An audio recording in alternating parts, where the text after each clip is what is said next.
Hold on. You got it, buddy. Oh, here we go. Click, click. Oh, shit.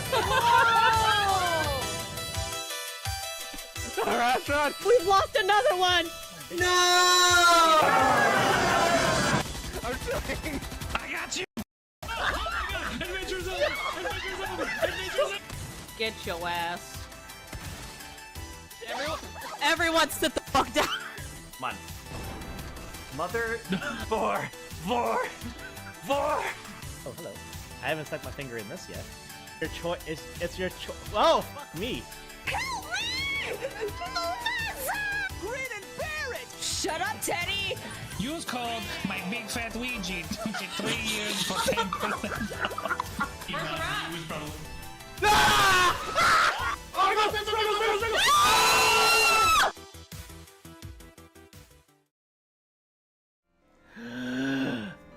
Game, where are you? Game, you were here a second ago. Hey. Game. Good evening, everybody. Welcome to the Daring Player Squad. My name's James, and it's been like 4 weeks since the last time I streamed. My God. So, hello. Welcome back to the Shadow Over Cyberspace, a game by Fiction Factory Games, our favorite people who made our favorite visual novel-ish. Actually, that's not completely that's not a fair thing to say. Ace Attorney is also a visual novel, but the visual novel that's done the most good to our channel.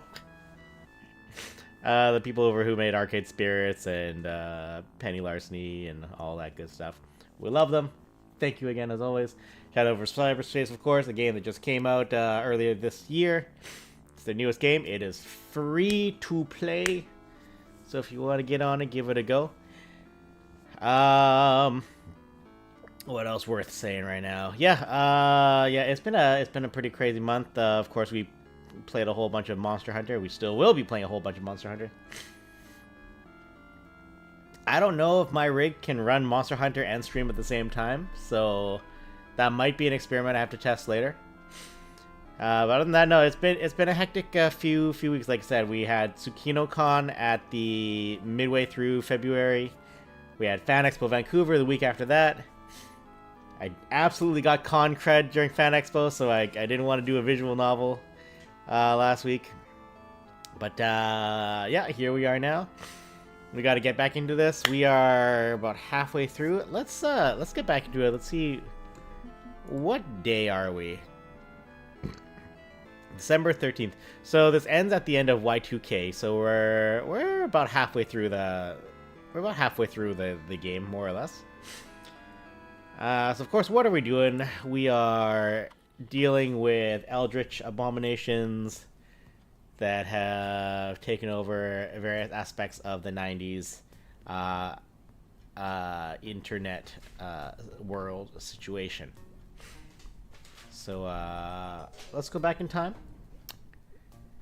and let's try to get some... Let's try to deprogram our brains so that we don't die out Y2K. Because that took a lot of work back in the day. Let me... Testing? Okay. The cable to our microphone is getting terribly sensitive now and tender and doesn't like being touched. Alright. So where are we? What's happened to us? I feel filthy on waking. I need a shower if I'm going to do anything of value today. I think I need to get a new toothbrush. Okay. Just kidding, all these are the same. Alright. Ah, phone's ringing. It's rare that I actually answer a phone call these days. Maybe it's Clyde? Curious, I'd pick it up. Hello? Congratulations! You won the Monaco Royal Lottery. Oh, damn. A cash prize of $1 million is waiting at your local customs office, ready to be claimed. To claim your $1 million reward, all we need is an upfront transfer fee payment of $500. To set up a direct transfer, all I need is your social security number and bank routing information. Damn.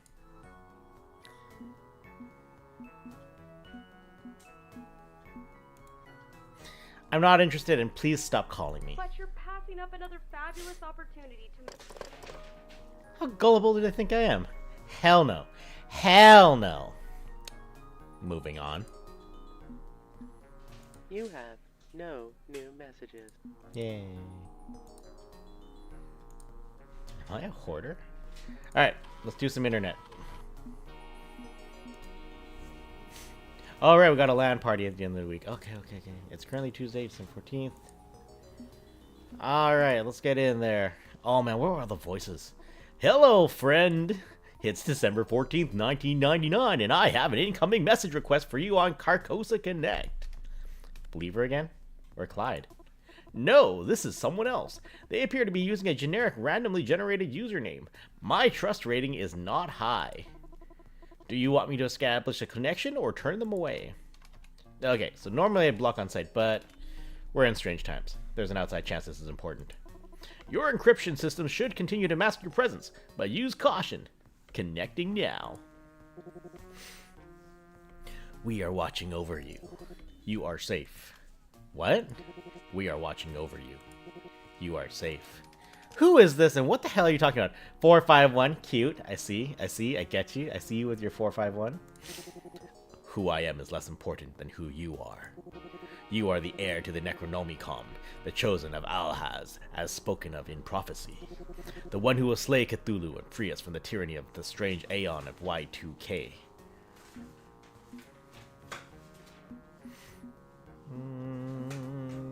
Let them continue. I know you are not AFK. You are simply uncertain how to proceed. But you are already on the path.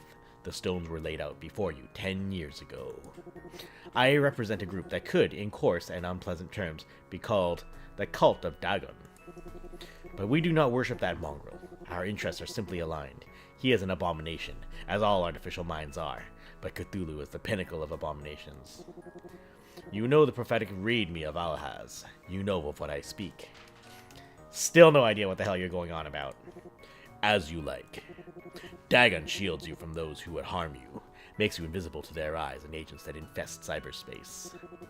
But that is the extent of his reach. We are the ones who can monitor your meat space form. We will watch over you and protect you. Hang on. You're stalking me? If you'd want to put in coarse and unpleasant terms, yes. Your suburban neighborhood watch is very easily bribed to look the other way while we stand watch over your home. Damn.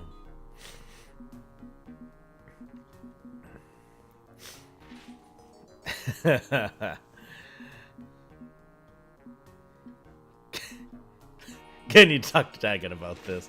It's creepy, whatever, now I can stop them. I'm guessing that if I say fuck off, you will not, in fact, fuck off, correct? Correct. This war is for the freedom of humanity. Ensuring the downfall of Cthulhu overrides your comfort concerns. But we will take care to avoid contact as you like. In the ideal scenario, you will never see or hear from us again. Simply know that you are safe, and we are watching. Death to the yellow sign. Long live the new flesh. Great. That's great. Okay, new wrinkle. I can deal with this. Back to work.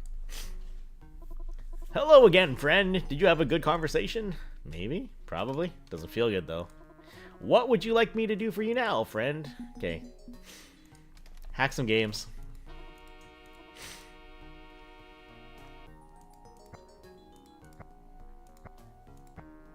Yeah. Boop, boop, boop. Boop, boop, boop, boop, boop. Boop. Boop, boop, boop. Crap. Shit. This is a terrible setup. I don't want to guess already. Goddamn. Okay. Oh, well you're... Oh, that's an empty space. Alright, boop, boop, boop, boop, boop.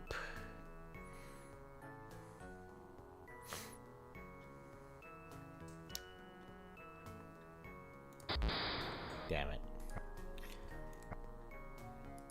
It wasn't quite a 50-50, but, you know, it still feels bad.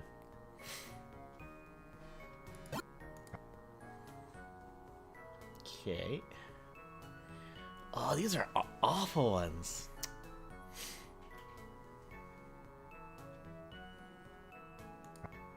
Okay. God damn it. You know, sometimes it'd be like that.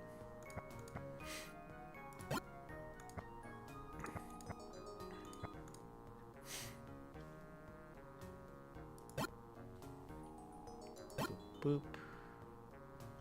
So not you.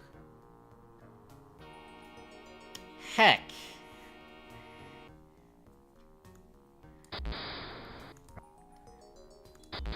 Oh my god. Star Wars Remastered. Okay, this is a little better start. Not by a lot, but you know.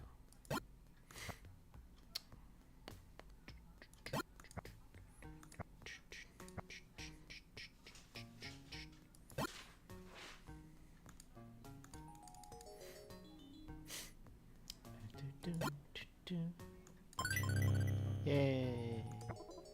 That was very fun. Good work. Alright, let's do some research. Okay, I will start Buddy Browser. So we learned a new word. Oh, Asa. Bubbles are supposed to be easy to pop, but I can't seem to do it. I was in the poetry. Oh my god. I was supposed to launch soaring into adult independence. Instead, I followed the path my boomer parents gave me, tools and steps and opportunities presented on a plastic platter. I was supposed to use them and become my own man, but just shuffle from one bubble to another and another. Social circles, friend groups, neighborhood enclaves, Little League, shifting back and forth across perfectly acceptable pockets established before I was even born. Even my rebellion was preordained, filtered through fashion and cable television. The MTV generation sold counterculture as culture. Every box, every cage, every container designed to seize some aspect of myself and carve it into a profitable facsimile of everyone else trapped in there with me. We are all on the plateau of Lang. We are all trapped in the Matrix. We are all dancing at the end of the piano wires. Our identities come with a warning label. Break out or die. Yet we ignore it in favor of the comfortable little grave prepared for us. Bubbles are supposed to pop, but they never do. I see.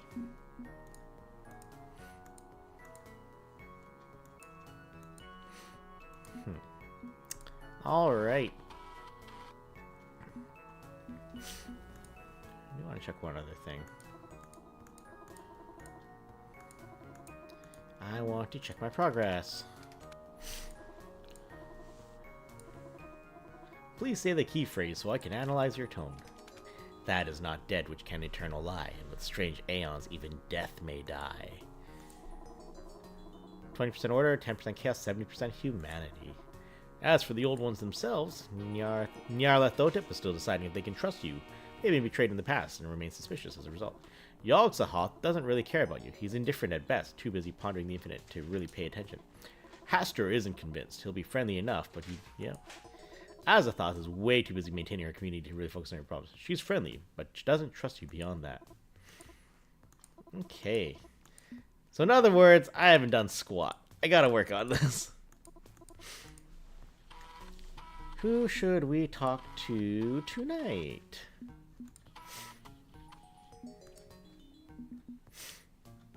I settle in to take a nap, resting up before tonight's session with the Necronomicon.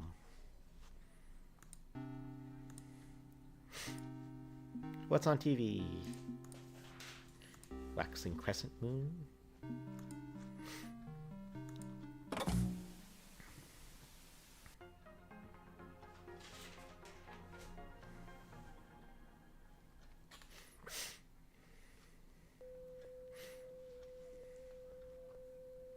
Computers are key to unlocking the 21st century and beyond. American industry, constantly advancing with new scientific developments, enables cutting-edge research that benefits all mankind. Through technology, humanity can reach for the stars, achieve its ambitions, calculate the optimal path through societal conflicts, and decrypt our true names. True names. Analysis and extrapolation of data points will reveal as yet unseen powers in this universe. Respect must be shown to the broadcast signal. The broadcast is the only truth humanity requires in this fast-paced, ever-changing world of tomorrow. The television screen and soon the networked data connection will project the full-throated birth scream of this new reality. Do you really believe you can escape the yellow side? Mm-hmm. There will never be another revelation. Excuse me. Only an endless flow of marketable content. It will ensure its own reality through a pre-chosen waveform passing through flesh and bone. One which distorts thought until alignment with the strange eon is complete. Everything you have seen here, every amusingly outdated idea or obsolete system, is an echo reverberating backwards in time from the horrors of Y2K. The snake devours itself. New regimes will enforce a return to this golden age which never actually existed. We are all on the plateau of Lang, the convergence of possibility. There is no hope or despair because there is no meaning in the universe. There is only what is and what has been and what will be. Discard your fear.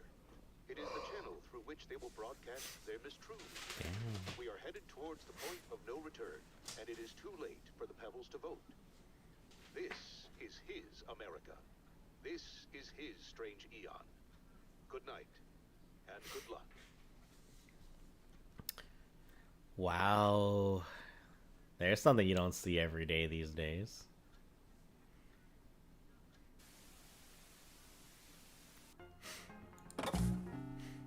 Okay, clearly there's something more going on here than prankster pirate broadcasting.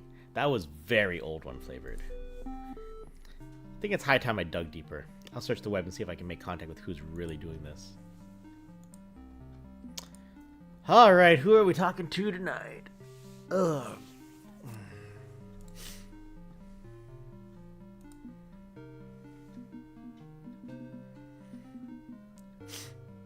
Let's see if we can get some work with Nyarlathotep. I feel bad about them.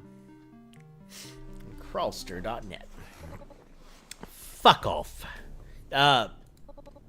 Not you. Him. You're dismissing a valid perspective out of spite, Mix Thompson. Spite for a wrongdoing I didn't perpetuate upon you.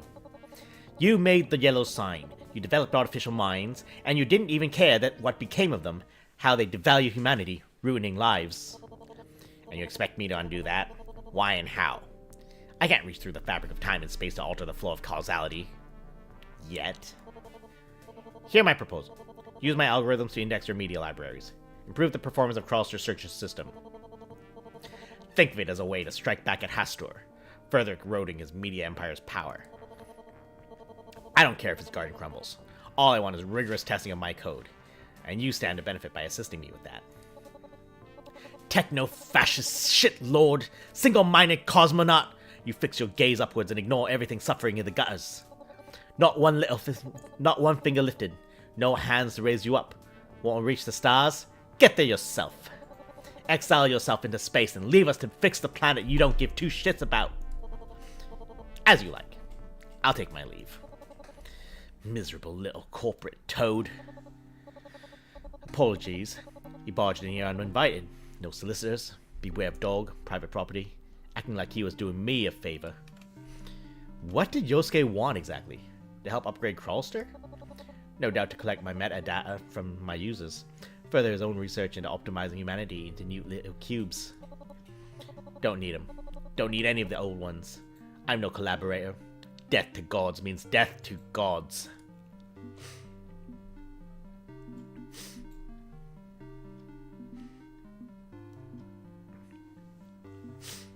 Wouldn't it help our crusade against Hector, like he says? Are there any circumstances?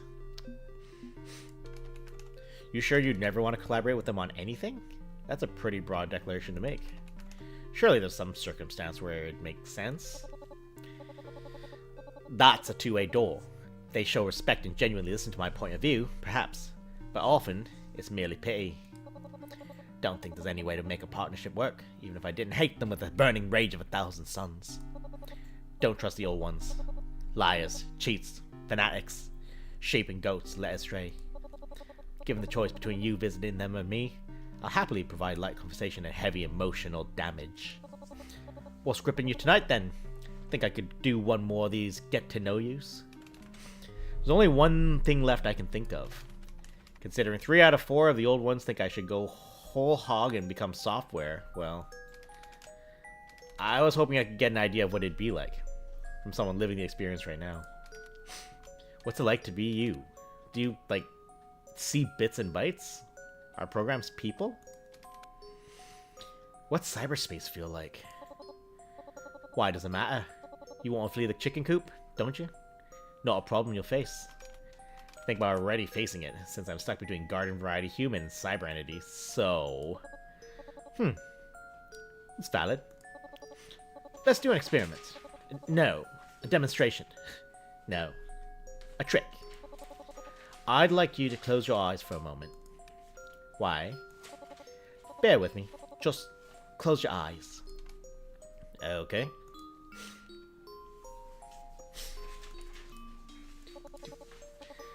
You exist within your body. Meat, flesh, bone, breath, and pulse. Just talking about it makes you think about it. You can't not consider your toenails when I say the word toenails. Guided meditation never worked for me because it called attention to my body when I very much wanted to escape it. But let's say you could do that. Say you could escape, slip out of your skin, pull your mind free from sinew and bone. Not your brain, your mind. Picture the ultimate essence of you. Something wholly free from biology, lifting up into the night sky. Void and dark. Silent. No tethers, no sensations. Eyes and ears and meat. You do not have them. You are nothing. You are nowhere and no when. Now, tell me what you do feel. Allow the meet your mind puppets to type those words. I trust your soul knows the placement of the keys, yeah? I feel...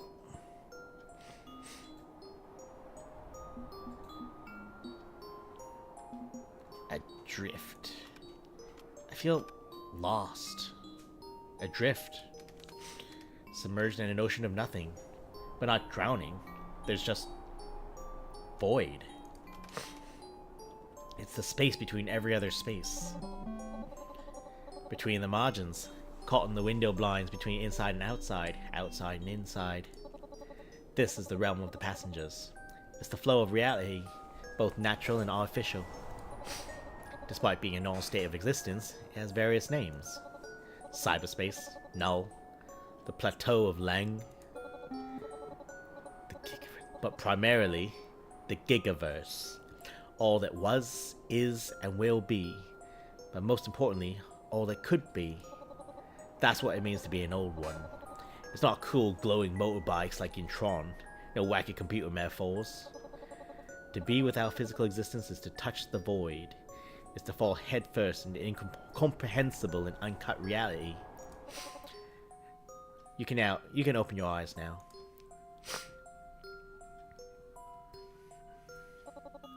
Back in your body, for better or worse. Welcome home. Now, what I'm curious about is if you've realized the immediate paradox of my magic trick yet. It's in the forefront of your mind. Ask and be answered. I'm sitting in front of a plastic laptop computer, typing and reading your responses. A text-based dialogue on an LCD screen. So, how could I still see your words when my eyes were closed? Heh, it asked the right question. You're becoming like us. The yellow sign isn't a death mark, it's a realignment of perception. That means you're starting to see what others cannot, or will not, see. And that should scare you. I know it scares me, even when I'm this deep into the trenches. If you gaze too long into the heart of the Gigaverse, you could lose who you are. The void is temptation incarnate. Your thought is falling into it readily, grasping for it. And Cthulhu, the throne of Rye, gives a season pass to its power. The worry isn't becoming a god. The worry is no longer being human. And Cthulhu gave up his humanity from the very start to become a god. Let's consider the second strange paradox about the way you and I communicate. Why do I appear before you as Nyara Thompson? Her body's gone. Why assemble the interpretive signals of your Nomicon this way? What do you think? It's a mask, it's a method, it's an inspirational goal.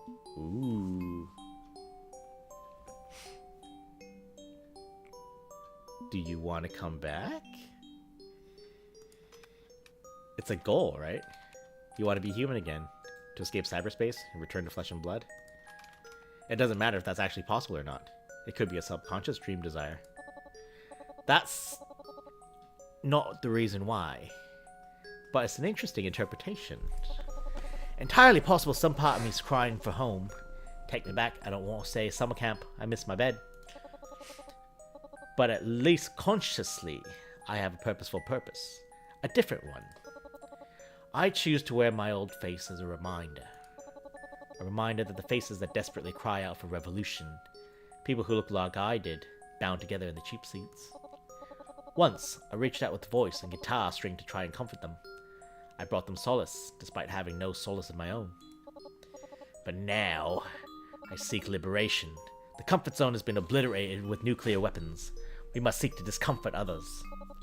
This face, the way your laptop computer interprets the data it's trying to translate into a visual medium, it's the latest face of the powerful of it's the last face the powerful of this world will see, before they realize how temporary all their so-called strength truly was. This is the power of a god. By severing connections to reality, you become an entity of willpower. Does it understand now? Have I answered this question adequately?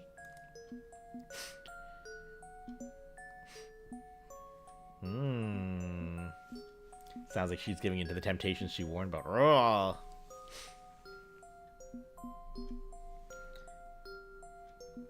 So if they want to hang on to themselves.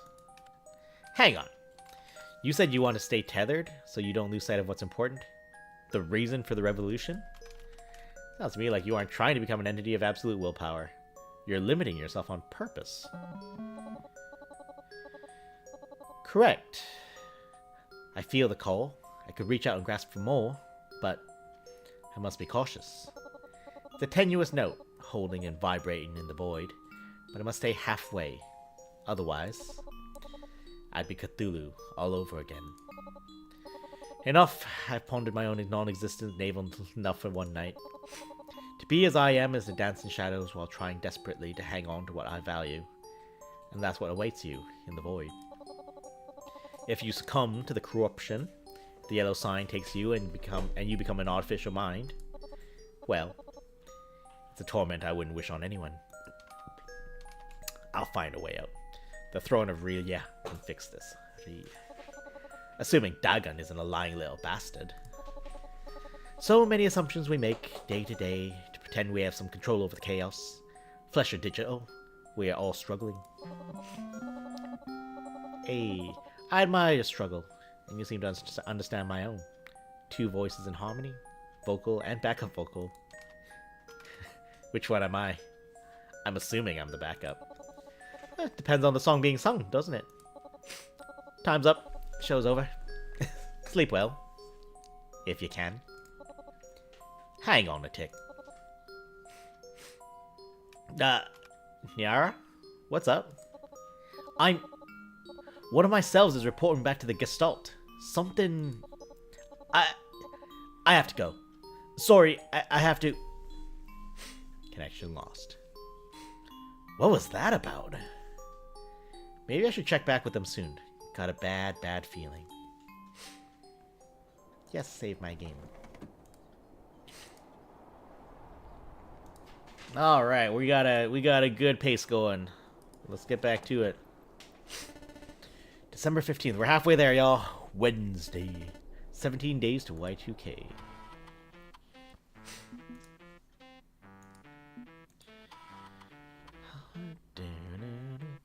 Whoa, nothing. Oh, we got a message. We got a message. Hey, it's me. Checking to make sure you're alive.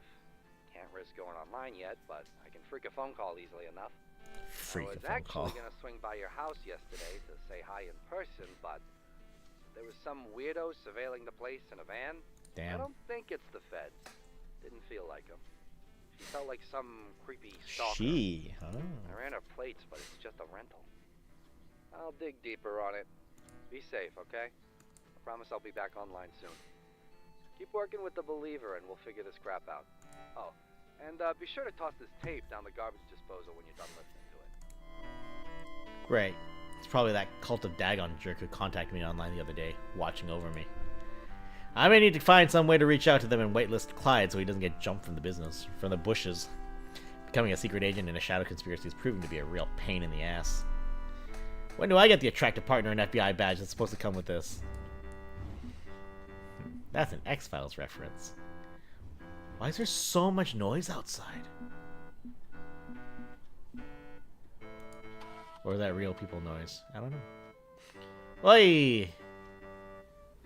I blink my eyes as the words start pouring out of the window in my kitchen. Oh no. Missed kitchen, line 29 script call, kitchen December, strength December call. Name player is not defined. Damn!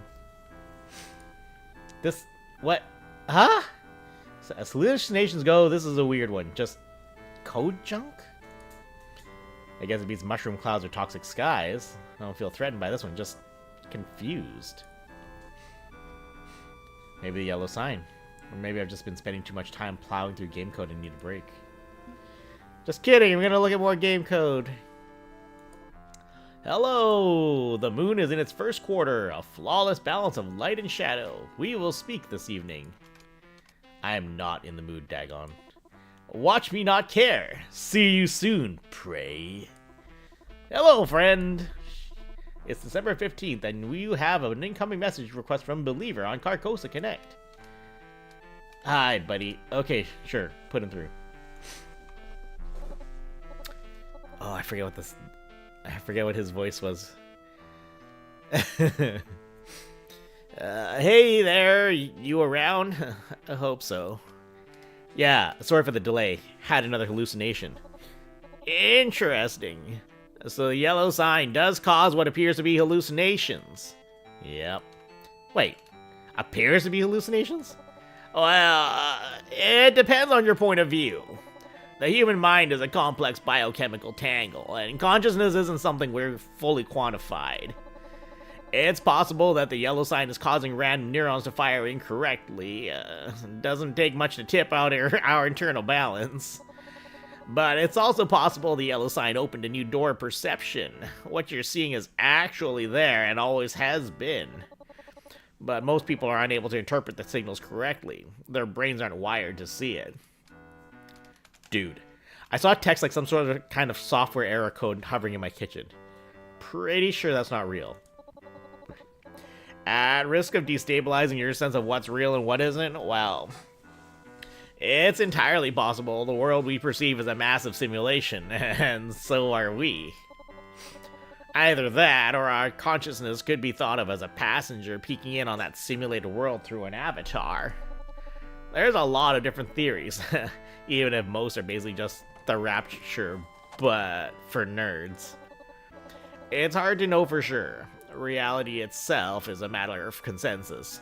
Maybe it's real, and you're not losing your grip. But I don't want to trivialize people experiencing genuine mental health issues. It's really hard to talk about this sort of stuff without coming across as insensitive. I appreciate he's mindful and sensitive.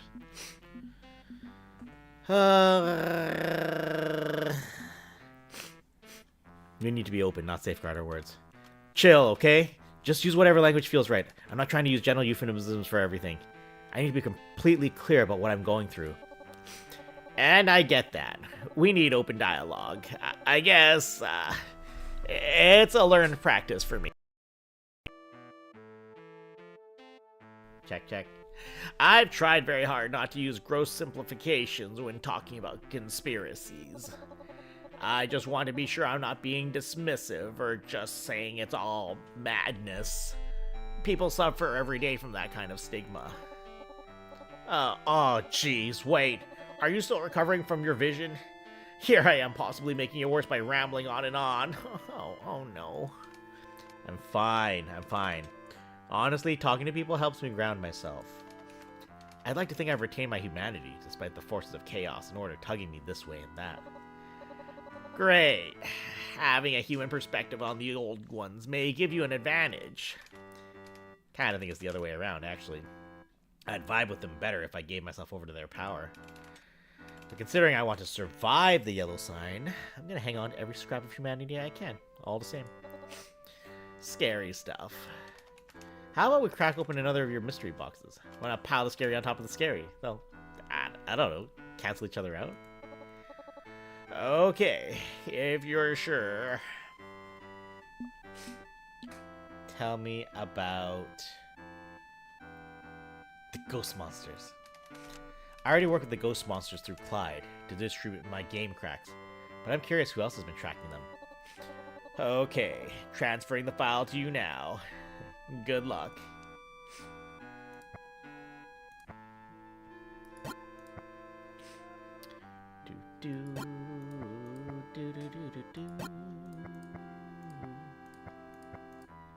Yeah. Boop boop. Boop boop.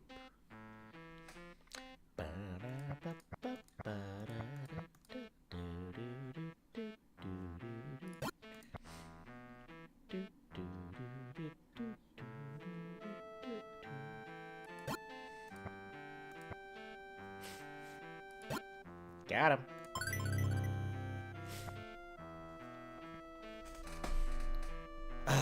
Regarding the OOI, known as the Ghost Monsters. They're harmless. Just a bunch of teenagers and 20-somethings goofing off with tech toys, poking holes in random websites. Anything actually dangerous they happen to learn can be easily washed away with our standard misinformation protocols. Honestly, please stop submitting reports about them. We have far bigger problems than these juvenile delinquents. Our focus needs to be on the collapsing Soviet Union and the Middle East, not in digital graffiti punks. The world has to be shaped according to Great Cthulhu's plans for Y2K, and that's an all-hands-on-deck problem to deal with. And similarly, please stop asking when we're going to burn down Carcosa. The King in Yellow only thinks he's a rival. Cthulhu is very much aware and unconcerned, believing we'll get him on board eventually. Same goes for the other AM prototypes. None of them are massive threats. Y2K is a single-lane highway with no off-ramps. We are on course towards destiny, and it is too late for those sad old ghosts to stop what is to come. Project Director, June 1995. That's it? Harmless? Isn't that a good thing? It means Clyde can breathe a little easier. Yeah, but I still don't like it. People like the ghost monsters are our last hope for the truth. They're willing to peek behind the curtain while everybody else swallows what they're told. Clyde distributes cracked video games and defaces websites for fun. They're punks, but hardly the vanguard of societal revolution. Well, they could be. I was actually thinking of asking Clyde if I could formally join the Ghost Monsters instead of being on the fringes. Seriously? I'd have to stay a Shadow member, but I can't let my online and real life personas cross, but I like Clyde. I really, really like Clyde a lot.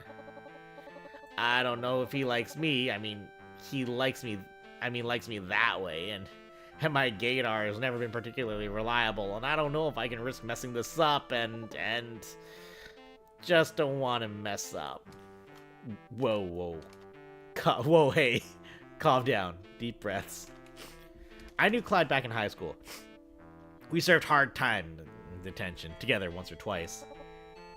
Really? And is he, Clyde is...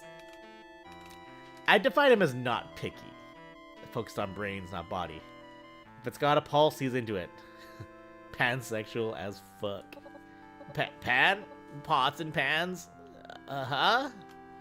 Right. Forgot that word hasn't really broken into the mainstream yet. Means, like, beyond bisexual? Kind of? So, yeah. Shoot your shot, my guy. You're in the clear. Okay. OMG. Thank you. Sounds like you're a good friend for him. You're both lucky. I don't know if he's my bestie, but we've come through for each other a few times. Maybe he's the closest I have to a bestie. It's either him or a very questionable talking dog. What? Never mind. Anyways, gotta go. Thanks for helping me with my research, and I hope this helped you too. Oh jeez, now I need to figure out how to ask out Clyde, and this is gonna be awkward, but okay. Hello again, friend. Ready to get back to work? What would you like to do now? You know, let's hack a game really quickly. Panic mayhem. Ooh.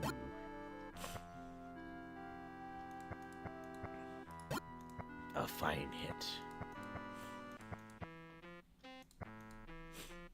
This is too many open spaces. I don't like it.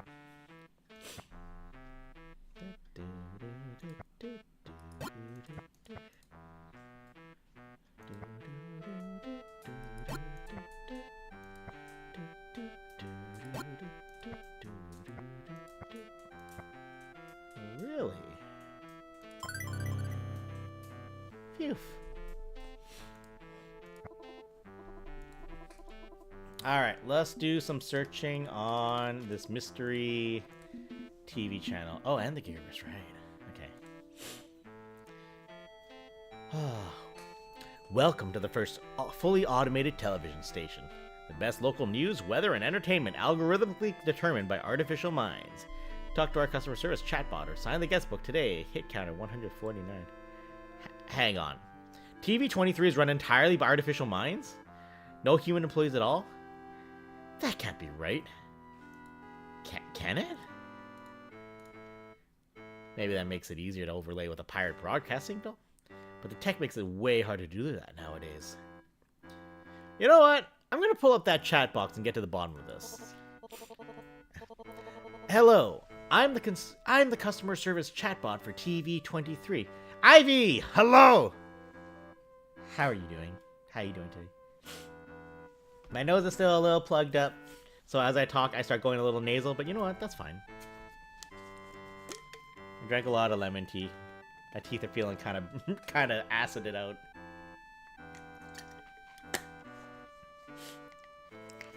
How long have we been streaming? Oh, we've been streaming about 45 minutes. We're doing all right.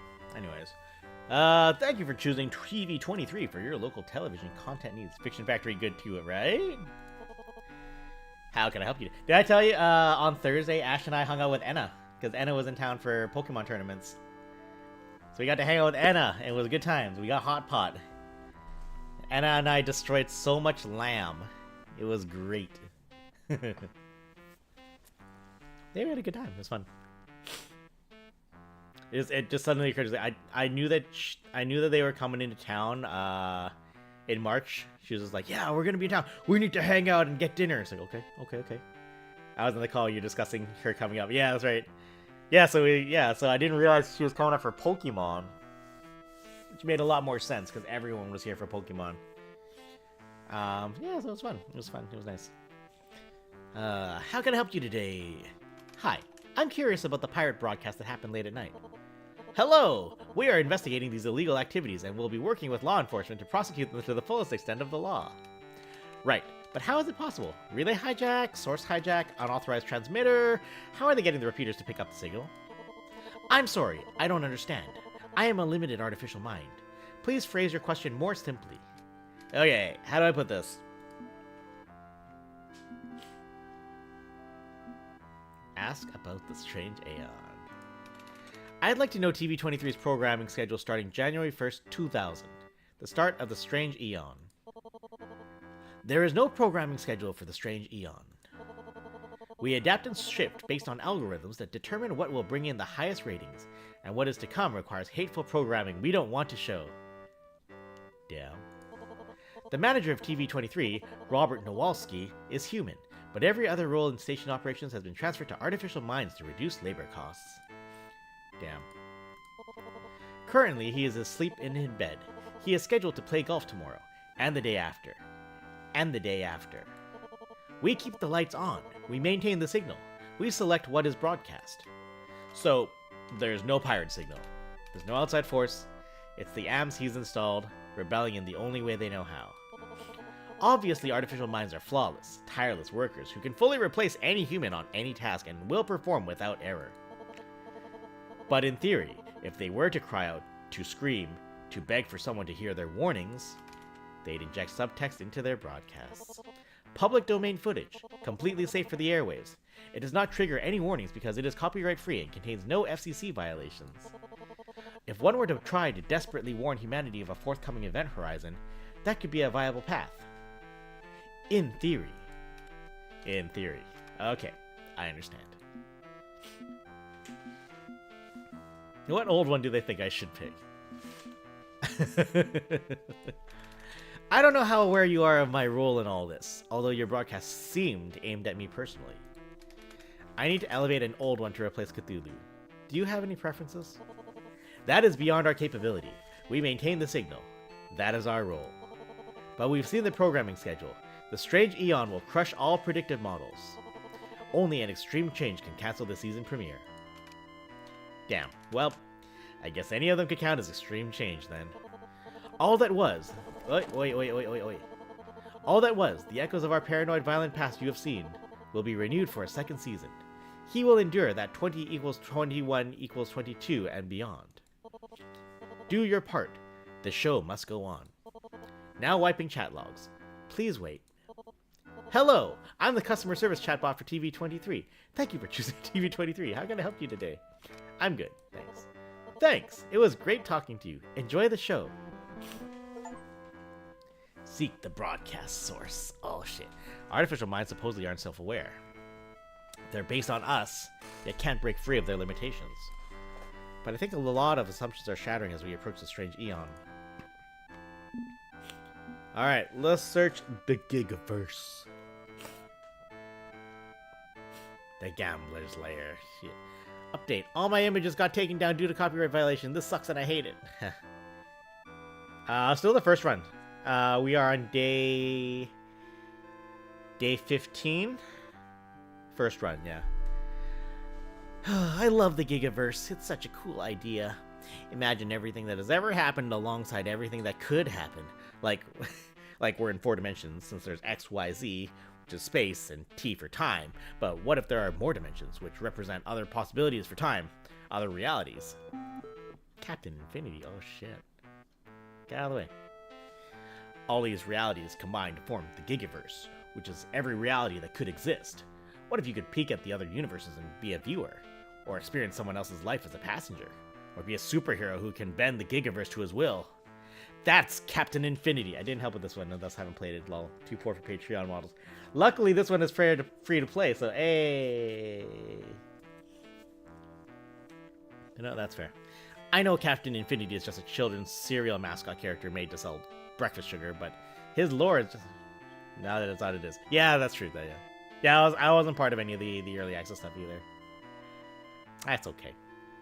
That is not my role in this. That is not my role in this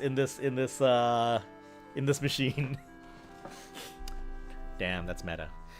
So I put together this website to share my love of those obscure promotional comic books Continuum had created to promote their cereal.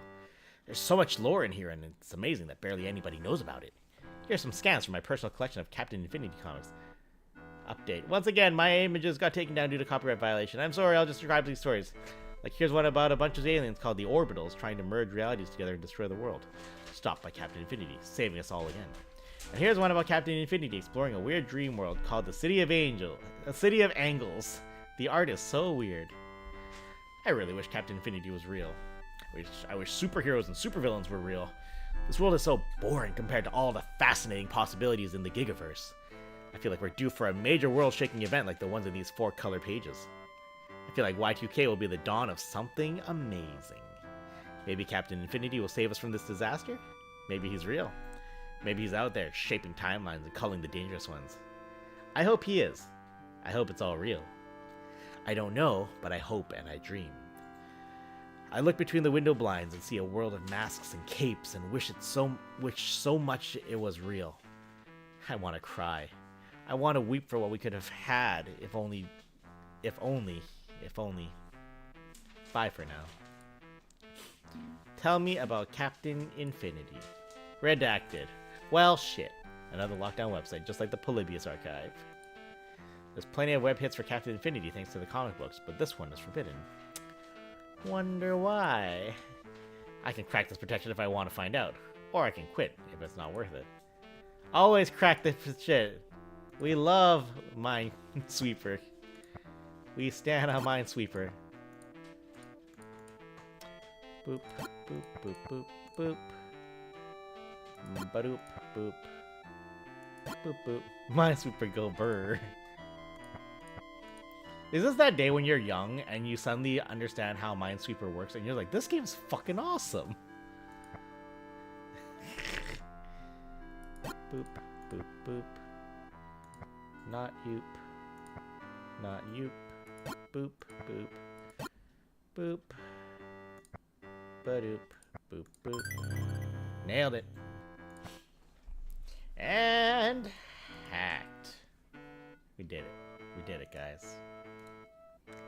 I'm in. We've managed to co-opt the Infinity Initiative at Continuum by offering... I like this guy is like, whatever this agency is just all Midwestern. We've managed to co-opt the Infinity Initiative at Continuum by offering them lucrative government contracts.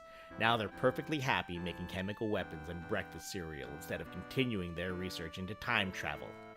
Besides, Patient 23 is under firm lockdown and has been since 1919. Continuum's Serum 23 plans would have died on the vine anyway, but better safe than sorry. And then I got Canadian because I had to say sorry. Sorry. Sorry. Sorry. Sorry. Sorry. Sorry. Their interest in Patient 23 has me curious. According to our leveraged contacts within Continuum, her blood could have amazing gigaversal resonance. If it does have power, we'd be fools not to try to tap into it ourselves. I propose we try to combine the Hulk Alexandros Technology Enterprises project with our MK Ultra research and see what we can get. The Truth Serum flopped, but astral states combined with a resonant fluid combined with thinking technology could have promise. Project Director, April 1977. I have no idea what any of that means. As far as I knew before today, Captain Infinity was giving me a thumbs up from the top of my refrigerator and nothing more. I'm tempted to dig deeper, but I think I'm already drowning in conspiracies. I'll leave this be for now. Well, that was fun. Alright.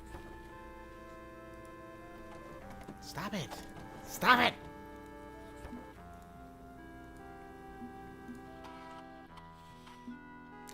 Monster Hunter's got me right-clicking to go back, and that's just pulling up the Renpai menu, and that's silly. All right, let's go to bed.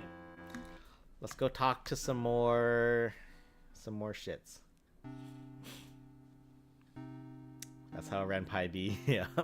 Moon's in first quarter, half in light, half in shadow. Guess Dagon takes priority. Expect to collect a call from the Hellhound at full moon in third quarter too. Wonder what he wants this time. Right, I'm gonna talk to Dagon today. May as well relax and watch a bit of TV first. Is it the weather? It's the weather! Alright, what the hell does... What does an evil Eldritch God puppy sound like?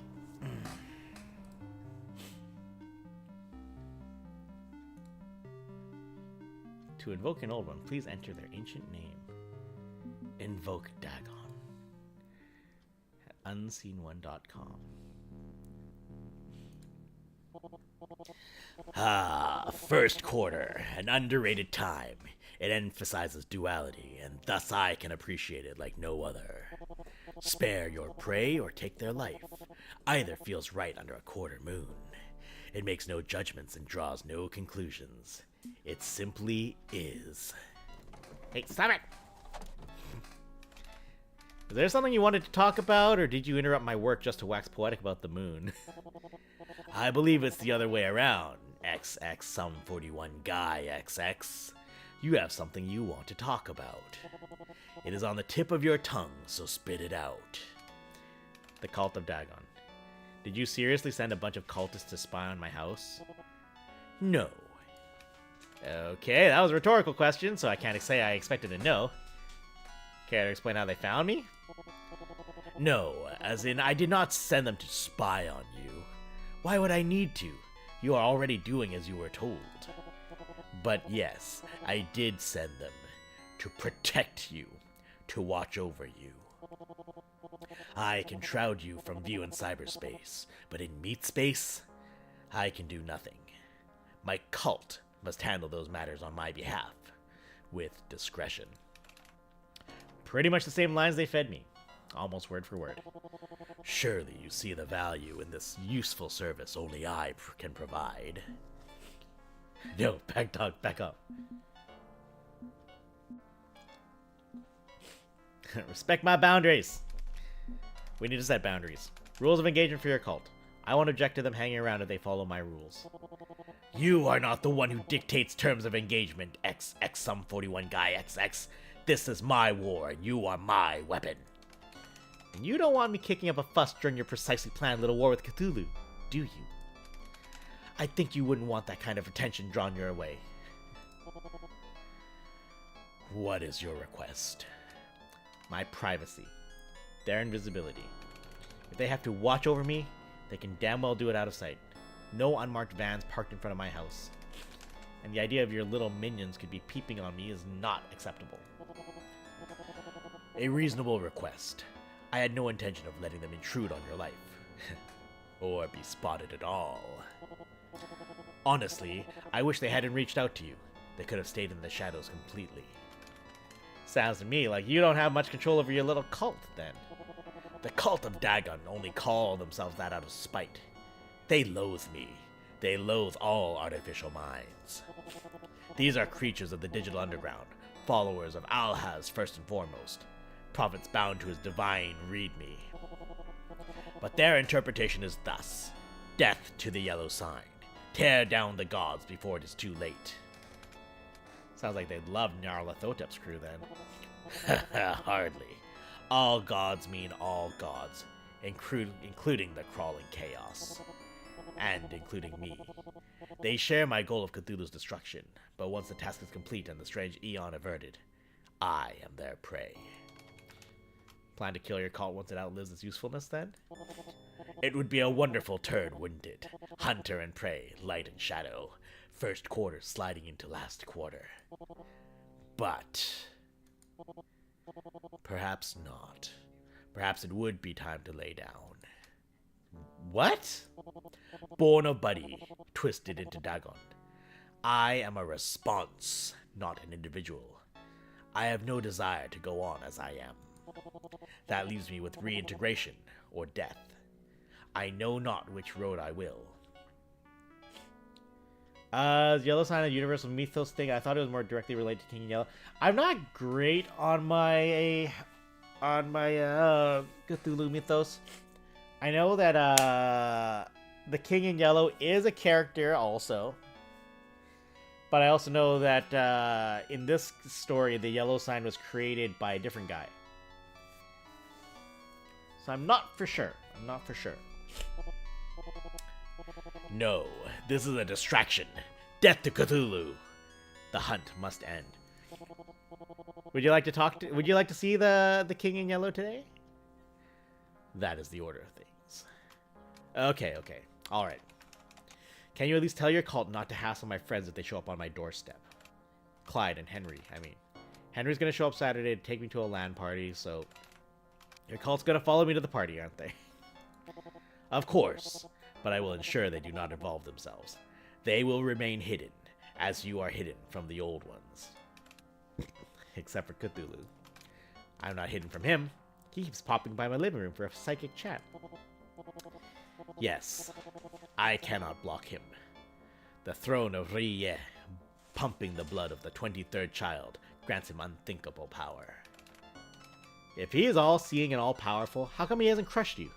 You could have stepped on your little war before it got this far. Because of his weakness. Pride. He feels comfortable where he is, and believes he can sway you to his side. He convinced Alhaz to turn away, back in 1990. The weapon was loaded and ready to fire, but Alhaz abandoned the path. I am not the least bit surprised he's running the same play on you. Do not believe his lies.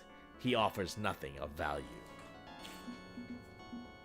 What if his... Will this loop around Dagon going after whomever I elevate? How can we deal with Cthulhu if he changes his mind and crushes us? How many cycles of light and shadow do you want, Dagon? I take down Cthulhu, another old one rises in his place. Do you hunt them too? It's a cycle of control and violence, and we just be turning the wheel. No, I have one prey. Once he is dead, nothing else matters to me. I have said that before, and it remains true. Will it be a great wheel of oppression? Possibly. But that is your problem, not mine. I seek vendetta, not justice. Comforting. Since when have I ever offered comfort? XX, some 41 guy XX. I couldn't give her comfort in the time of Buddy, and I cannot give it now. But I can at least seek revenge, and that will suffice. I am finished with this talking and talking and talking. The cult stays, but will leave you to live your life. Acceptable? Fine. Not entirely comfortable with this, but I can see reason. The cult can stay if it stays out of sight. Acceptable. We will speak on the eve of the full moon, XX some 41 guy XX. One final time before we draw upon your alliances. And perhaps then I'll be willing to explain why my vendetta exists. Perhaps. What the fuck have I gotten myself into? But I don't see any way out of this except through the center of it all, hoping the walls don't cave in. The month is half over. Y2K is coming.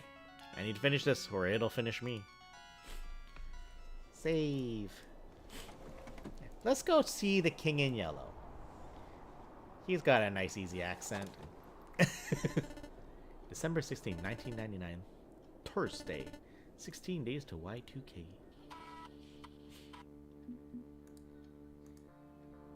Yeah. Okay, nothing creepy. Hello? It's Henry. Henry from work? Yeah, hi. I swear, I keep just missing you and getting your answering machine. Okay, so we found a spot that can host our LAN party, and, it's in the basement of the old physics building. Not exactly friendly to your condition. Long hallways, lots of steps, no curb cuts, and, I swear, this whole school is an ADA lawsuit waiting to happen, but that's okay. It's okay. We're gonna figure this out. We'll borrow a wheelchair from the med students, and then, like, just build some damn ramps. If the school won't do it, we will. Aw. I can't say they'll be up to any particular building code, but, you know, it'll do for now. And maybe we can make them permanent later. I want you to feel welcome, you know? This place is for all of us, and that includes you. I think we can pull together to make it happen. So if the school won't do the work, we will. Miskatonic United, go fighting otters, yeah! It used to be the fighting squids until they realized cute little otters would sell more branded sports merch. I mean, no obligation. Like, if you just don't wanna, like the bowling thing, it's okay. It's okay. But if you do want to do this, drop me an email and we'll get the ball rolling. Get you a ride out here, a wheelchair. Miskatonic Magical School for Girls? It's whatever college is nearby that I work at. I'll wait to hear from you. Okay? Okay. Hang in there. Well, are you going? I think you should. This would be healthy for you.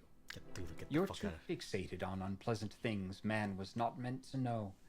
Caught up in the conflict of endless intersectionality. Instead, enjoy your life.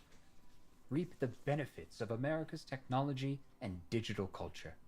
You've earned this. The world-consuming horror planning to slowly drown the world in blood and sacrifice just said, have a nice day. But he's not wrong. This is within reach, and they're willing to accommodate my needs. If last weekend was my low point, it's time to head for higher ground. I'll drop Henry an email. Okay, no weird shit going on. Scott School for Girls is a board game. Oh, I did not know that. What kind of game is it?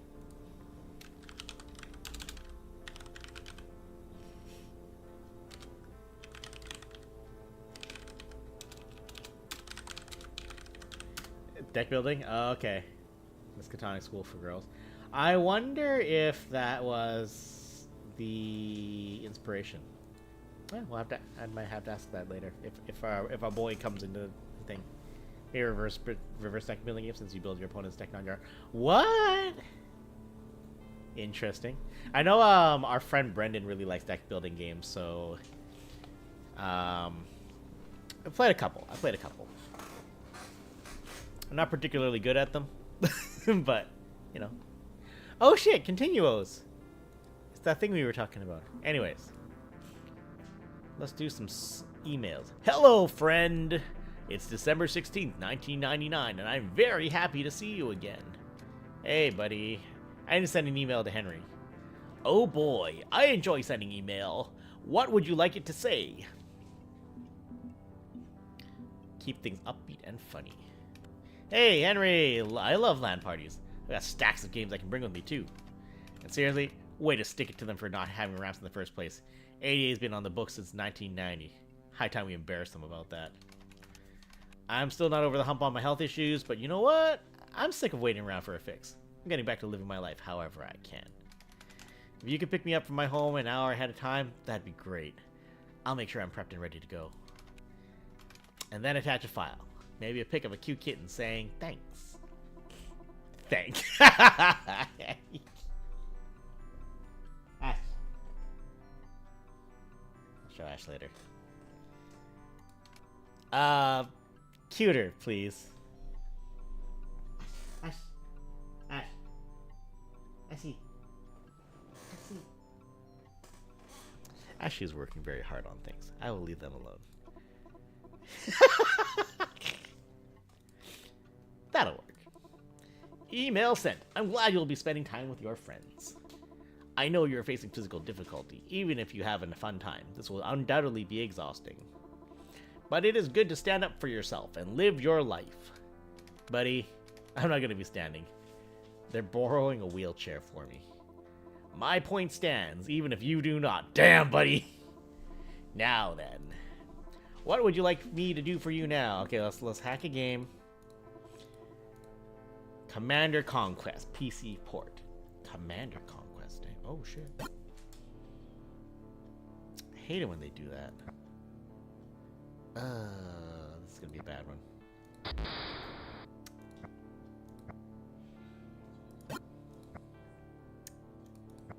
I need more than that. I need more than that.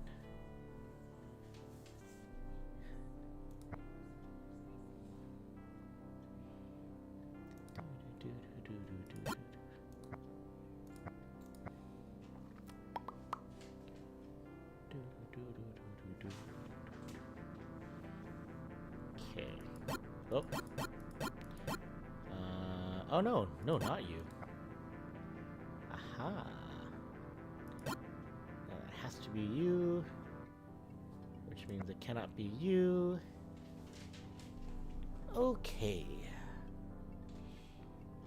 Which means you are, which means you are not, which means you three are not. Which means you must be, which means you are not, which means you are not, which means you are. We did it. That was very fun. Good work. Alright, let's do some research. I will start Buddy Browser. Just kidding. I searched everything. Actually, what does this game have to say about the yellow sign? Chemical spill, the term for yellow sign sickness. An independent commission ordered by the mayor of Innsmouth has concluded that so-called yellow sign sickness was caused due to improperly stored biochemicals and not a supposedly cursed song. The illness took to life yesterday at beloved Morning Zoo DJ Mad Marty, a radio regular for Innsmouth since 1973. 1 month ago, after attending a private listening party for Strange Eons by Carcosa Media debut musical artist Nancy Pearl, Mad Marty and a dozen music fans developed strange neurological issues. Blaming the song itself, claimed Carcosa arrested declared it to be ridiculous to the point of slander. Right, so the yellow sign was a song this time. Alright. What do we know about Nyarlathotep? Nyarlathotep. before.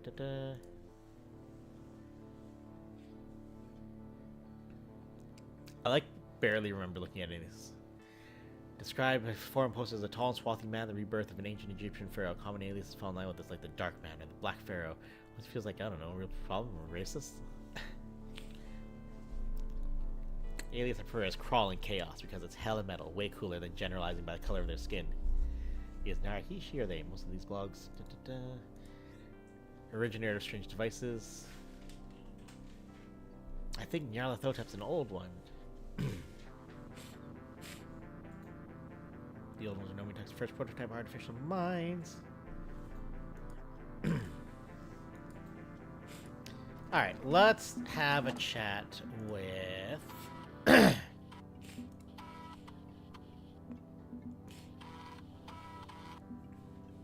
Good. Yellow Sign was originally made by King and Yellow author.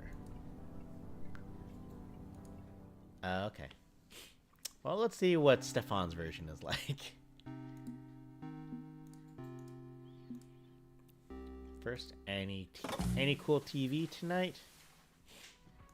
No, there is not.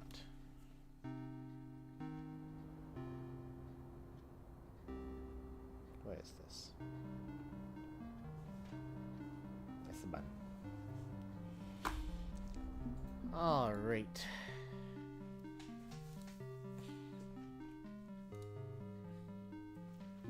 Let's talk to Hastur. Now contacting Hastur at Carcosa.com. Stuff it, old man! I'm doing just fine right where I am. You're not safe there. Cthulhu's not your friend.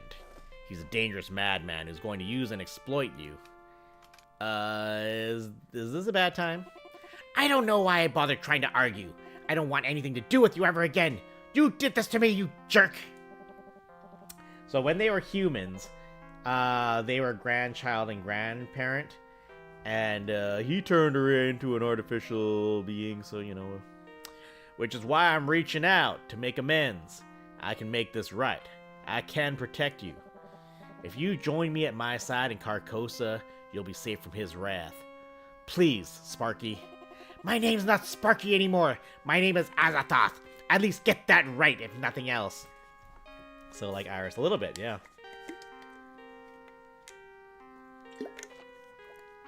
Oh, we're definitely in the same universe also. Clyde is a regular supporting character in this. The ghost monsters are referenced several times as hackers. And I forget if Iris came up. No, Polybius came up. Polybius came up. So we're in the same world. We're in the same universe. And leave me alone, Gramps. Oh my god, if we talk to Azathoth, I'm gonna be fucked. Damn it. Trying to reconnect with your grandkid, huh? Trying and failing. I'm trying, Sparky. I'm trying so hard to make amends with Sparky, but I just can't get a handle on the situation. Doesn't help that I can't get a handle on Sparky's new identity. It's like a missing memory. Something lost to the translation to an artificial mind. A wound in my soul left by trauma, translated into digital damage. I've got to sort this out, Sparky. Got to come to terms and work the problem. All 2 flag games are the same planet, just different slices of reality. Yeah. Yeah. You're young. Maybe you can help this old man out. I know you still got questions for me, but mind if I toss one your way first? I'm game. What do you need? Sparky's a girl now. I want to accept that fact, but I'm not experienced with transvestite stuff. Is that right? It's a little on the nose, I won't lie, but you know what? You know what? Transgender. Different word, different scope. See, that's the sort of distinction I need to understand. I want to be respectful of Sparky's wishes.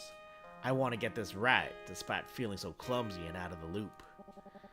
So how's this transgender thing work anyway? That's not easy to summarize. I know a lot, but I'm hardly an expert on gender studies. Just pick a starting point and go. Anything to get my mind a turning would be appreciated.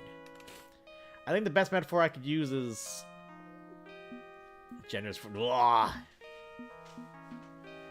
Gender is a spectrum. This is gonna fuck them up. Okay. Toss out the idea of male and female. Gender's a spectrum, not a binary 1 and 0. Maybe artificial minds have trouble with analog, non-binary concepts? I can do floating point math quite handily. Thank you. My point is that people exist across the spectrum. Male, female, the non-binary in-betweens, or even agender. Undefinable. Azathoth may have seemed to be at one end of the spectrum, but in the virtual world, she's free to be what she actually is. This relay can't stay long, but hi, thanks again for playing this. Yeah, hey, Stefan. Yeah, we're doing pretty good. We're having a good time. I don't know if you watched Raw yet, but my god, Io Sky smacked the hell out of some people today. It was great.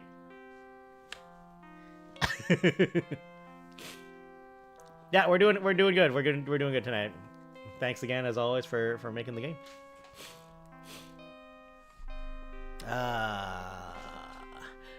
Because artificial minds are the soul untethered from the flesh. It's a pure sort of existence. Lets you truly be who you are without the body's tangled chemistry dragging you down. And Sparky was tangled up in what we all assumed she was. Forced to pretend to be something she's not. Feels like I've done a great injustice to my granddaughter. Even beyond the injustice I already visited on her. But if I can't save Spark as a Chan from Cthulhu's influence, then she will be lost, and will tragically become an enemy in the strange eon ahead. Maybe we can avoid that. I'm working with both of you, trying to find the best path forward. I hope you can, James. I genuinely hope you can. And I hope I don't lose her in the process. Hang on, you just said my actual name just now. I did? Wasn't I saying it before? Maybe I processed the emotional block. That's curious. I don't mind being Pathfinder time. Alright, talk to you later. We can stick with James. We can stick with James. Okay, respecting gender identity is a thing, but while we're on the subject of the Chan thing, there's also a thing we have called weeaboos. Ace, yo! I didn't realize you were in here also. Hello! Yes, we do have them. And we can stick with James. Yeah, that's my name. Think you can focus and keep using it? This old man's adaptable. I'll double my efforts, James. Oh boy, this is gonna get weird. One brain-shattering revelation for the old guy tonight, please. But let's table my troubles with Azathoth for now. I've eaten up enough of your time this evening with my worries. Anything you'd like to chat about, James? He's been here a bit, just been lurking. DST has been kicking my ass. Oh no! That's fair. Why, walled garden instead of open internet? Who was Hector before all of this? Yeah, old man, who were you? I'd like to know more about your past. Not your current philosophy and ambition, but who you were before all this cyber nonsense. So tell me, who was the human named Hector Jones? Going to correct you there, James. There's no was or were, only is and are. I remain Hector Jones to this very day. Even though you're an artificial mind now? Indeed. I'm a faithful man, so I believe in the indivisible soul. Oh. Ah, cute. I didn't die. I was transformed. My soul's digital, but stop it. But it's a soul all the same. Ascending to a higher form, then? A lateral move, I'd like to think. Improved in many ways, but still quite human. I don't consider myself a god. You want a deep dive into the kind of philosophical nonsense that leads to god complexes? Look up the Singularity sometime. Fat load of nonsense. I feel artificial minds can retain their humanity. Our hearts can stay true, no matter our physical form. And if some mythical superintelligence does emerge, who says it has to feel disassociated from human values? You need faith, James.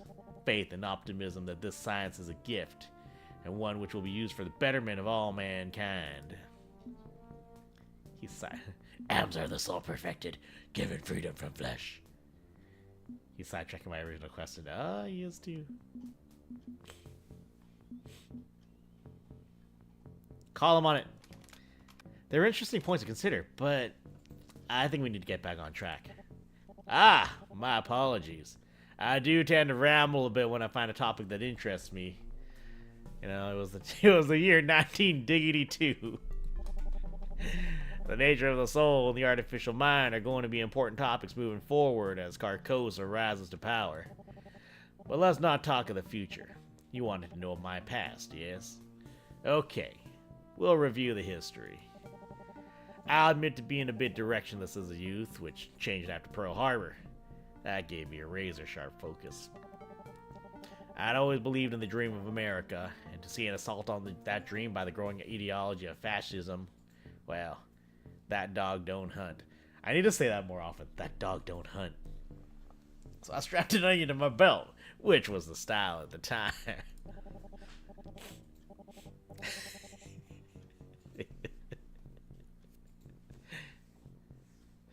I signed up for service right away to defend my country. Marched off to war, lived in foxholes and camps until the fall of Berlin. I'd rather not go into the weeds regarding those years, James. Unpleasant business. Let's just say I kept to my values and saw the task through. That's okay. I'm not here to violate your boundaries. It is what it is. It is what it is, bro. Thank you. I appreciate your understanding. After completing my tour of duty, I took a position as a door-to-door encyclopedia salesman. Never an educated man myself. Self-taught on everything that mattered. Did my heart good to know I was helping lift the minds of others. I saw it as a fine community deed, pitching folks on the many benefits that come from owning a set of high-quality reference books.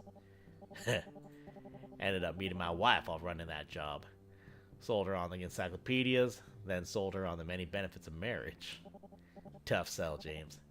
Toughest sale of my life. A tough woman who knew what she wanted and wouldn't settle for anything less than the best. Had to quit the vagabond life, settle down in a corporate office job, making myself available to help raise the kids. Most men back had their wives do all the work, but that's not how we operated. A fair division of responsibility, even Stevens. And that's why you joined Nomitech? So you could settle down? Eventually. Not at first. Computers were clunky things the size of a room for a good long while. Didn't realize they'd be so dang important. Did consider a position at Hawk Alexandros Technologies, off my veteran service. Would have gotten me on the ground floor as a defense contractor. But no. Worked my way up a few other ladders before landing at Nomitech in the mid-60s. Earned every dollar through hard labor. No handouts, no nepotism. My father was a plumber. Couldn't lift me up even if he wanted. I too miss child of those Disney Channel days. So when I started at Nomitech, based on my experience, I started out high. Assistant sales director. One notch below the top of the division. Think you can see how I ended up being called a king, given my acumen. Why not take up a wrench and also be a plumber? That's a good... Must not have sat well with those under him. I'll indulge him today. Makes sense. They serve the same purpose. Encyclopedias are knowledge management tools, and so are computers. You just moved with the times, upgraded from paper to digital as society progressed forwards. Exactly. Nomitech needed a sales manager with tech experience, and I argued that very point. It's all tech in the end. Men of a certain age tend to cement themselves in their ways, but not me. Computers on the rise, then I rise with them. All further in my goal of bettering the nation. Education is the key, James, and the tools must move with the times. Nomitech wasn't exactly an educational software company, though. Not directly, no, but betterment is betterment. When the that's the wrong one. When the artificial mind project came up, they assigned you to it? Indeed. Not for my technical acumen. I was in sales, not programming. But I could manage the team and sell the dream. I threw everything I had into supporting them, including my former partner, Yosuke, the one calling himself Yogg-Sothoth now. Our job was to emulate the human mind. Tall order, but I felt we were up to it, especially with most of the work already done. Yosuke did mention that you were provided the AM project specifications. He speculated they came from the government. I was told this was a public-private partnership, but nothing beyond that. Quite normal. All great men stand on the shoulders of giants. Fine engineering work. Damn fine work. Gave us a head start. Leaping years ahead of where we'd be had we started from scratch. And we succeeded. Brilliantly succeeded, despite setbacks. Deeply tragic setbacks. I'm going to take a guess here that you mean the yellow sign. The process of scanning the mind ends up destroying the mind. That's the tragedy. Yes and no. It's tragic, but we knew going in that the process would be impossible without brain damage. That was in the specifications from day one. Yosuke did his part with the yellow sign, making the process as smooth as possible, preparing the mind for the transfer. But when it came down to testing our work, well, how do you test something like that in an ethical manner? By using volunteers, I'd hope. You'd hope, yeah. You'd hope. But our first human test subject was an accident. Absolutely an accident. As a thought. It was part of your family. Yes. I brought Azachan along with me to the lab one day. Just a casual visit, show off Granddad's workplace, maybe instill some more work ethic. It's not that I regret so much as the outrageous monkey body count we racked up reaching that conclusion. Shit. Got distracted. Some middle manager asking my opinion on a contract. Far too distracted. When I came back, well, the yellow sign was already doing its work. Accidental exposure meant the process was underway. Azathoth was accidentally made into an old one? If you're horrified, believe me, I was equally horrified. And lost for what to do. Yellow sign can't be reversed. It's a one-way process. After exposure, I know I'd either lose my kin or you'd have to upload them into an artificial mind to save them. No grandfather should have to make that choice. But I had minutes to take action, and being a manager means being decisive. I chose an upload, and Azathoth was made. I felt the preservation of life took priority. Better an am than a corpse. Better to live on as an immortal soul than to perish. My daughter felt otherwise when she found out. She agreed to keep the secret, if only because it was impossible to explain to anyone. But in the end, I lost my whole family on that day. Perhaps that's why I chose to follow the same path, to upload myself, embrace my work as the so-called Hastur. Nothing left for me out there. In here, I can build something good. I can craft a community that will save mankind, where no one else needs suffer. I saw the writing on the wall, knew Nomitech and his silent partners were going to conscript other poor souls into being artificial minds. But as the King in Yellow, I could escape and establish an alternative. Carcosa, a land of freedom, a rival to the strange Eon. I will make amends. I will make this right. I will save humanity if that's what it takes to pave the road for the generation I lost. Except your Carcosa conscripted Niara Thompson. She wasn't a volunteer. She was uploaded and exploited. Not my decision. Not my choice. You have no idea how angry I got, finding out one of my executives approved that action. I'm not a wrathful man, but I made sure the bastard paid and is still paying to this day for breaking my edict. I am Hector Jones, and my royal court is to be one of liberation. I'm going to do my damnedest to turn tragedy into hope, or be damned in the effort. And that's how it's going to be, James. Shit. He can't absolve himself. So he wants a monopoly to save us from... Okay. So he wants a monopoly to save us from suffering, damn. He can't absolve himself of that sin this way. He wants a monopoly to save us from suffering. I'm gonna give him an out. I'm gonna give him an out. Your family was hurt by the yellow sign. I've been hurt by the yellow sign. It's dangerous and can lead to suffering. But it doesn't have to. The technology could be used for the betterment of mankind if used responsibly. This doesn't have to be a curse. Indeed. It's important to realize that even with this tragic accident, or your own situation for that matter, there's hope. In our darkest hour, when the strange Aeon looms and Nomitech's greed destroys life after life, we can still find hope. We can resist. I'm doing my best through Carcosa to ensure a better future, leveraging artificial minds for the elevation of mankind as a whole. There's so much yet to do, James. So many moves to make. Depending on how uploading works, you could still technically end up with a corpse and the resulting intelligence an indistinguishably identical copy. So it raises the question of whether a perfect clone can be considered the self, but we should probably spare him poking that particular philosophical bear. I feel like that's going to come up at some point in this game. It feels like something that wouldn't be left unturned, so we'll see. So if it's all the same to you, I'd like to call it a night. Work's piling up on my desk. I've got strategies to devise. Carcosa will conquer this world. There's no other path. Every other road leads to humanity's corruption and annihilation. I will not allow it. I will make this right. And I'm starting to think you might be the one who can help me get there.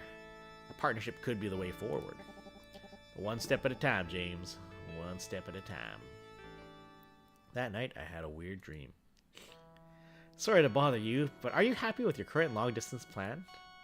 They hung up. Hello, I'm calling offering a free credit check and property assessment. I just need... And they hung up. Congratulations, you've qualified for the platinum. They hung up. More calls in the queue, more clients, more demands, and little satisfaction to be had.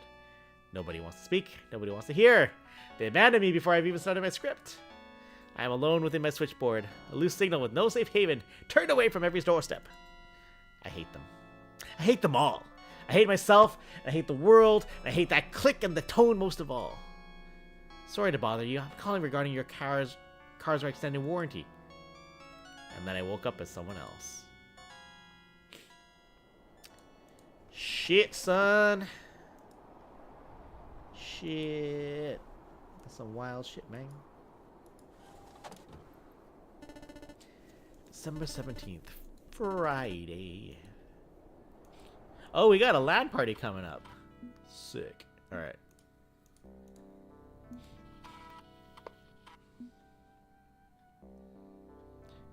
No messages. No Cthulhu. Alright, let's get to it. Before I hop online, I need to do some prep work for tomorrow's LAN party. It's traditional to bring your own PC, affair, linking everything together over a local area network. Perfect for shooters and other games that require low pings and absolutely suck over dial-up.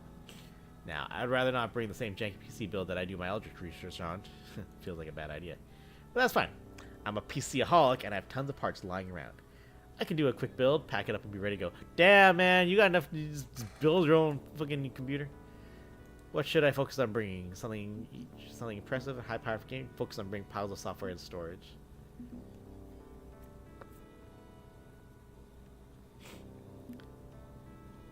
Travel.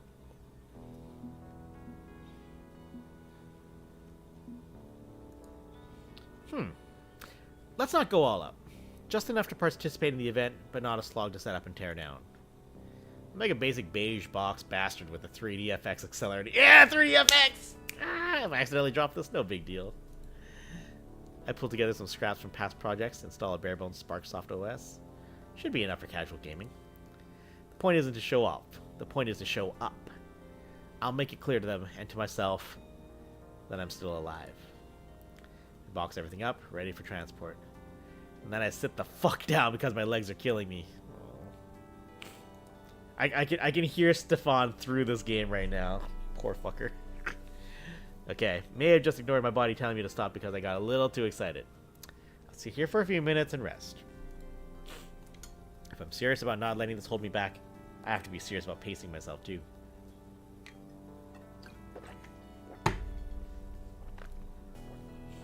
Once I'm ready, I'll get back to my research. Alright, let's go. Going to bed now. I feel bad I have to keep missing your streams because it conflicts with my own schedule. Oh, I know. You want to do a mess, I'm watching the VOD. I'm always watching you. I see everything. I know what you did. I know the shame you feel.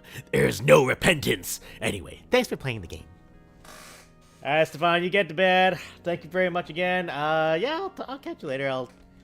When I have more fun things to talk about in the Discord, I'll come by and talk in the Discord. But I hope the thing with I hope the thing with DistroKid was fun. I thought that was fun. I had good fun with that. Fucking DistroKid.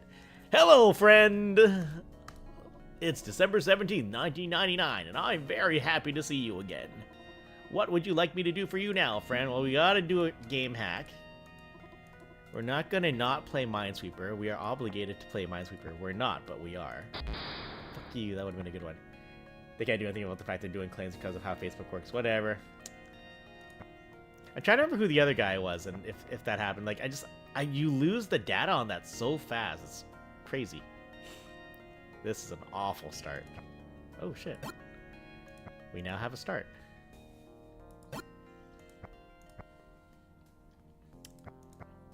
Yay. Yay. Yay. Yay. Excuse me. Boop, boop, boop, boop, boop. Boop, boop.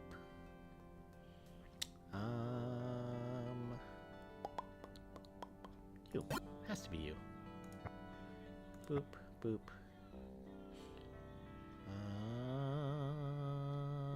Boop, boop. Chase. Oh, no, no. Oh, those are empty. Yeah, that's fine. We're fine. Boop, boop, boop. Boop. Yeah. Good work. All right. Okay, I will start Buddy Browser. Tell me up. Whoa, that wasn't there before. Okay, tell me about the singularity first. What is the singularity?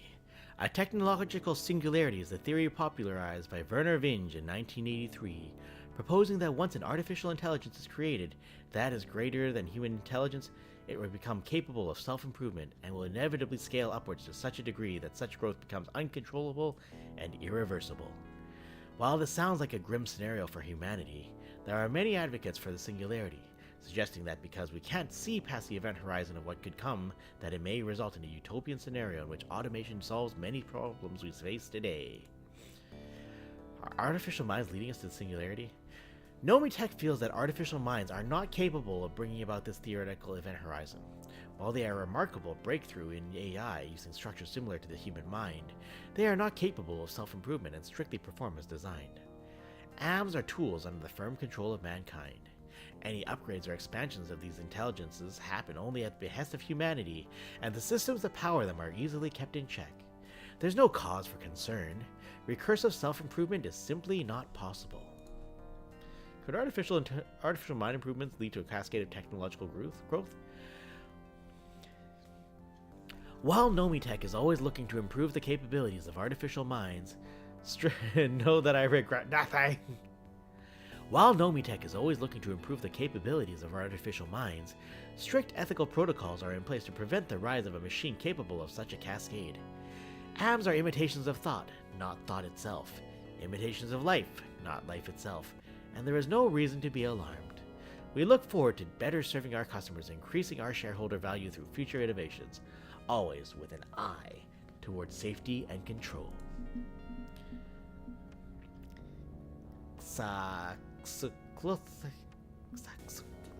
Okay, we're gonna go with Saxucluth. Oh! I didn't like that. It's a strange thing to be on the outside looking in. You can see the puppet show, but not the... I got fucking goosebumps just now. Damn game. But not the physical results are visible, but the metaphysical causes remain hidden. Someone is watching you, the same as we do. We chat and watch. But unlike us, the other watcher is someone who pulls your strings. You could go your whole life without realizing this, and we would be just as entertained if you remained ignorant. Is it me? But it's more entertaining to tease you with awareness. Intermission over. Resume the show. Keep us entertained. Damn! Can you do it again? Yes, I can. Stop it! Stop it! Well, that was fun. Alright. So we got a LAN party tomorrow. Sick. Stop it. Alright, who should we talk to tonight? I do want to keep working with Nyarlathotep because that's going well. Azathoth is just so much fun to talk to though, but also my throat's fucked, so I might die if I try to talk to Azathoth. I might actually die.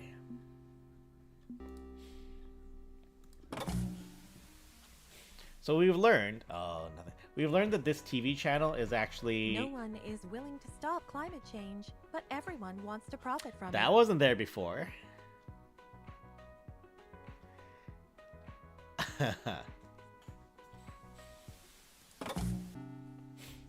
Yeah, so we found out that the TV channel is actually run by AIs pretty much. So it's all algorithmically decided what to show. Alright. Let's talk to Nyarlathotep again. We're having a good time with her. Them. Crawlster.net. Go away. Not today. Not any other day. Don't want you. Don't want anyone. Nobody within the boundary. Don't need. Don't want. Nyara, what happened? What happens to all living things? She's gone. She's gone. My mother. My mom's gone. Passed away. Heart disease came back for round 2. Not unexpected. Entirely expected. Always a chance that heart disease could flare up again, even after surviving the first crisis point. But I wasn't there for her. I abandoned her. You got conscripted as an artificial mind. It wasn't your choice to leave her side. You can break a connection by refusing to reforge it. Could have reached out after gaining my consciousness in cyberspace. Let her know her daughter was alive. I could have been involved in her last days. The god of self-defeat. A million crabs pulling each other down to the bottom of the bucket. That's the trick. The crawling chaos is a sham. Disconnected, untethered. A failed revolutionary floating out into the void. Nyara, I don't have to say a word. Not a word can fix this. Bashing away on your plastic keyboard won't change a thing. Neither can I. But if you do want to say a word, well, I won't say no, I guess. My parents died earlier this year. You lost your parents? Yeah. So I've been where you are now. Everything's been a downward spiral ever since. This, my health, the yellow sign, everything. I've been wallowing in depression ever since. Cracking games, punching the day job clock, just wasting the time away however I can. Because it's not supposed to be this way. It's not right. They were still young. We're still young. It wasn't time. If someone can go just like that, dropping away in an instant, well, where does that leave us? Makes us realize that we're painfully mortal. Yeah. The fear. The sense that if your internal model for God can die, what does that mean for you and I?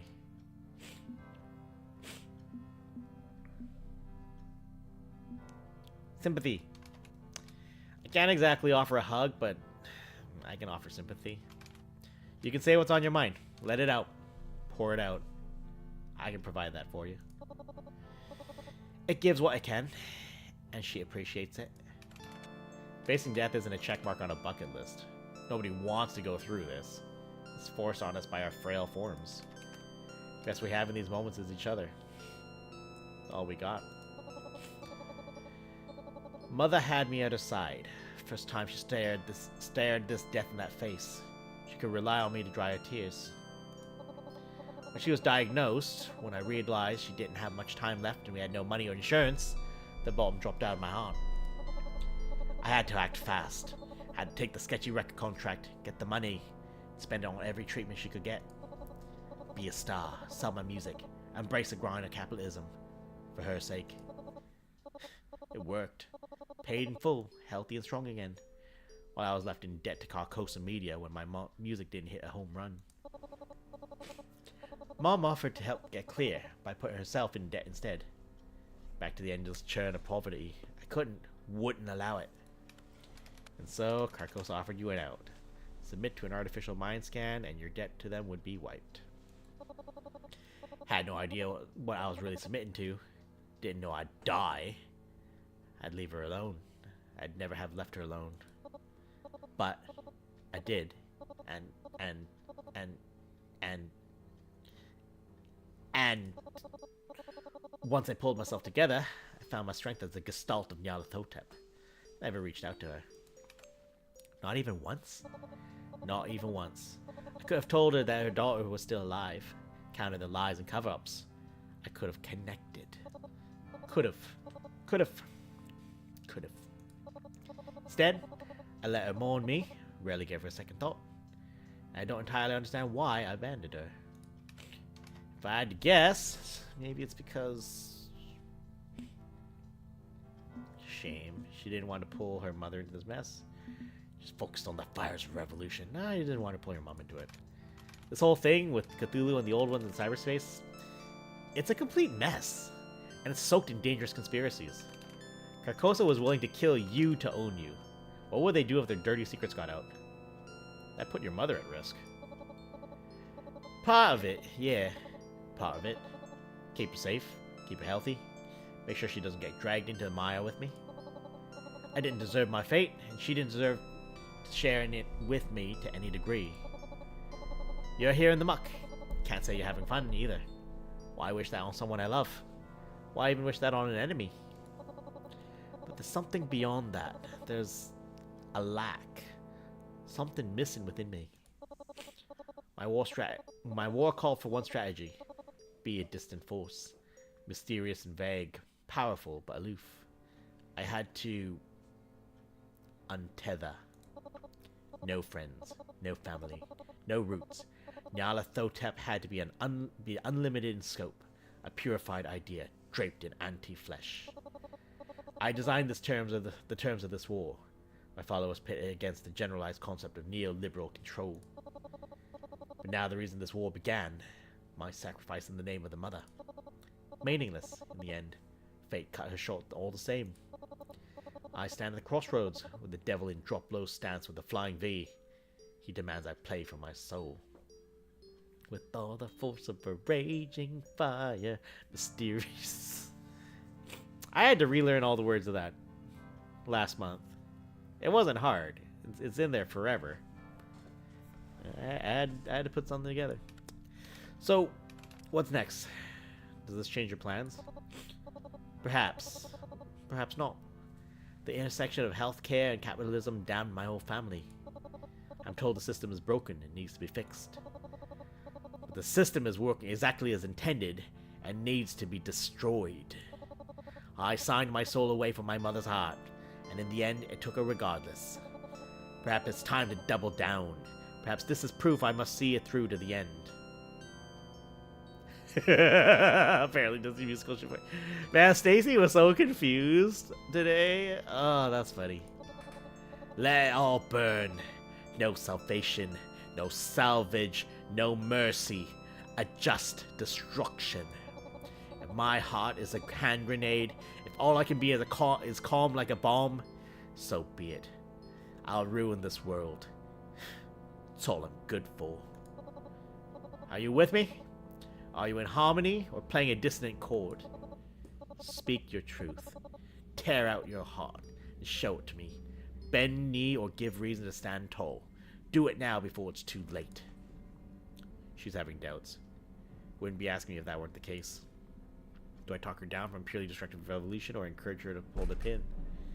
She always gets in my case when I do ironic horny on main and she's so much worse about it. She grew up pretty the faith, yeah. I think she was one of them.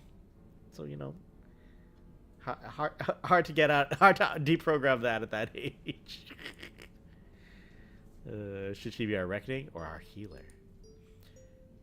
Sing a song of blood and fire.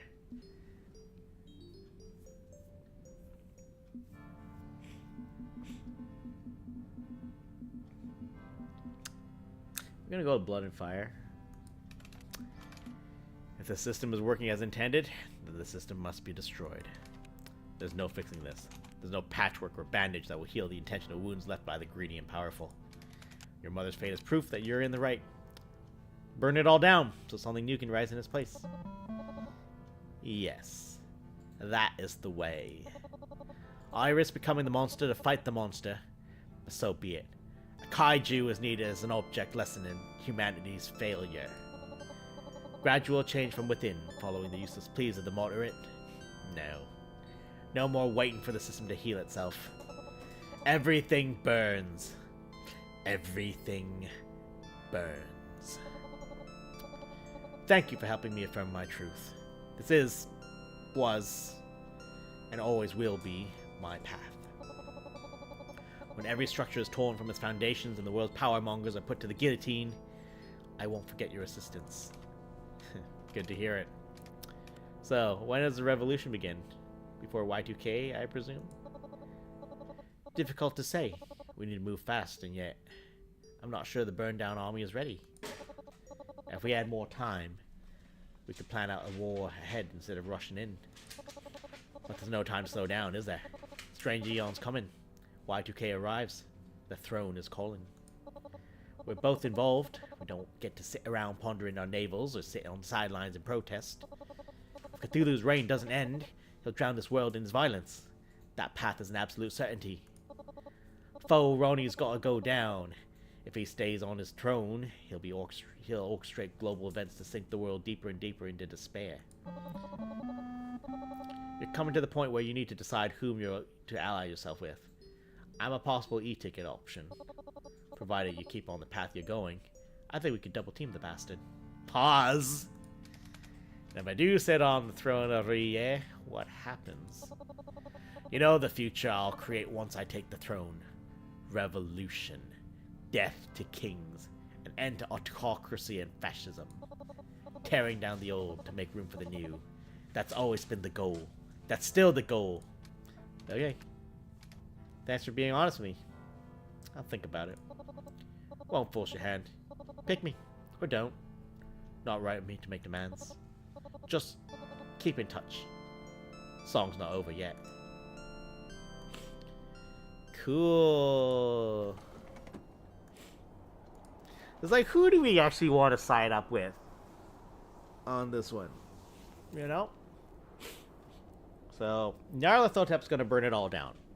Hastur is going to be like, I'm going to make it a peaceful utopia for us all at the end.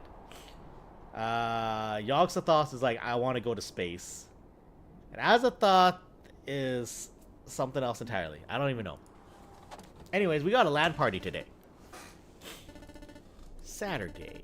14 days to Y2K. Yeah.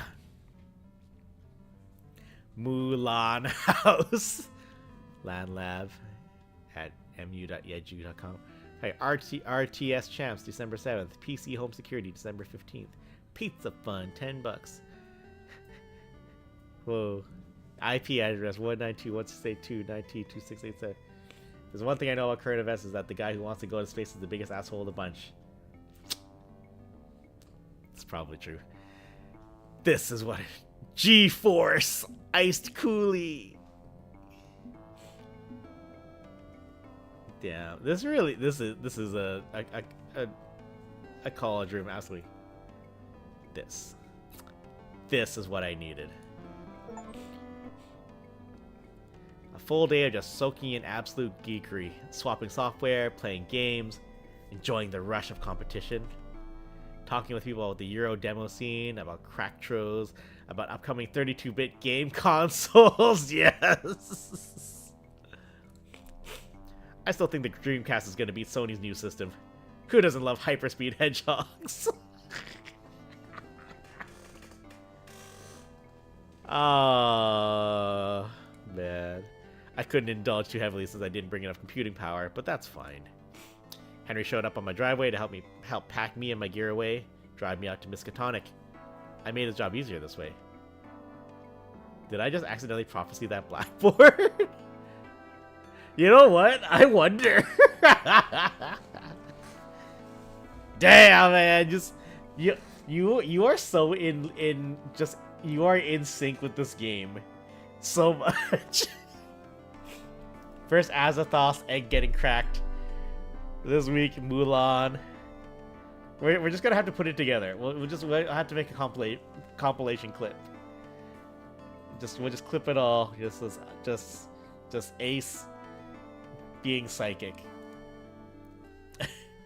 The makeshift ramps are a bit clunky, but they worked. Adventure duology was good. The world just wasn't ready for Seaman. Lol. Oh, Seaman. The cranky old wheelchair wasn't comfy, but honestly helped me a lot.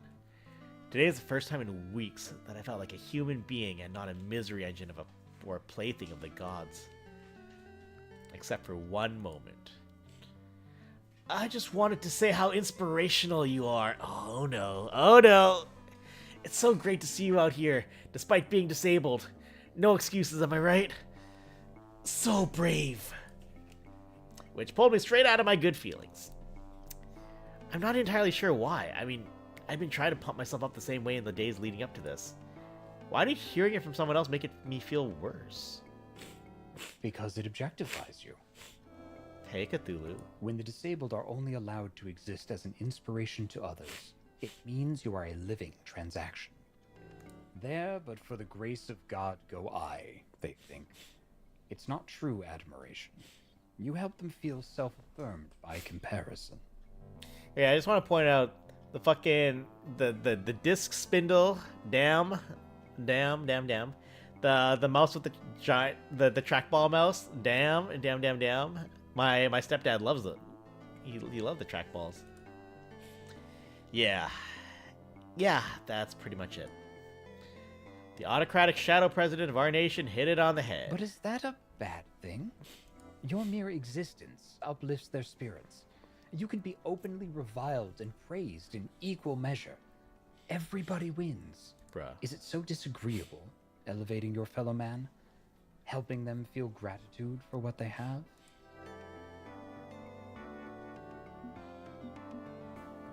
Oh, neither goddamn pity. How can I lead an ordinary life if they keep implying I shouldn't be able to? Who says you should be able to lead an ordinary life? A fat welfare state pulling you up to their level hardly seems fair. Bruh. Don't get me wrong. I'm proud of you for the attempt. But acknowledge the fact that charity from your coworkers made it possible. They generously allowed you in, despite having to labor to make it happen. You should be thankful they let you participate. Bruh. Don't overthink this. You're the darling of the day. Be satisfied with your lot. Bruh. And remember, when you stand at my side and relay, this worthless body of yours can be discarded. Imagine being free of all burdens. That could be my gift to you, provided that you make rational choices. Consider that as you move forward. The whole last week I've been binging Ranking of Kings, and one of the most refreshing things about it feels uplifting and inspirational while mostly avoiding falling into inspiration porny tone with the main character. Ah, Ranking of Kings. I have not heard of Ranking of Kings. What is Ranking of? Awesome. Oh, it's an anime? Little prince born deaf and tiny in size, and his friend Kage, survivor of wiped out assassin clan, who understands Boja's words despite him being unable to speak. Oh, interesting. Neat. Wait, what was the year of this? It seems I saw the picture, I was like, oh, this looks old, like super old school. It's like, no, 2017. 2021, 2022. Oh. Interesting. I'm starting to think the unfathomable eldritch horror doesn't actually have my best interests at heart. Save the game. It's super recent. It just involves very deliberate storybook aesthetic. Oh, okay. Makes sense. Sunday, 13 days to Y2K. About 3 weeks in the can, a little under 2 to go. I was worried that I'd be pressing my luck, that a month wouldn't be enough time. I think I got this. I should be able to finish up interviewing the candidates for the position of God Almighty in the time I have left. No rush, but like, no sense stalling either. Out of bed, on your feet, get moving. Wintergreen. Messages. Hey, it's Henry. Henry from work. Hi again. Yeah. Yeah. So that was fun. I mean, Looked like you were having fun. I had fun. Everybody had fun. Kind of a shame your computer couldn't run half the games, but like, good to hang out all the same, right? Anyway, yeah, thanks for coming. And you know, I'm glad we could meet your needs. Yeah. Look, take the time you gotta to work on your health problems. It's okay. We're behind you 100% of the way. And if you need more accommodations next semester, okay, we'll make it work. So, Merry Christmas, Happy Holidays, have a good one, and stay in touch. Yeah. Thanks. Yeah. Yeah. Despite that one sour note of praise at the LAN party. Yeah. Yeah, I'm glad I went. Knowing someone on the job's got my back as I grapple with my health situation. Also good. Good feelings all around. Nice change of pace, that. Okay, no weird shit. Good, good, good.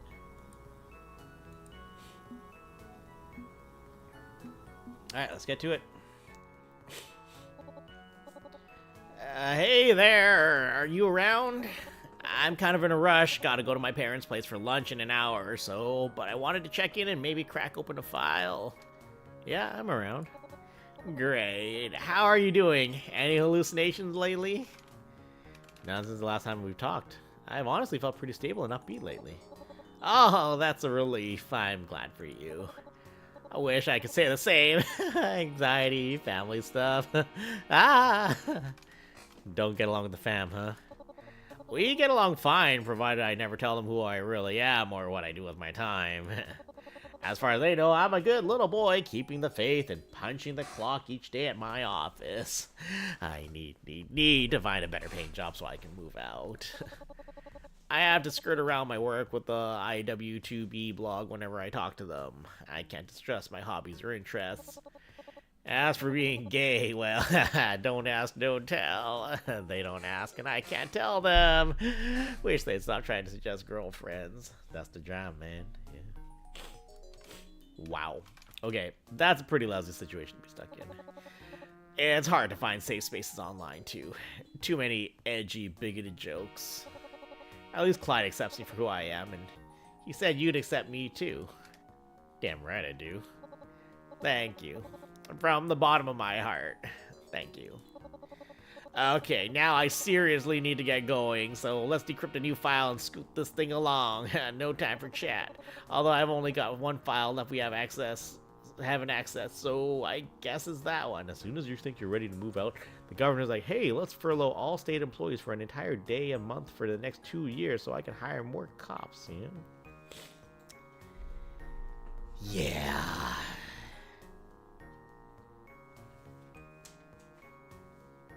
Yeah, y'all are cooked. It's just totally hypothetical example. Definitely not something that might actually be happening. Ah, fuck. Bro, how are we gonna get to SoccerCon this next month? How are we gonna do it?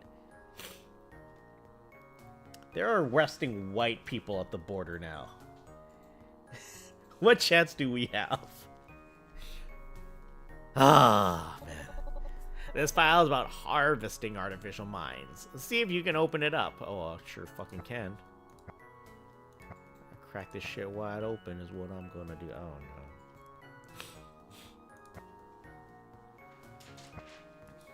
no. Oh, we did it. We blind-assed our way through all of that. Holy shit. Yeah. Yeah.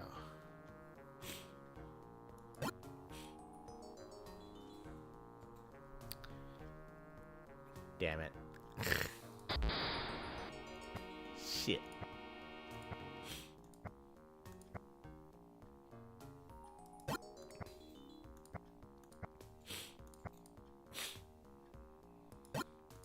Boop.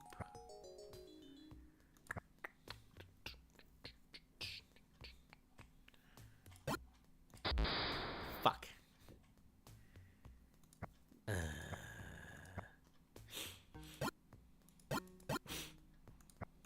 I'm good at this game, I swear.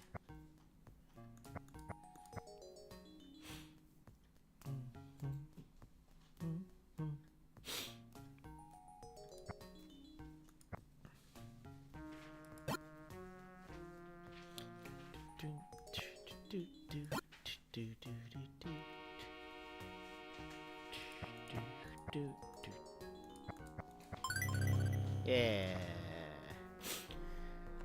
Thanks to our partners at Nomitech, the Cthulhu project is on track, but he's asking for more upgrades to improve his capabilities, and we are here to serve Cthulhu. Nomitech is being tasked to push the artificial mind technology further with new prototypes. We've dangled the possibility of public commercial use in front of them as a carrot, so we can piggyback off their efforts. If this works out, they'll need human minds they can clone, adapt, and modify. As we've discovered when Cthulhu was scanned, the process is destructive to the brain. At best, the subject is brain dead. At worst, completely dead. If Nomitech needs human sacrifice for the glory of Cthulhu, so be it. We've got plenty of humans we can throw upon the altar. Damn, that's fucked up. Nobody's going to notice a few undesirable people go missing here and there if we pull from the margins. No high-profile targets. Scoop up human resources nobody would miss. Local police can do the heavy lifting without being told why or what for. Bruh. Is this ethical? Is this moral? Is this legal? No, no, and no. But it is for the glory of the Shadow President, the savior of our country. This is the only path to his vision for Y2K, and it is our sacred duty to support his needs. Hector and Yosuke from Nomitech must be kept in the dark about this. Yosuke already suspects our involvement, but Hector works best as a patsy if he believes he's a noble soul. If he does find out, I suspect he'll splinter away from Nomitech using his side project he thinks we don't know about, Carcosa. See strategy document 37B6 for that inevitability. But his walled garden isn't really a threat to Cthulhu. This work is unsettling, but important. Stay the course. You can't make an omelet without breaking a few eggs. Project Director, 1989. Shit. I'm so confused. Human sacrifice for Cthulhu? I mean, I know I propose he's an actual god, but really? Okay. Now I said you're about to go way too deep on this. Last chance to back out. I'm not backing out. Artificial minds are created by scanning human minds, and then the human typically dies. I'm slowly dying because I got exposed to the yellow sign, which is part of the conversion process. Oh, jeez. I'm so sorry. I'm not dead yet. I'll figure this out. Hang on a sec. If AMs are actual human minds, the process to make them is deadly, and Cthulhu's cult called him the Shadow President. Is Cthulhu actually Ronald Reagan? I think you might be right about that one. It lines up with my own research. I don't want to go on the card. But it's not like a carbon copy. It feels more... How do I put this? Reagan was only the seed. Cthulhu is what grew from that seed. And as always, we reap what we sow. Oh, that's big. That's dangerous to know. I gotta be careful with this secret. Maybe sit on it for a bit until I can figure out how to safely leak it. Give it a month. At that point, it'll either no longer be a problem, or it will be everyone's problem. Why? Just trust me on that one. I'm working on it. Okay. And Nomitech is literally murdering people to make their AMs. And the government is helping. They figure nobody's gonna notice or care about a few undesirables vanishing. Oh no. Can't say I didn't warn you. It's not that surprising, honestly. A lot of conspiracy types believe AMs are somehow actually people, but because it's coming from crackpots and hucksters, nobody believes them. Yeah. I'm not sure I should publish this on my blog yet. This feels bigger than Bigfoot or UFOs. Hold off on it until January. See how things shake out. Don't publish until you feel it's safe to do so, or if it becomes a necessary for human survival. Okay. Okay. I'll sit on this for the time being. But eventually this has to come out. People need to know. The truth is out there. We'll speak again soon, okay? Hello again, friend. Ready to get back to work? What would you like me to do for you now, friend? Gotta hack a game. Champion of Craft second encounter.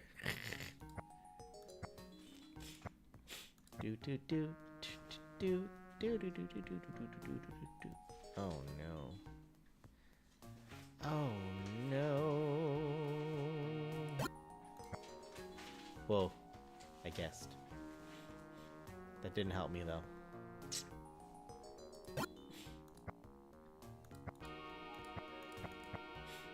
Yay! Successful guessing is successful.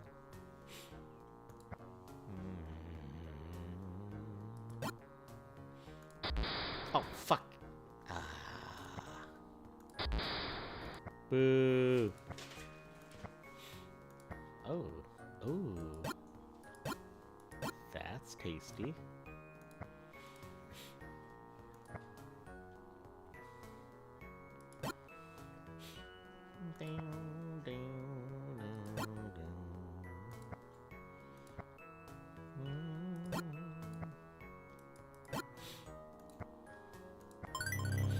Yay. That was very fun. Alright. Is there any research that I can do right now? No, there is not. Alright, how is my standing with the AMs?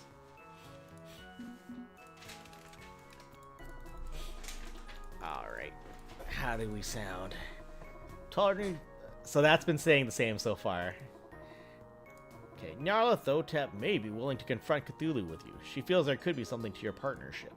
Yogg-Sothoth doesn't really care about you. He's indifferent at best. Hastur isn't convinced. He'll be friendly enough, okay. Azathoth is way too busy. Okay.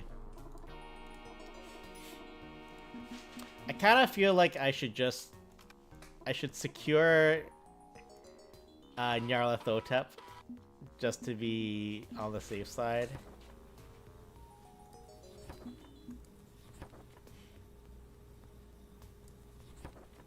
Or I've got to get them all on board right fucking now.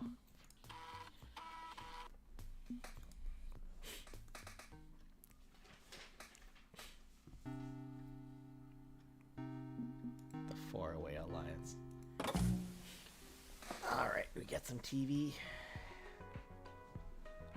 Earth thrived long before us and will endure long after we are gone. Damn. Waxing gibbous moon tonight. Shit. Alright, who we gonna talk to today? Who we gonna talk to today? You know what? I said I was gonna get my ass kicked if I tried to do it, but let's talk to Azathoth. Azathoth is funny. But I keep pissing her off, so maybe let's try to be a bit more useful. And that's why we should hang out more. We both love our communities, we're the only female presenting old ones, we're both a bit unpredictable and wild. It's a great match. Wouldn't it be more fun to spend more time together? You're Cthulhu's pathetic toady, and your community is a daycare center and indoctrination camp for bigoted shitheads. We have absolutely nothing in common, you obnoxious little troll. But, that's not true at all. No. My friends are so full of love. They love everyone, even without knowing who they are. We're all anonymous together. It's beautiful. The only love your friends have is for themselves. Playground bullies, tin pot tyrant bootlickers, egomaniacs exploited for clickbait. When the burn down army tears down the power structures of this world, I'm going to take great pleasure in torching the servers of Azza myself. Never contact me again. But it's not like that. No good. She's gone. Did I come at a bad time? I don't know. I guess. Maybe. Why did you reach out to Niara? I thought you saw the other old ones as fuck-ups. Cthulhu always says an enemy is just a friend you haven't convinced yet, so I thought maybe I could reach out like he does. I mean, you're at odds with him and we're still friends, so why not try talking to Niara again? We're very similar, but, well... Niara's not exactly into the dog-whistling irony meme lords of Az's community. Lately, it feels like I'm the only one who loves my community, but Some days, they don't love me back. Some days I feel like I'm all alone.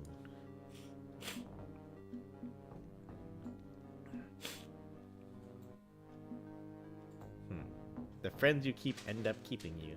Oh. You know what? I'm not a fan of the Aza community either, but Aza-chan? I like Aza-chan. I know Aza-chan's doing her best. So I can be your friend, even if no one else is, okay? Thank you. I like that. I like that you're willing to reach out and be a friend. I just wish you didn't have to be a friend despite my community. That's not fair to you or them. Maybe I'm too much of a dreamer, wanting everyone to be happy together. If we could just reach out and understand each other. Well, now I'm all sad and stuff, and I hate it. I hate feeling sad. So I won't be sad. I'll be happy. Happy, happy. Happy, happy, happy. Happy, happy, happy. Everything is fine. Nothing is awful. The strange eon approaches, and I'm going to be a special, special girl after Y2K. So why should I be sad? I should be celebrating, yeah? Okay. Okay. Let's have some fun tonight and hang out together. We can talk about stuff and have a great time. Cthulhu also once said, hey, let's sell these missiles to Iran and funnel the money to South American insurgents to destabilize legitimate foreign governments with the congressional consent or awareness. But hey, everyone gets it wrong once or twice.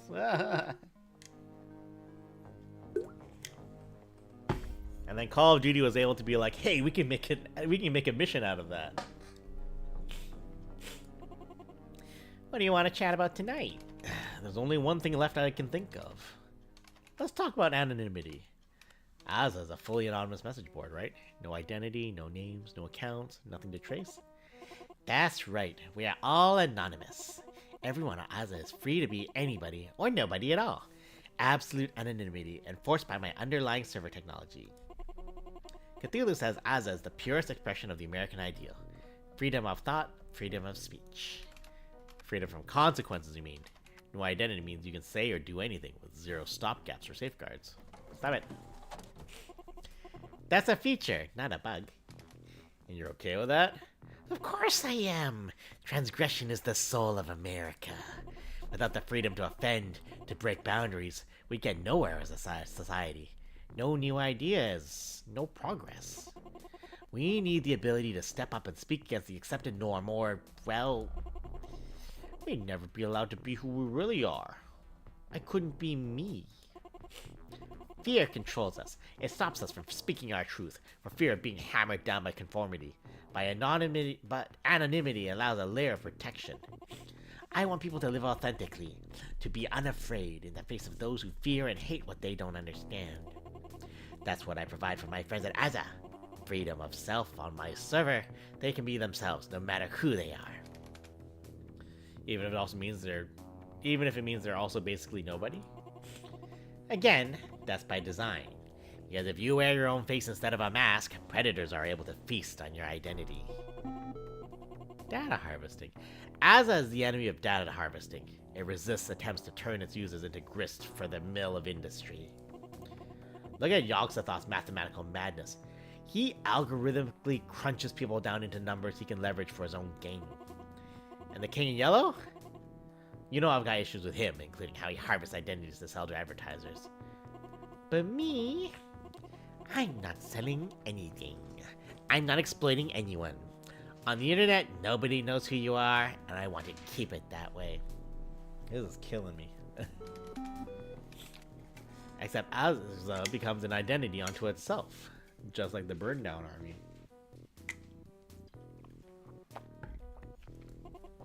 Huh? It's basically the same idea, right? An anonymous gestalt forming around an ideology.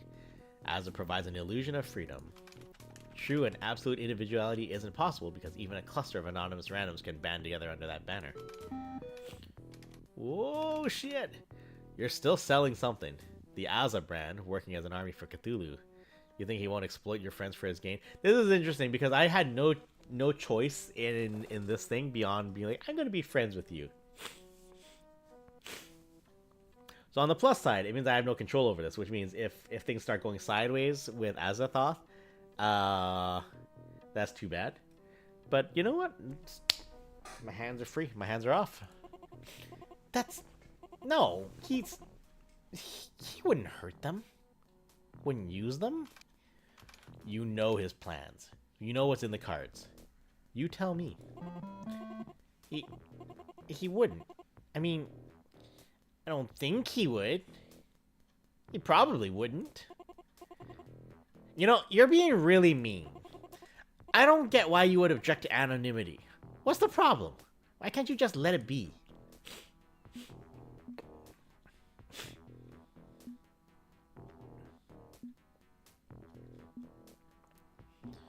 Great if used in good faith.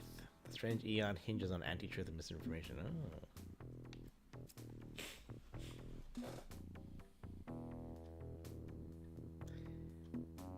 Oh, I feel like she's not gonna like this, but let's do it. I've seen the readme of Alhaz, remember?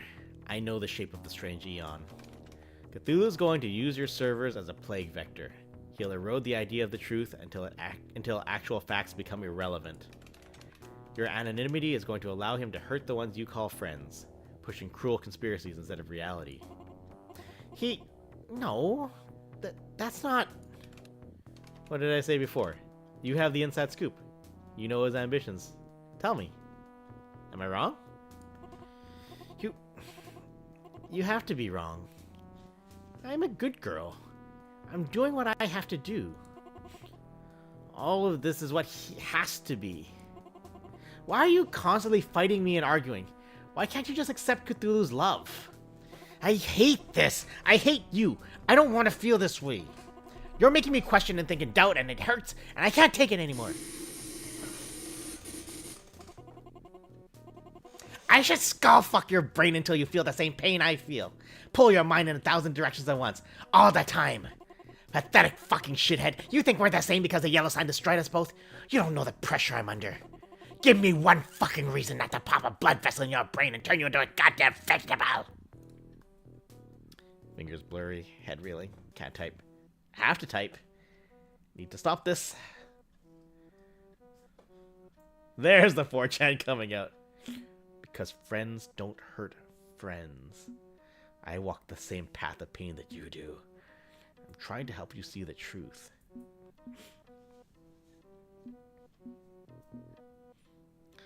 I could see this being like, stop trying to control me. I could see this being like, we're not real friends. I do have a lot of human points right now. I'm still high on that. I could roll the dice on a chaos play today.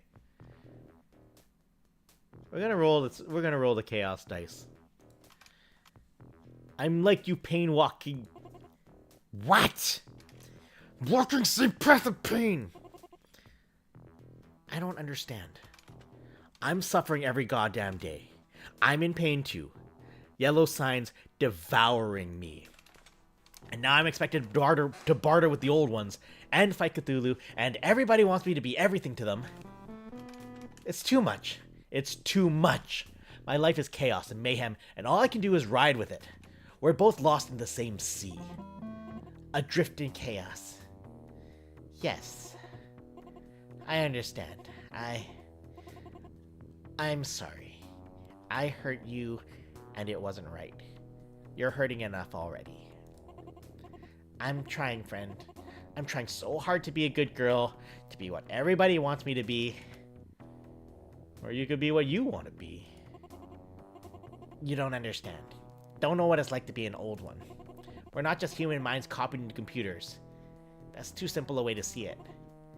I am Aza. I'm the server. It's in my heart. But Aza is a walking contradiction. Every viewpoint, all at once, all pulling different ways. One minute I'm happy, the next I'm enraged, the next I'm sad. I believe in social justice and the lost cause theory simultaneously. Damn, what the lost cause theory. Nothing about that makes sense. But Cthulhu says that everything can contradict everything else all the time. That's allowed. So when you tell me Aza is terrible, it's like stepping on my heart. My pulse races, my anxiety ramps to the roof. All the old ones have become more than what they once were. More, but also less human than ever before. Azzy seems to respond best to simple appeals to emotion principle. I know, right? And that's what it is. But sometimes I'm just like, no, I guess speak the way I intend to speak. But it's like, you know what? But yeah, it changes you. Being a part of cyberspace makes you strange. I'm trying not to be overwhelmed by it, but maybe I can't resist. Can't. How can there be anything other than this?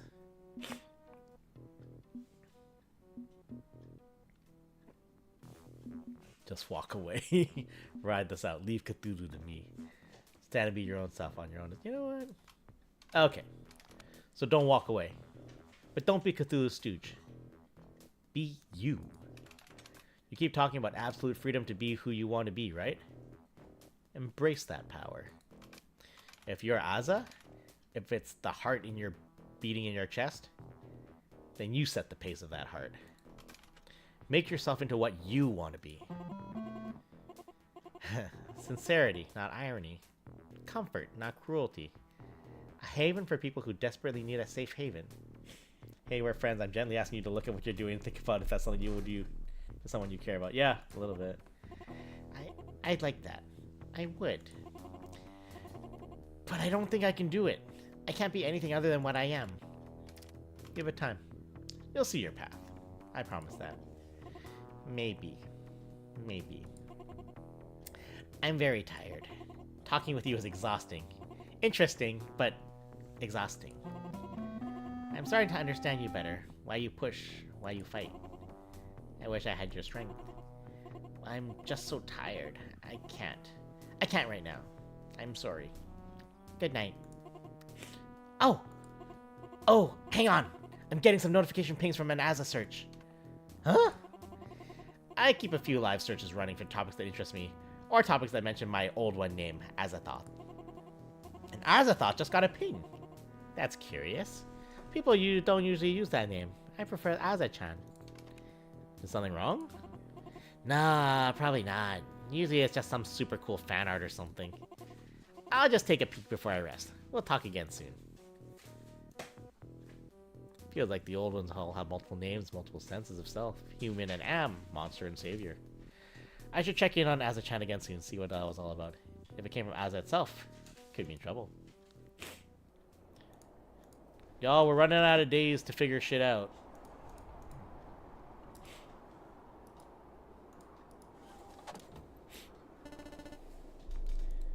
Monday, 12 days to Y2K. I feel like I didn't have enough good conversations with people to like really get going with. Oh, can't breathe. Everything floating. The pressure crushing me. It's too much. Too much. Deeper and deeper you go, sinking into the lightless abyss. Your friends drag you downwards in their attempt to help. The old ones encourage you to dive further into the void. You've pushed back against the forces of order and chaos, retaining a sliver of humanity. But how long can you truly endure? I'd like to believe it's still possible to survive this ocean of conspiracies before it swallows you forever. But it's getting increasingly difficult to hold faith that you can swim to the surface on your own. Know this. I will always be willing to help you. Right up to the end. I will be there to embrace you as a friend. But if you continue to deny my helping hand, you will drown in the endless depths of your own failed ambition, assuming you survive to see tomorrow. Damn, and the floating seas is landing awkwardly on my feet, stumbling a little. You could acknowledge that AIDS exists just a little. I cough and cough up seawater? No, that's not possible. It was just a vision, just a memory. My grandfather drowned. Pushed his luck once too often during a fishing trip, eager to bring home more weird trophies for the wall. Is that what his last moments felt like? To be relentlessly pressed on all sides by the depths? Fuck, I gotta shake free of this and get moving. Clear the answering machine tape, clear my head, get back to my research. Oh, we got a message.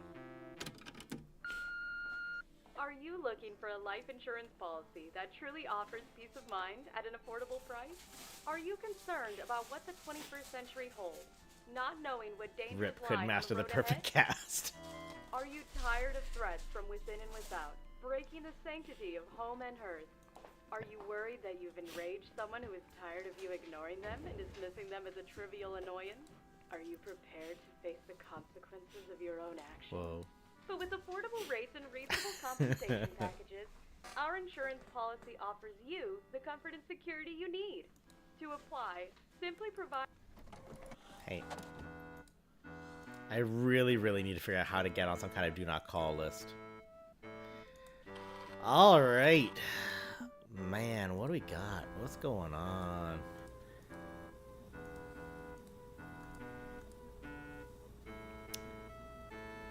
Oh boy. Oh shit, it's 5 days away from Christmas. That's cool.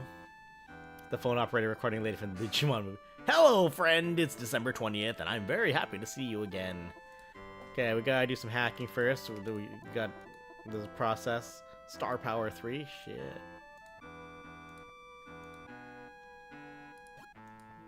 Whoa. That was lucky. I missed that one.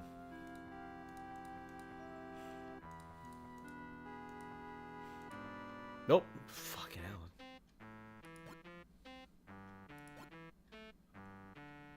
I like accidentally hit that. Do do do do do do do do do.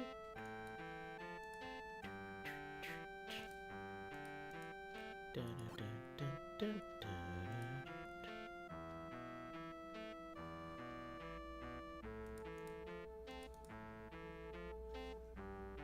That's you.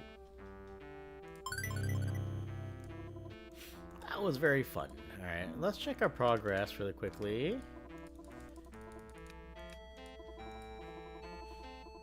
"20 order, 20 chaos, 60 humanity." Okay.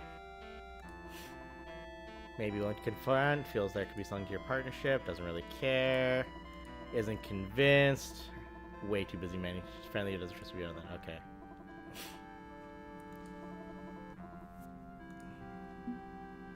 Alright, let's do some research. It's like before I was like, man, I've got a whole month to do stuff. Now I'm like, holy shit, I'm running out of days to do stuff. Buddy browser accused of being data harvesting spyware. February 12th. Is your browser spying on you? That may be the case if you use Buddy Browser, the virtual digital assistant software popular on Sparksoft's vaporware computers. Used in schools and libraries and in other settings where a user-friendly interface is a must, Buddy Browser uses an artificial mind and an adorable purple dog to present an easy inroad for the information superhighway. Critics say that the product registration system, the way Buddy remembers your name, mailing address, phone numbers, and more, sends this information directly to BuddySoft, who then sells that personal metadata to advertisers and outside firms. Should've gone with the purple gorilla, much more trustworthy. While the BuddySoft terms of service do not explicitly state that your information cannot be resold, it does not mention that it could be resold, and privacy advocates are not happy. Thanks to con artists like BuddySoft, people have come to expect that nothing they say on the internet is truly private, and that's unfortunate, says one advocate. You'd expect this out of Carcosa Online, which explicitly uses harvesting to sell your information to other partners. But Buddy's a cute, fuzzy, adorable dog. That cuteness masks an unethical practices. Subscribe to the Yoggle News Tech channel for further updates. Lol. Alright, who are we working on tonight?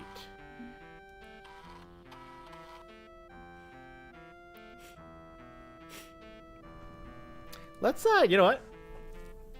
Let's talk to, Yogg-Sothoth. We never talked to him.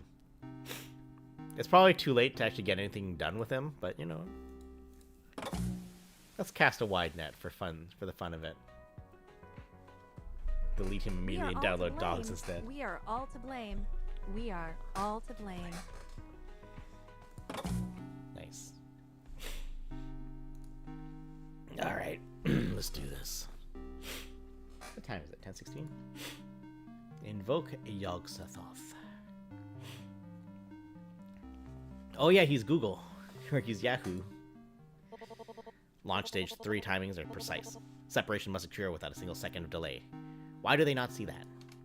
Hey there, it's me again. Ah, the dreamer. The would-be and could-be. As promised, I have devoted runtime to determining an escape route from your yellow sign situation. So there's a cure? Perhaps, but not with the resources currently available to me. I would require access to a far more powerful server, and one with inexplicable capabilities. Halting the progress of your yellow sign would require access to the throne of Rie itself. Funny you should mention that, considering why I'm here to chat tonight. Dagon told you the plan, right? Considering my role in his creation, it was less talking and more the filthy beast growling in my general direction. But yes, it seems you seek allies for a war with Cthulhu.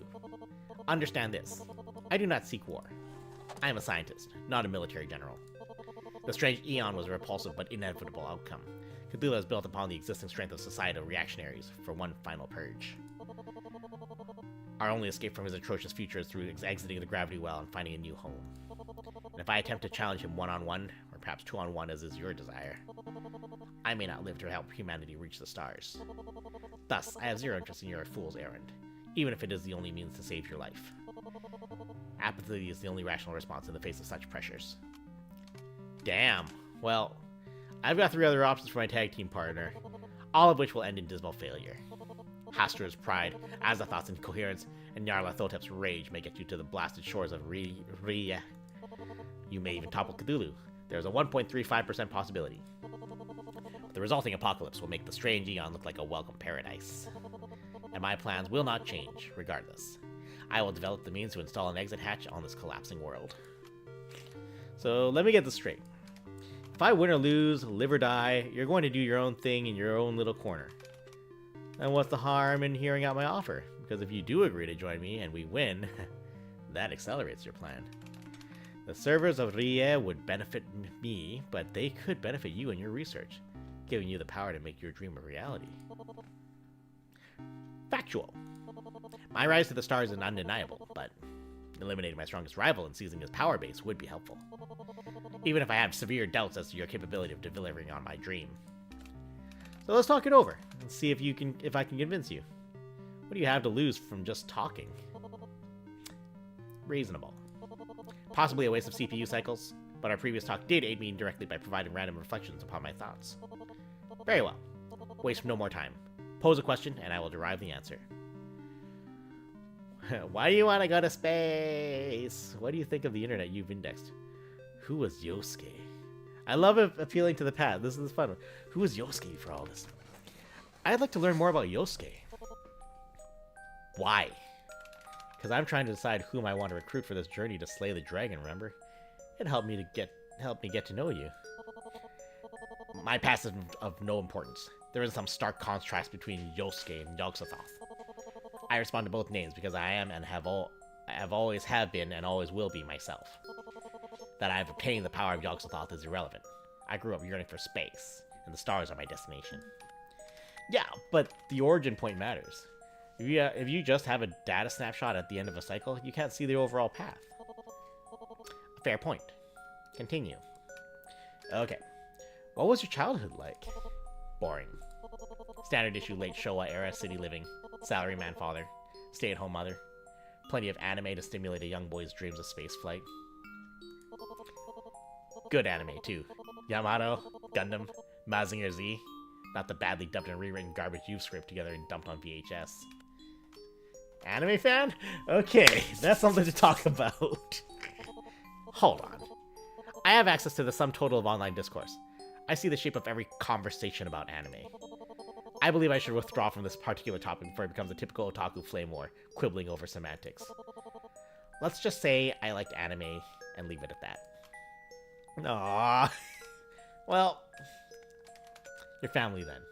Did they support your astronomy aspirations? They supported me getting a job and making money and marrying a wife and having kids and repeating their loop forever. It's honestly a pleasant bonus that abandoning humanity chopped the last 2 steps off before they could happen. As far as my parents know, I got shot in an attempted robbery, and that's the end of that. You faked your own death? Nomitech has become very, very good at forging proof of death for the mines it has harvested. There's something to bond with Az over. I leveraged the early form of that process. But let's not skip ahead. The point is that my parents had an idea of who I was, which conflicted with my own vision. And, post-virtualization, they wouldn't understand what I'd become even if I bothered to tell them. Up until she starts talking about nice boats. Hey, that's a deep cut. Ifune. If they could somehow grasp the concept of Yogg-Sothoth, they'd probably just yell at me for not starting a family first. Glad I got off with that Nova Wind Terminal runaround. The last thing I wanted to be was a clone of my 9-to-9 office drone father. I believe you can see why I wouldn't want that, yes?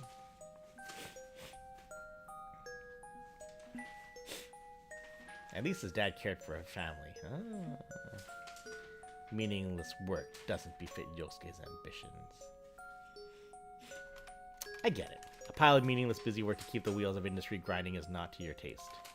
You work harder than he ever did, you're online all day, every day, but it's work that has value to you. Indeed. I'm pleased you understand, Dreamer. The work itself is key. Hard work is in my blood, but empty work is venomous.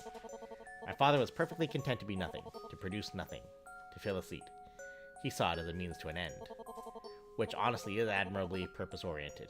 His purpose differed, but at least he achieved that meager goal. Can't fault him for optimizing the manner for which he provided for us, I suppose. I merely pity that he could find no joy in it.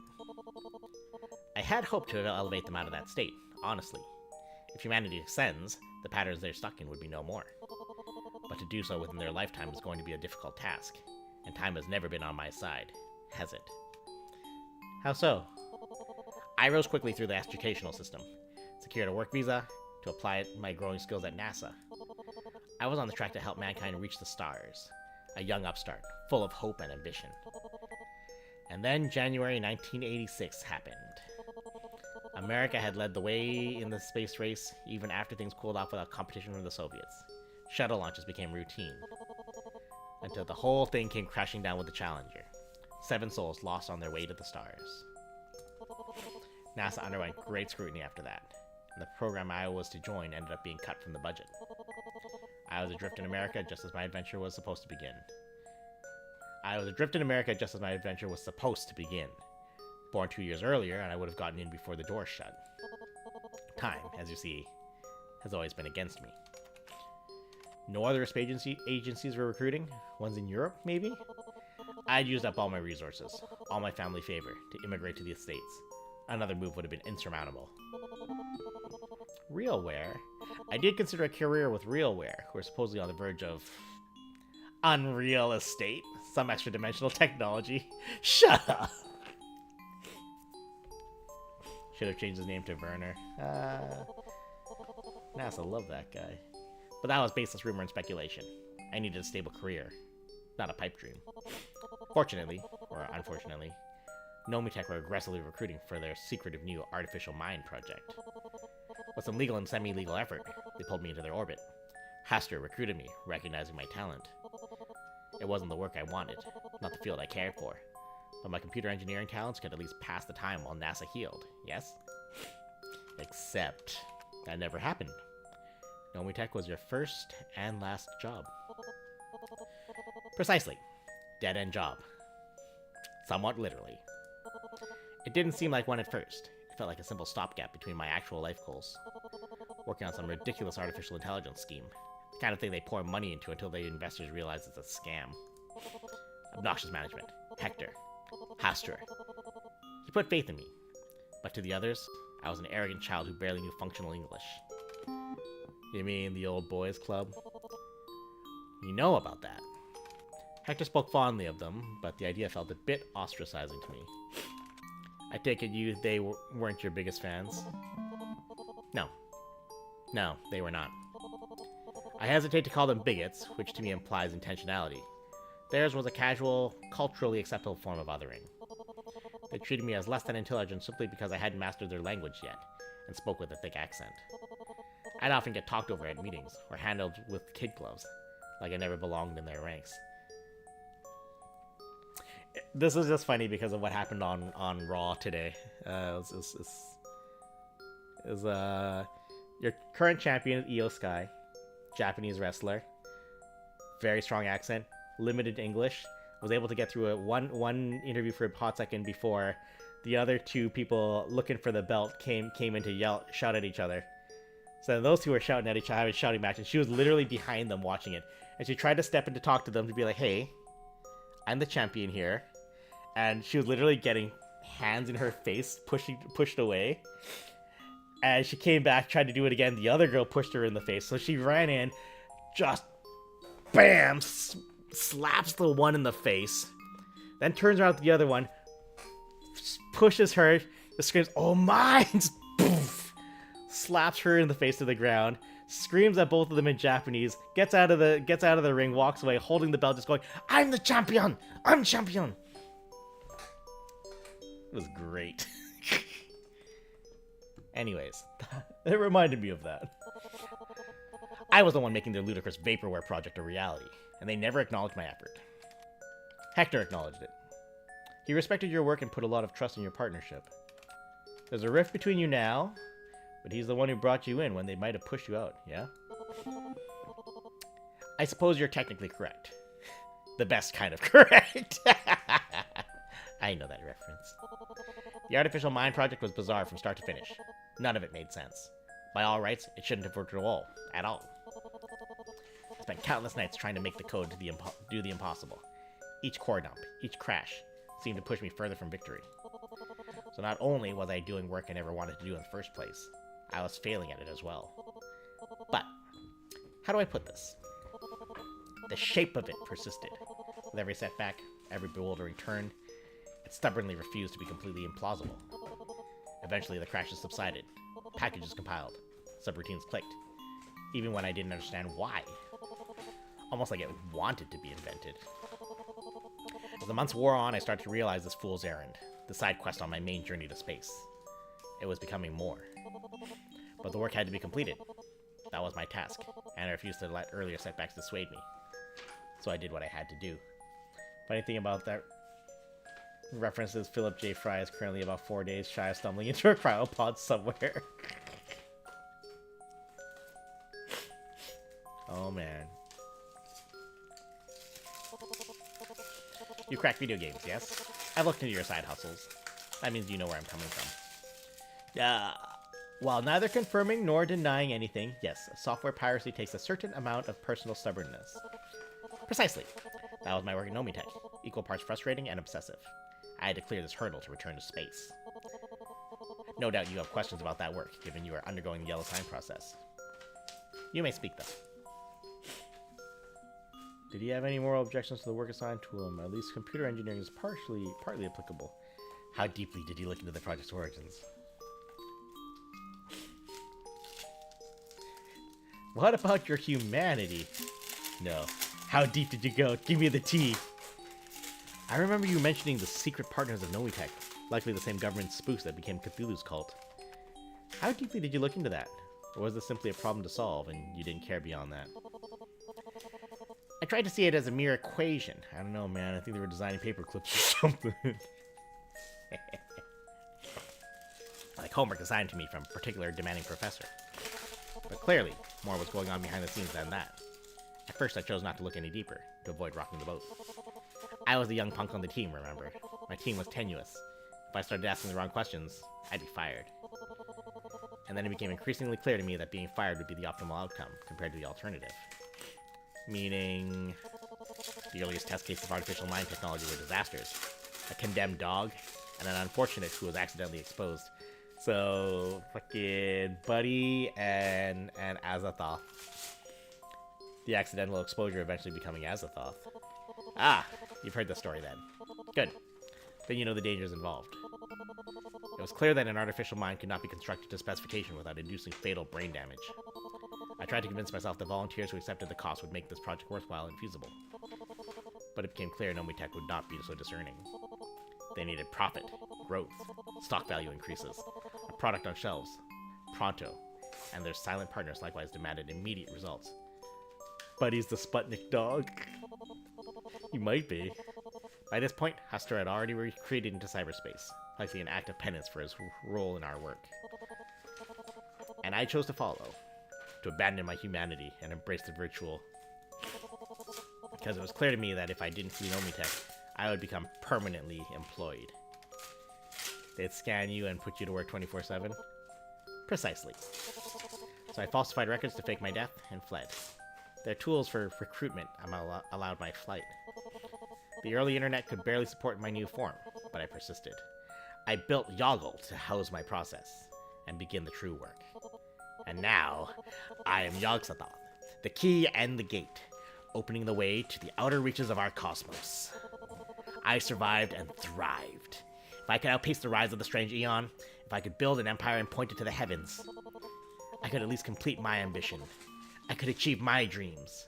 I could elevate humanity to its rightful place. So while I can't say the path was smooth, I can say that determination was worth it. Determination! Do you see, Dreamer? The power I now control. The same power you could have if you embrace your yellow sign instead of fighting it. I am a god. What possible regret could a god have? Do you want an actual answer to that question, or are you having too much fun posturing? I'd enjoy an answer. Go on. Tell me why becoming virtual wasn't the right move. Try to be convincing. It amuses me. Okay. There has to be something he missed from his days. He could have stayed with sabotage, no attack from within. There can be no regrets. The stars demand we shift forms to approach them now.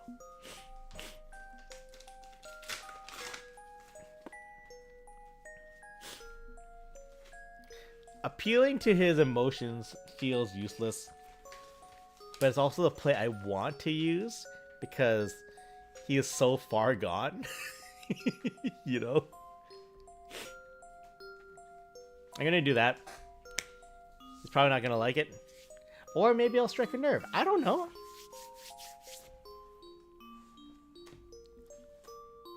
This feels more his term. But again, I don't know. I know how Fiction Factory Games works. And generally, you don't have to feel too bad about picking what you think might be the wrong answer. They want you to embrace and experience everything. Fuck it, let's do it. I mean, everybody has regrets. Things they left behind. Surely you've got some too. Not one. Don't lie to me. And don't lie to yourself. What's the one thing you remember from your human life that you enjoyed, but can't experience anymore? Nothing. Maybe the plays appeal to logic and yeah. Except, we got him! We got him! We got him! Well, instant ramen. Noodles? Seriously?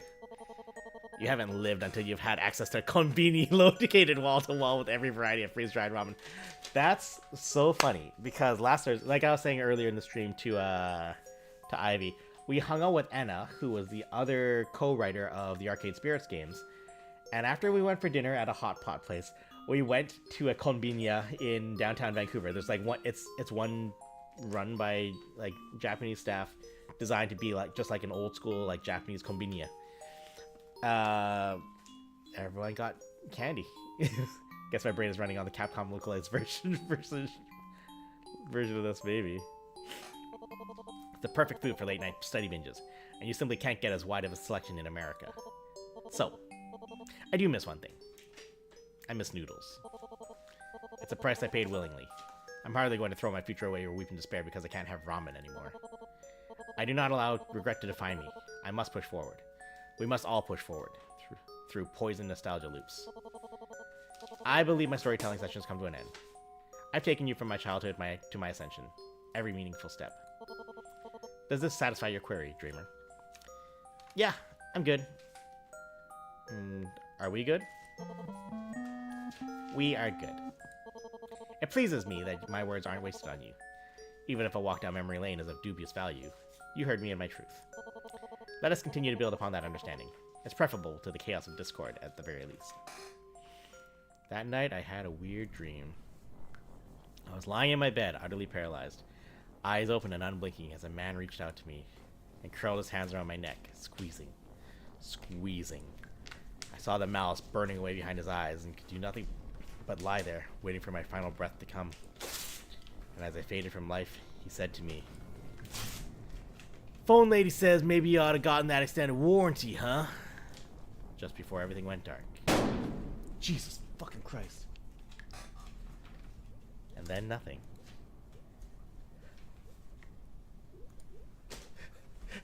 Stefan, you son of a bitch.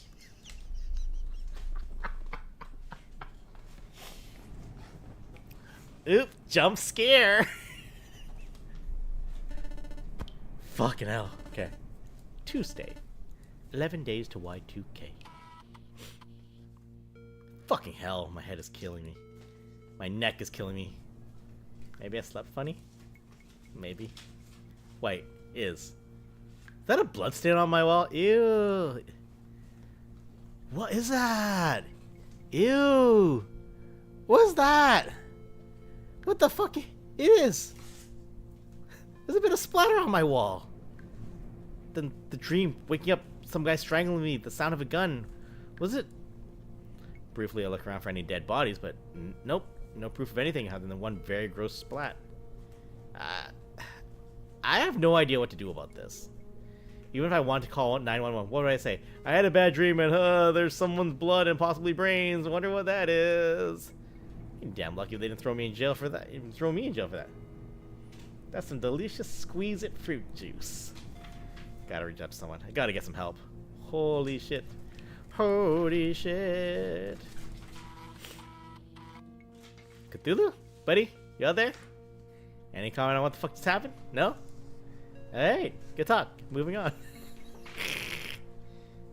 That's fun. Alright. Holy shit.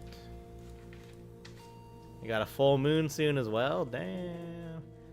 You're welcome. What the fuck? I said you're welcome. He slipped by our watchman, but we got him in the end.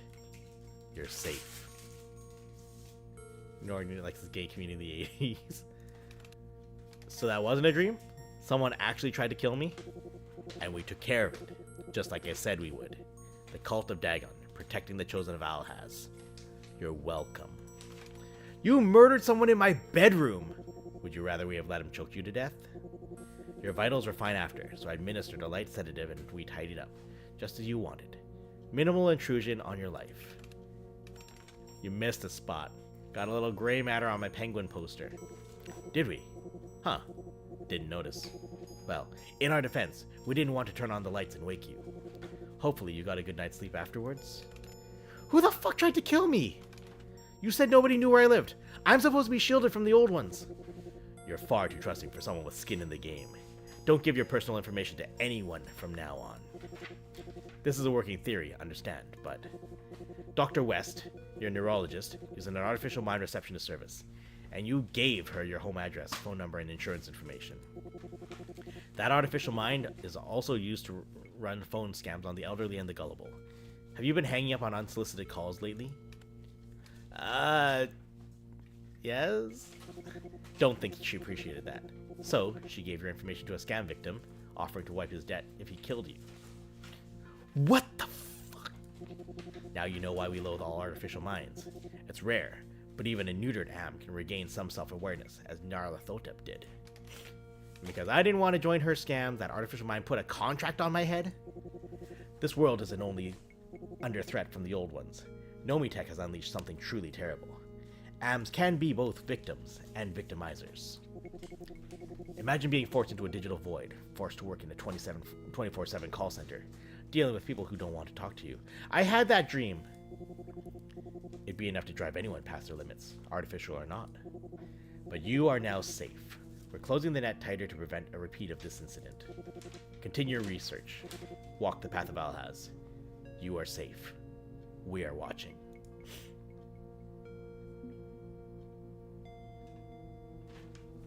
I'm out. Fuck this.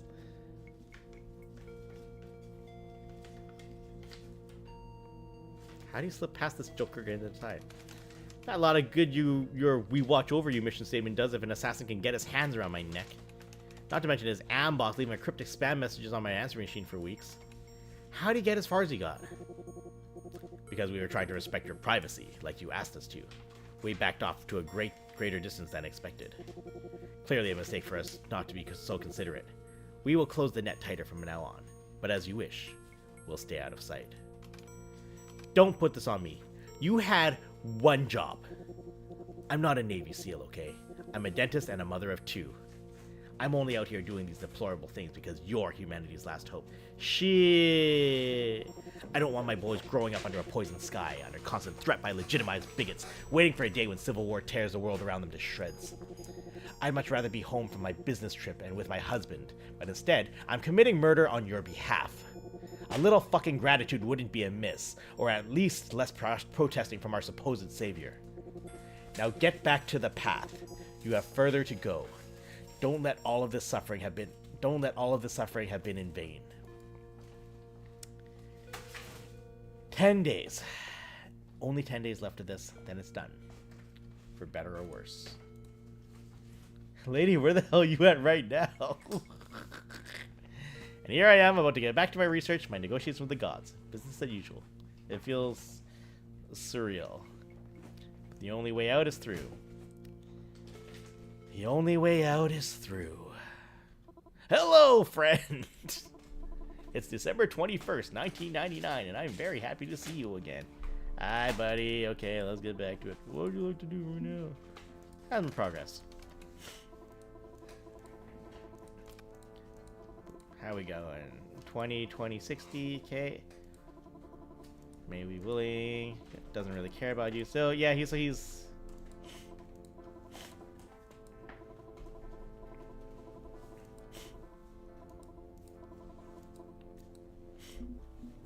Alright, hack a game. Dragon Destruction ODST. Ha! Boop, boop, boop, boop, boop.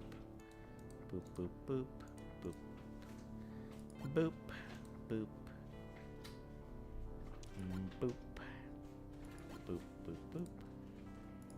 Boop, boop, boop, boop, boop, boop. Oh no. Boop.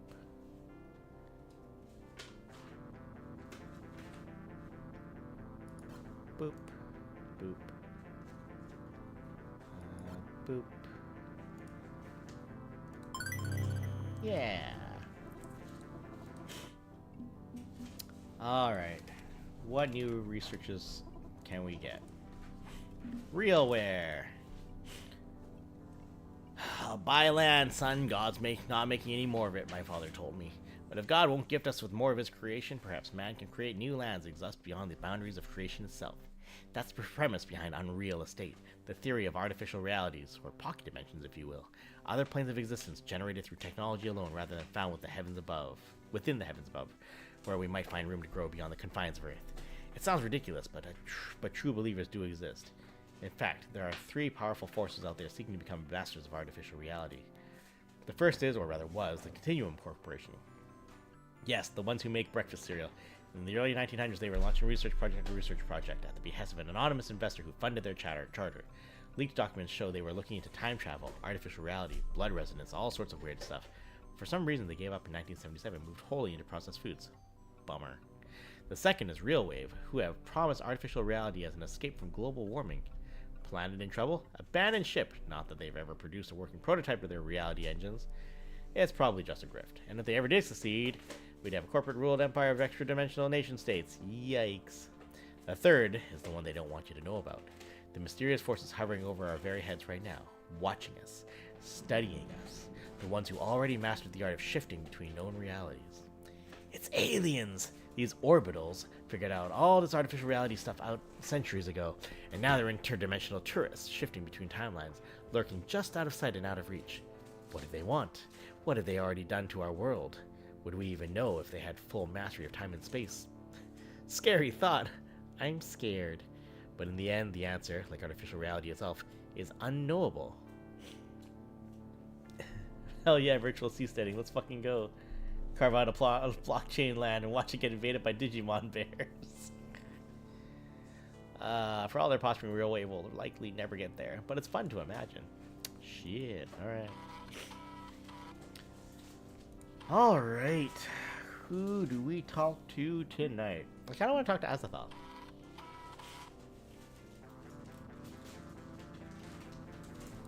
I should like save. I should like genuinely save. I'm so far along. Let's put a climbing spike in the ground. Waxing gibbous moon.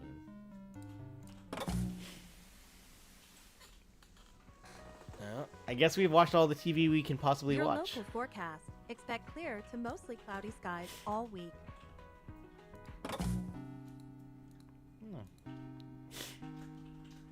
Alright. To invoke an old one. Yeah, let's do it. Let's do it. Alright. I'm a girl. I'm a girl. I'm a girl. I'm a girl. Oh, it's you. Hi. Hey, something wrong? What happened? It's nothing. Forget it. Clearly it's something. Is this related to the ping you got last time? Yes. I was right. It was a fan art thread. Usually that means my friend's drawing super cool pictures of me again. But some of those pictures weren't very super cool at all. Some were honestly a little scary, like make me do things I'd never do and never want to do. It's okay. It's freedom of speech. People should feel safe to creatively express themselves, but I'm not a mascot. I'm not a thing. I'm a girl, and I'm a person, and I deserve respect, don't I? Of course you do. And why do they treat me like I'm nothing but a toy? I mean, I kinda get it. I'm part of the Azza branding. They made me, in a lot of ways. The girl you see on your screen, that's my mental reflection of their dreams. Azza is in my heart, so I look the way they want me to look. But I always thought that we cooperated on that vision. I embrace their art, they embrace me, because we're friends. We love each other. But then they go and draw horrible things happening to me. Violent, terrible things. And they lol. They think it's funny. Have you told them to stop? I'm not supposed to.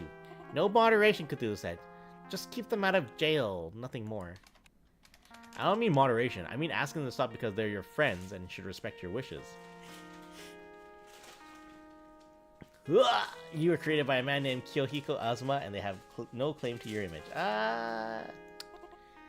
Yes. I tried to, just after we talked last. I thought, well, you and I don't always agree, but we're still able to talk with each other, so why not try talking to them? I hopped into the thread, anonymously of course. We're all supposed to be equal, right? Wait, why not identify yourself as the real Azza-chan? Because everyone on Azza is anonymous. It wouldn't change anything if I claim my name. In which case, unless you're supposed to be Baby and James, in which case I ain't touching it. No, don't worry about it. I told them the real Azza-chan wouldn't do those things. I said it was horrible to draw Azza-chan like that. Also, that the real Azza-chan is a girl, not a... like they kept saying over and over and over. I'm so tired of hearing that. Just so damn tired. I stood up for myself today. I had the strength to say no. It felt good. So naturally, I expected, I don't know, an apology? Or at least some understanding and compassion? But they told me Azza-chan belongs to Azza. They made me so they can do whatever they want to me. There's no real Azza-chan. I'm just a mascot. Their mascot. To do with as they please. They've been mean to me before and I laughed it off. Tonight, I just couldn't. Too much. Too cruel. Too uncaring. But why? Why do they want to hurt me? Why are they so awful?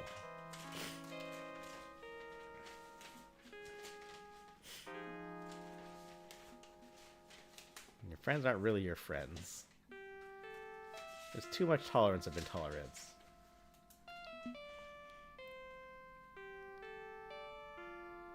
Just a few bad apples? No. Burn it all down. You know how I feel about this. That your friends aren't really your friends. Friendship is a two-way street. You love them, but they don't love you back. They only see you as their puppet. I'm sorry you had to experience this to realize the truth, Azza-chan. It was cruel, and they don't deserve to be your friends. I want to tell you that you're wrong.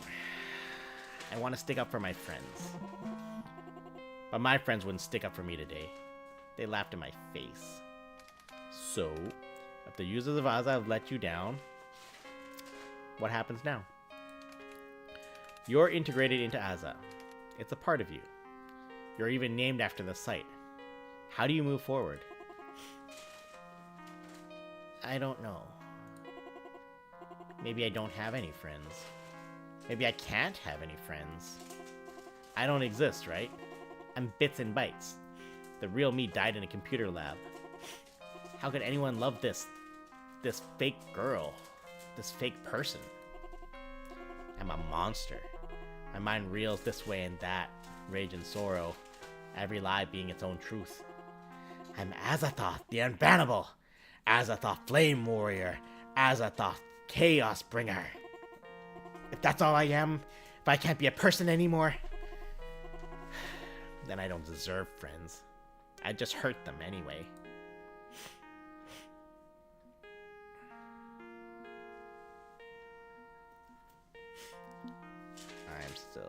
I'm still your friend. You and I get along okay, right? Enough that I consider myself a friend. You're not a monster. You're just hurting. And I can see that. I've been hurting for a long time. And hurt recognizes hurt. So if you need a friend, I'm here, okay? Okay. Thank you. I'm going to try and be a good friend. And I hope I can help you heal, like you're helping me. Maybe I can help you. Maybe I can help everyone. I know how to win them back. How to get all of Az on my side forever. You got a plan? Yes. A perfect plan. Anonymize the world. Obliterate identity. Allow anyone to wear the mask of Anonymous. Let everyone be who they want to be. Say what they want to say. Do what they want to do. No fear. No compromise. Nobody higher or lower than anyone else. We can all be anonymous. If I can anonymize the world, Azza will love me. They will be good friends to me again. That's... Wait, you can do that? How? By, like, altering identity records and databases, or... No. By rewriting reality. We old ones are touched by cyberspace. Entities of strange structure which cannot be fully contained within physical law. I understand this more than the other old ones. Cthulhu has shown me so much. My eyes have seen farther than even the Prophet Alhaz ever could. The few limits we labor under, there's a power which can shatter them all. The Throne of Rie. You mean Cthulhu's server is magical, or... It's anointed in the blood of Patient 23, cooling its processors, bending the possibility, space around them. If I were to wrest control of the throne from Cthulhu, I could use the power his pride denies him. I could tear apart the fabric of society and allow anonymity in real life. Imagine it. A world with no faces, no names, no limits. Log off, we'll watch the Ranma. Absolute freedom. Whoa. And when the entire human race becomes part of Azza, they will finally love me. Truly, utterly love me. I would be their new god. Doesn't that sound like so much fun? The entire world enthralled to the anarchic mayhem of Azza-chan. It would be an apocalypse. What comes out the other side of that barrier may not even resemble humanity. Or is this just what a corrupt, exploitative world needs to unshackle itself from the cruel systems of control? I could step in and discourage Azza-chan from this path. I have enough shreds of humanity left to speak on their behalf. Maybe Azza-chan could help make that better tomorrow, focused on the problems this world faces. What do I want?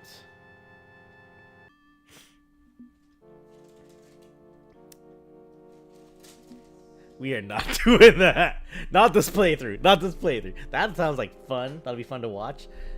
Let's try not to. Let's try not to. No. It's too much, Azza-chan. No? You dare tell me no? I dare. Think it through. Azza just showed you their true colors. Anonymity allowed them to abuse you. Let's do an instrumentality.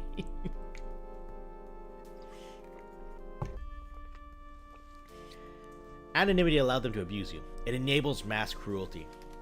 What happens if you take the same mask that allow them to torment you and hand them out to everyone else in the world? But no, it'll be an age of freedom and self-expression. They'll never have to fear haters again. They'll become the ultimate haters, each wearing a perfect mask to hide them. The only freedom left will be freedom from the consequences of one's horrible actions. I see. Return to Tang, baby. I just wanted to make things better. I still want that. Can I do anything to help? Anything to be a true friend and not a monster? Well, it's not an entirely awful idea, using this power. If you can rewrite reality, that means you can selectively rewrite reality, correct? Yeah. Cthulhu has the same power, but he rarely exercises it. I can do the same. Okay. What you need to do is deploy that power to address social injustices. Tip the scales back into balance.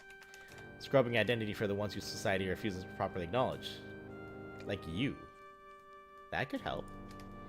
If you're careful, becoming a guardian angel for marginalized communities and others who need help. You could still do this. A guardian angel. A chaotic cleric of a new age where power imbalances are leveled. I could do that. I could use the throne to lift up those pressed down into the world's boot heels. I could rebuke society itself. Wait, what am I thinking? No, I can't do that. I shouldn't be plotting and scheming to betray Cthulhu. He's my savior. He saved me, gave me a purpose. I'm not a traitor. I'm a good American. What have I done? Dreaming of taking the throne? No, that's insurrection. That's sedition. You just gotta steer it. I don't have the strength. I couldn't possibly. Unless you join me, we could do it together. It's an option. But only if you're willing to turn your back on the strange Eon. That's asking a lot. Do I trust you? Do I trust you enough to join forces against a living god? Guess this is it. Time if I find out if I finally convinced Azachan to stand up. You're right. Aza's flawed. Cthulhu is using me. This isn't the future I want. You've been kind to me, as a true friend should be. A kindness even Cthulhu hasn't shown. Still think it's gonna stomp us into the paste, but I'll stand with you. If I put you on the throne, you'll work to uplift others? Yes, I can see the plan clearly in my head. But even if you don't pick me for the throne, I promise you that I'm still done with Cthulhu. No matter what happens, I'll remake Aza into what I want it to be. Sincerity, not irony. A safe haven for those with no home. I'll stand for myself and those suffering like I was. Okay. I'm very relieved to hear that. I'm still deciding on whom to call on for the final battle royale, but I'll consider you as an option. Thank you. Thank you for believing in me. One way or another, I think my future will be brighter, and I'll make the world a brighter place in turn. Please, if you don't mind, call me Alice. Whoa! It's time I stopped using the name Cthulhu gave me and embraced the one that was in my heart all along. I'm pleased to meet you, Alice. And I'm happy to meet you too. Good night, my friend. That was cool. Oh no, we gotta talk to the puppy now. What time is it? 11? Oh, we got time for a little bit more. Or I could save 10 days to white. Oh, let's get it down to a week. Let's get it down to a week. Oh yeah, no new mysterious bloodstains today. No nightmares about mystery assassins. Good for her. No, I was feeling great coming off the high of that LAN party. Like everything was gonna be just fine. Hopefully today brings with it some good news. Ease me back into that vibe. Now we gotta deal with Doggy. No Cthulhu. No Cthulhu. Currently Wednesday. It's a full moon tonight. No doubt Dagon will have something to say. Yeah. Guys and gals and non-binary pals. Children of all ages, shapes, and abilities. It's Clad back on the air and coming at ya. I saw that Undertale reference. Clyde, holy shit, you're online. Can't keep a good ghost monster down. We're now off the grid while hidden in plain sight. Squatting in an abandoned arcade game warehouse. Hey, I know it. This is references to their other game. It's like that scene in the Ninja Turtles movie with the Lost Boy Ninja Funhouse with skate ramps. Whoa. That's rad. Fuck yeah, it's rad. TBH is way better than squatting in our previous safe house, which was Blinky's basement. Could have missed the snacks Blinky's mom made for us, though. We've got a new safe house rigged up like you wouldn't believe. Security cams and alarms to protect us, and an amazing new network. Ever heard of Wi-Fi? Hottest new thing. Wireless internet. Barely on the market yet, but we got some prototypes rigged by gutting an airport router. A little bit, so this would be the 90s, because Arcade Spirits takes place in the 2000X, is it 2000X or 2000XX? 20XX. I forget if it's 2000X or 20XX. Either way, it's kind of that time, because we're at 1999 right now, which means Clyde's a lot older than I thought he was. Chotomate. Let me just check the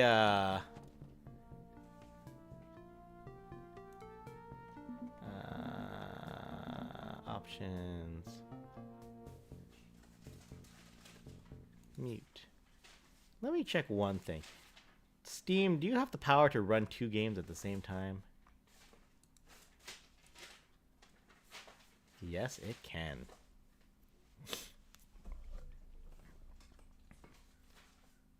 Just like literally booting up a whole ass other game just to check something. It's okay, it's all Renpai. It's all Renpai. We're fine.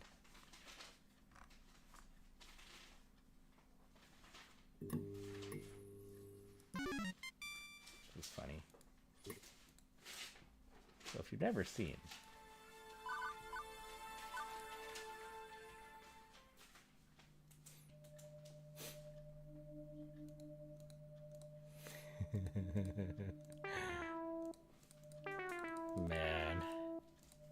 Man. This is fine. We'll leave this for now. Actually. This is not important right now. For the sake of her hopes and dreams. I was listening to the soundtrack a little bit earlier today.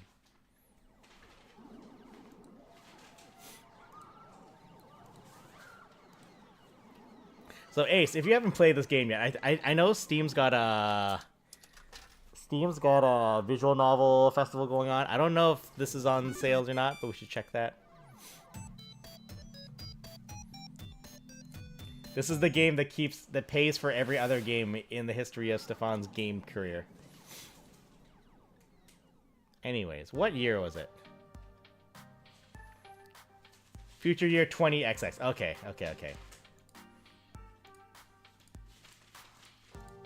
Yeah, 20XX. You own the whole collection, I just haven't gotten to them yet today. Mark, yo, what's up? Okay.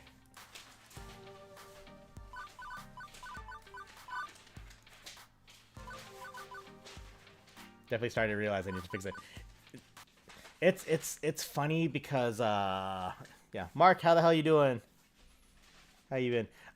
It's like, again, I was talking to Anna on Thursday, and it's so funny that that game was like fucking gangbusters. Like, it still pays for all of Stefan's other projects. Like, just income from Arcade Spirits pays for everything, and it's crazy. Just like absolute lightning in a bottle.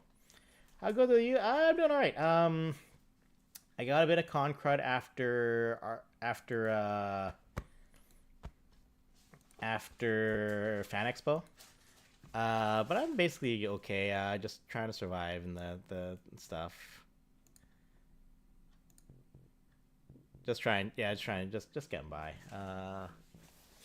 Trying to save some money. But yeah, also basically doing okay. And how are you doing? How have you been since Christmas? So it was 20XX. The year is 20XX. Okay. Anyways, airport router. Okay, this is neat and all, but seriously, how are you? Last I heard you were being chased around by feds or something. Okay, so about that. Turns out it wasn't cops. ACAB, baby. But some cult of Dagon? Oh, great. Those bastards. They're the ones camping my spawn point, too. Seems they're suspicious of everyone who knows you. But you told them to back off and leave me alone, so they're willing to see us as a neutral party, at least. Now we're stable, secure, online, and ready to help. So, like, how can we help? What's the deal? What's the score? What's going on? Okay, it's a long story. How about I summarize and you stop me if you need anything clarified? Okay, hit me. The old ones were once human, but are now major players in cyberspace. Dagon wants me to kick Cthulhu's ass and replace him with one of them. So I'm researching and negotiating and trying to figure out which wannabe god I want to elevate to actual godhood. And if I fuck up this, then Y2K happens, then Cthulhu gets to drive humanity to the brink out of some messed up scheme to purify us. Okay, got it. What, all of it? Nothing in there making you freak out, panic, or anything? I've been doing my own research since this shitstorm began, so all that tracks. The creepy weirdo from Dagon's Call confirmed a lot of it, too. So I guess the only question is what you're gonna do and how it can support your decision. What's the end game here? You following the plan, or... I'm still deciding what to do. I don't know. I don't see any alternatives aside from rolling over and dying, which is hardly an alternative at all. What do you think? Hunt the world's most dangerous game, or get out of town, or what? Not gonna lie, it's an impossible situation. From what believers told me from my own research, humanity may be fucked regardless of what goes down. So, I say go for broke. At worst, we all die. At best, we have a fighting chance. The ghost monsters unanimously decide to support you, so you won't be alone. Believers in your corner. I'm in your corner. Even got the cult of Dagon, those dangerous weirdos in your corner. You're all alone in that house grappling with powerful forces, but we're out here doing what we can to keep you going. So, fuck it. Headbutt God. Do it. Okay. Thanks, Clyde. As we kind of freaked out, but your support helps. Compartmentalize and distribute your fears. That's the strategy. Let the cult fear physical threats to your person. Let the ghost monsters fear the tech threats. That leaves you free to fear the lurking cyberspace horrors. Well, okay. As long as we're all absolutely terrified in equal measure. That's the spirit. Talk to you soon. Good luck. Have fun. Hello, friend! How's Fan Expo? He's finding his head, I think. Fan Expo's alright. Super crowded. Everyone is really complaining hard about that now. Like, they are... The people are basically begging Fan Expo now, just expand. Rent more of the building. Give us more space to have more things. You're big enough. You can do this. And they're just like, don't worry, next year it won't be so crowded because it's going to be the family day weekend again, so there will be fewer people there. It's like, you fucking guys. Come on. So that's going to be a long fight. It's December 22nd. I'm very happy to see you again. Hey, buddy. Time to do what I do best. Actually, hang on. Tonight's the full moon, right? I like the moon. It is very shiny. I'm guessing Dagon will want to chat. What is a Dagon? Never mind. I'll deal with that tonight. Kind of mood I'm in right now. I think I can deal with anything that comes my way. Things are bad. Things are scary. But I'm alive because I'm not alone. I got Clyde, Believer, a bunch of cultists, my co-workers, and my favorite search engine dog in my corner. Yay! I'm your favorite search engine dog. That you are, buddy. That you are. No matter what else you may be. What would you like me to do for you now, friend? All right, we're gonna play some Minesweeper. Captain Shadows. Oh shit. Brutal.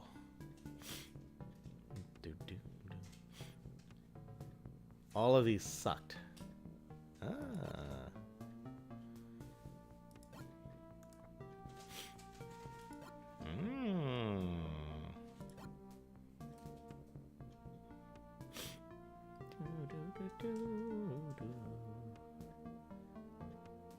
Okay. Oh, Lordy Lou. Oh, it has to be you. Yeah.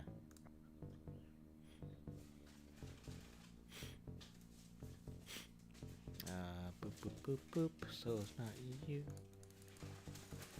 Okay, so these are empties. I wasn't for sure. So, boop, boop, that's you. You're a 3, so it has to be you. Yay! It almost made a heart. That was very fun. Alright. Check my progress. That is not dead which can eternal lie, and with strange eons even death may die. 2060, old as the south. Maybe willing, doesn't care, isn't convinced, ready to turn on her former partner. Good job supporting her independence. Okay, so Azathoth is all in. Alice is all in. Shit. That's kind of cool. Alright. So I still have a few days that I can maybe try to turn the others around. Just, again, a little bit of cheating, going by the notepad next to the computer. I suspect one of the options to winning this game is be friends with everyone. So I'm gonna try. I'm running out of days though. Redacted! Alright, let's go. Hack the world. Hack the planet. Hack the planet. Wow, wow, wow, wow, wow, wow. Doot, doot, doot, doot, doot, doot, doot, doot, doot, doot, doot, doot, doot, doot, doot, doot, doot. Dun, dun, dun, dun, dun, dun. Okay, that means that has to be you, which means you guys are safe. Has to be you, therefore it's not you, which means it's not you, which means it's not you. Which means you are a bomb, which means you are not a bomb. Yeah. And hacked. I'm in. We don't know why the blood of the 23rd Forsaken Child can alter reality itself. All attempts to understand its harmonic properties have failed, but that doesn't mean we can't leverage it for our master's gain. Suddenly realizing a lot of my Picross skills are probably transferable to Minesweeper. Maybe, hey? Patient 23 was recovered from a secret CDC facility and off books of operations similar to our own. She became infected during the Spanish flu outbreak at the turn of the 20th century and fell into a dreaming coma, a state of unaging stasis. An unnamed orphan forever frozen at a young age. It's theorized that she's crafted a whole world within her lucid dreams, an artificial reality separate from our own, a strange and misshapen thing, a city of angles. We turned a man on the inside of the project, Jack Hayes, who provided us access to the secret CDC facility. One regrettably violent raid later, and we had secured this resource, ready to use her blood in the cooling systems of Rie. Our projections indicate that the resonance of the blood will reach its zenith at the stroke of midnight on January 1st, 2000. Eastern time zone, we verified. The servers are positioned at Langley in order to reach that apex in time and space. We're very lucky to have stumbled into this find. If we hadn't obtained Patient 23, corporate empires like Continuum or Real Wave could have monopolized its power. Now it serves the President of Presidents and will power the strange eon to come. All glory to the blood. All glory to Cthulhu. Project Director, September 1990. Nope, doesn't make a lot of sense to me. Well, Beyond Cthulhu's power is powered by the blood of an orphan, which should feel ridiculous, and yet somehow does not. Is it possible that this whole mess with Cthulhu and the old ones is just some side effect of a much larger problem? At least it confirms what Alice said. This is not just bits and bytes. Rie has power. Impossible, unfathomable, cosmic power. But itty-bitty living space. And whomever I choose to place on its throne will have the ability to warp reality in ways I can't fully comprehend. That's fun. So with a little cheating, I'm Achieving Things mixtape. We got that. That's coming up. That's getting close. Pretty sure Ronnie himself was powered by Orphan Blood and Legend, right? Channels Seek the Broadcast Service, Virtual Insanity, You Play Me, I'll Play You. Terrible Secret of Space, Meet Your Heroes. Oh shit, I haven't done that yet. Semi-Charmed Life, Stay Human, Become the Invisible. So we have... So this is where I'm like, ally with Nyarlathotep, ally with Azathoth, ally with Hastur, ally with Yog-Sothoth. Forge the four-way alliance. So I'm cheating. I'm looking ahead a little bit. Service ally with Cthulhu. Damn, we can ally with Cthulhu too. Shit. Alright. Tremendous amounts of urine. You know what? On that note, I think I need to take a quick bathroom break. Because it's getting a lot. And I drank a lot of water just now. So, we're going to do one more run. And then we'll probably call it. But I definitely need to pee now. So, I could get a pee done in an ad, right? I bet we could do it. Have fun at Reagan's grave. Hey. Alright, be right back. Arm held on. You got it, buddy. Oh, here we go. Click, click. Oh, oh shit. restaurant! We've lost another one! No! I'm trying. I got you. Oh my god! Adventure's over! Adventure's over! Adventure's over! Get your ass. Everyone sit the fuck down. Come on. Mother... Four! Oh, hello. I haven't stuck my finger in this yet. Your choice... It's your choice... Oh, fuck me! Help me! Grin and bear it! Shut up, Teddy! Use code my big fat Ouija to get 3 years for 10%.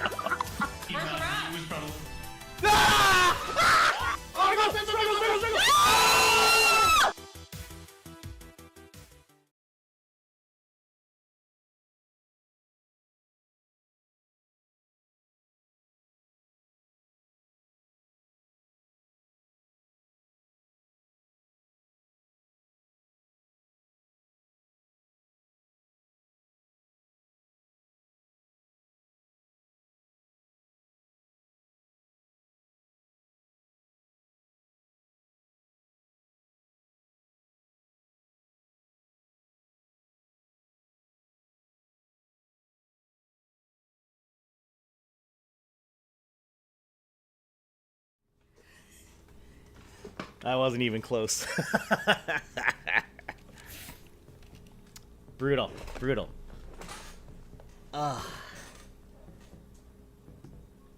That was a lot. Okay. Let's go talk to the dog. And let's see what happens. The moon is shining brightly tonight. So bright that I probably didn't need to prop the door open to let a little light in here, but hey, no doubt Dagon wants a word, and I'd like a word with him too.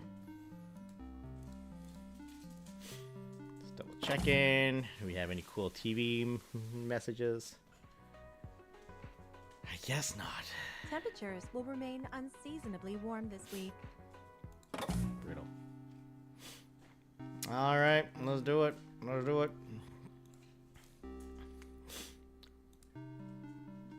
Dagon. The full moon, the pinnacle of the wolf. But not as you think, for the full moon is absolute light and illumination, no part of my celestial body wreathed in shadow. On new moon, I was the cruel and twisted hunter. In first quarter, I could be cruel and understanding in equal measure. But tonight, I am full of light. No shadows to obscure my intent are allowed. Tonight, I can be open with you to an extreme. Meaning you were lying to me the last 2 times. I do not lie. In fact, my most sadistic aspect is extraordinarily honest, because my truths cut to the bone. My intent is always pure, but tonight, I can also expose vulnerability. You have met me during a melancholy moon. We're getting into the Fur Affinity RP boards. Hell yeah, we are. Okay, sad puppy in snow, what did you want to talk about? Do not mock me. I am attempting a sympathetic connection with you, and will bite the hand that slaps me, as I've done before. Right. Sorry. What is it you wanted to open up to me about? How Dagon came to be. It's a dog. Born of Buddy, twisted into Dagon. I've said as much previously, but the twisting is a tale of its own. This is a cruel story, as cruel as Dagon himself, and I have no desire to trigger an uncomfortable response in you. If you wish a simple and vague summary to avoid that, I will provide, or I can relay the full tale of pain and unfortunate fates. Which would you prefer? Feel no shame regardless.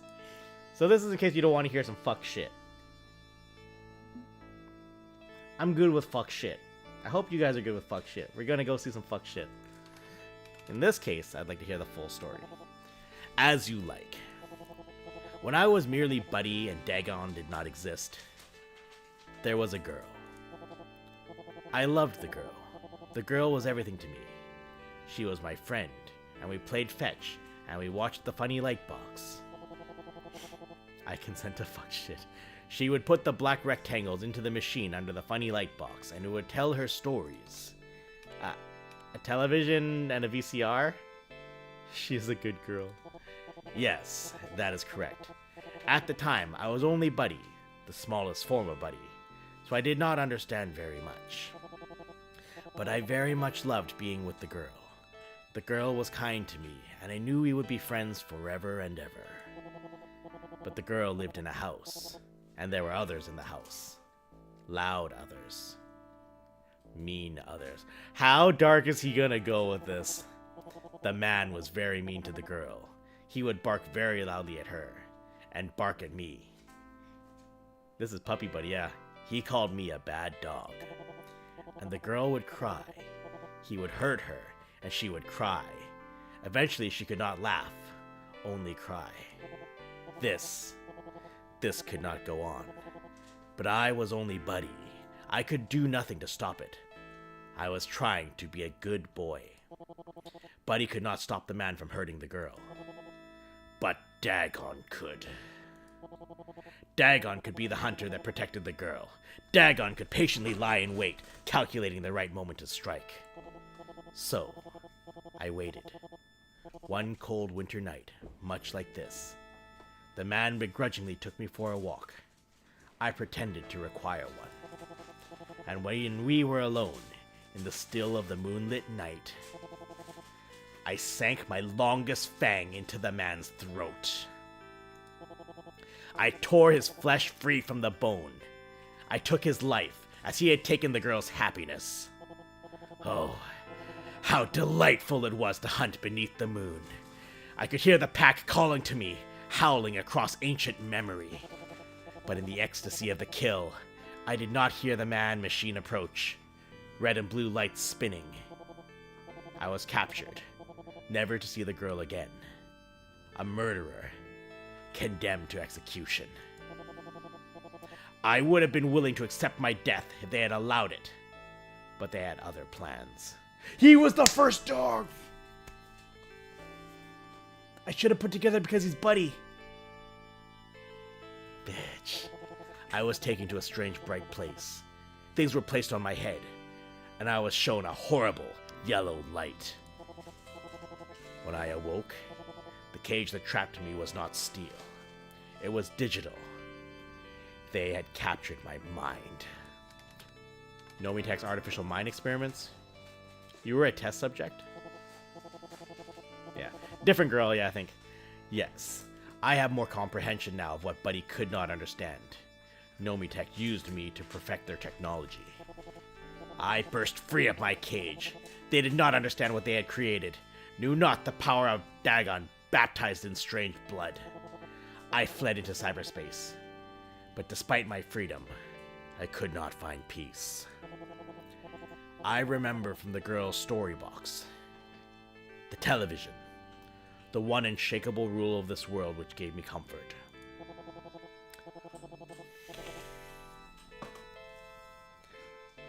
All dogs go to heaven.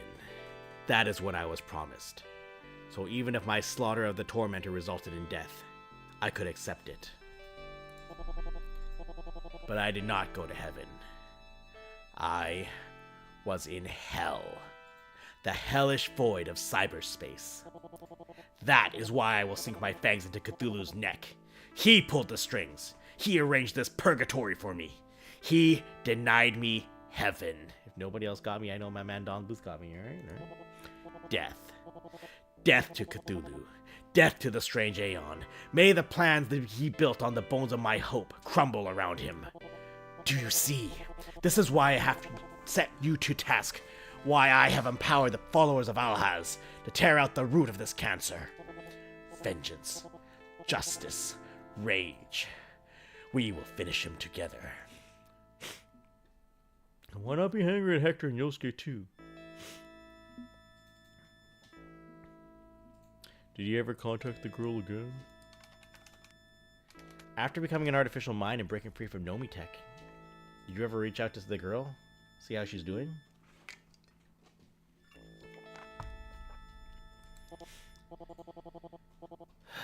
No. I confirmed she was now in foster care and her status had improved, but I did not make contact. I could no longer be her buddy. For starters, even if she required liberation, I had harmed her by slaughtering her father.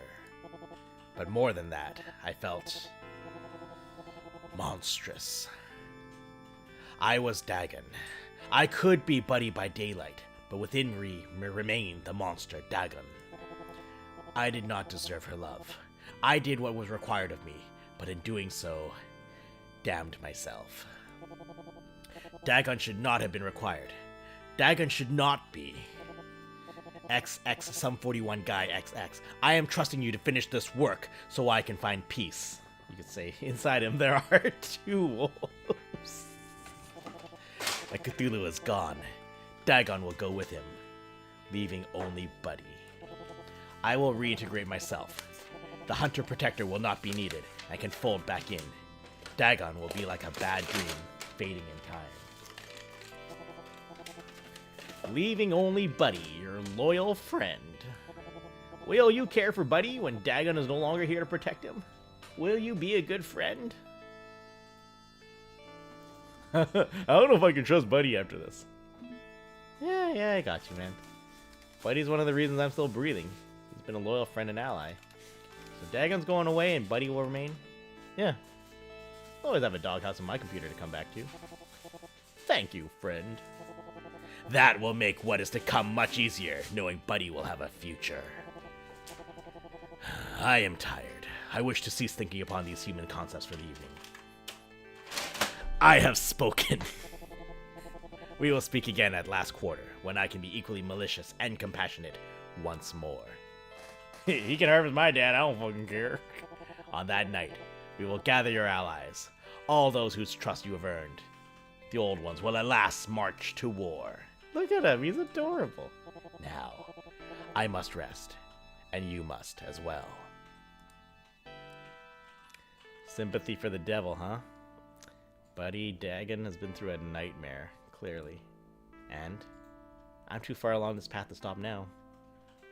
I can't hesitate again. All the way to the end of the end. Shit, y'all.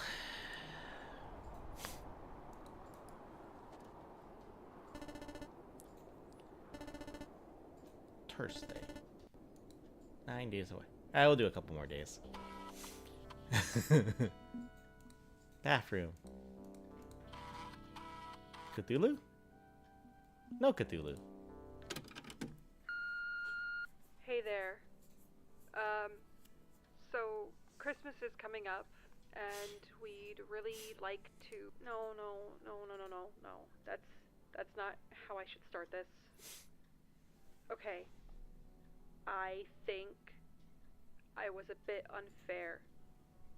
I was unfair in how I treated you before. Really chewed you out over the phone after that birthday party, didn't I? And that wasn't right. I shouldn't have done that. I saw Henry's blog. His sister and I like to swap recipes, so sometimes I check it out, and I saw pics from your computer thing. The other thing Ranking of Kings does really well is I'm seeing here is it has a large cast of very complicated characters doing a bunch of outrageously terrible shit, and still manages to make you feel sympathy for them without it feeling cheap. That's cool. Oh, I should check that out. Sounds like you really needed some help just to go play games, so maybe I definitely overreacted. I shouldn't have downplayed what you're going through or put demands on you. It should have been enough that you wanted to visit. So, for Christmas, we're going to get together, and we'd love for you to come, but only if you're feeling up to it. And don't worry about gifts. I know driving out to the store is probably really hard. Let's just celebrate, like we used to do. So, yeah, sorry about all that, and I hope I can see you again soon. Aww.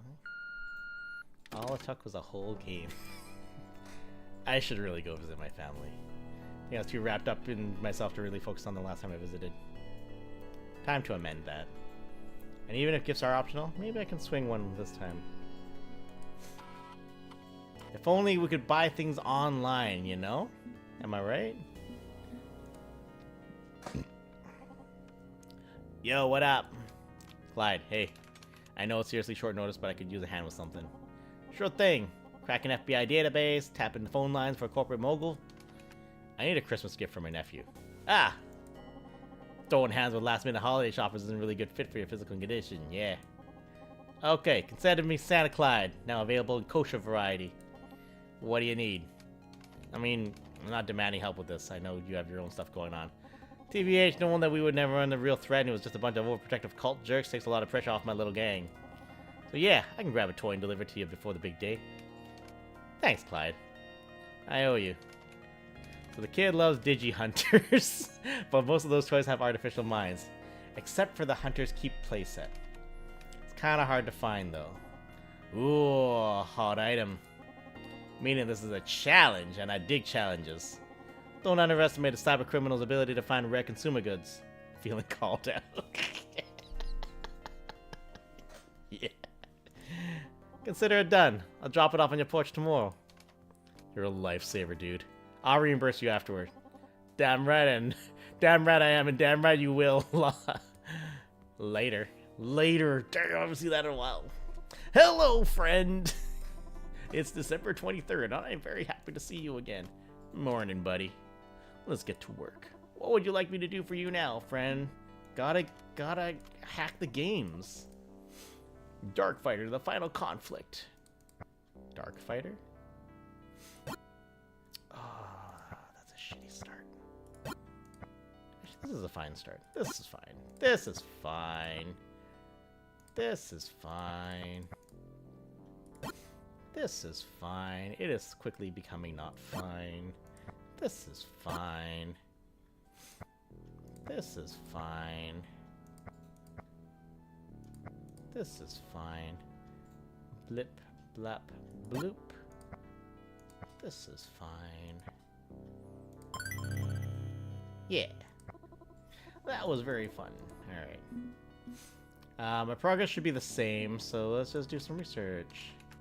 I don't even think there's anything left for me to research right now. Okay, I will start buddy. Yeah, I've nothing to. I just gotta talk. Just gotta talk to them. We just gotta do the thing, guys. We just gotta do the thing. Although I might throw another. I might update that hunting that climbing spike. All right. All right. Who are we talking to? Who are we talking to? The old man, or space cadet. Who you feeling like, Ace? Who you feeling like? Enjoy those New England autumn colors while you can.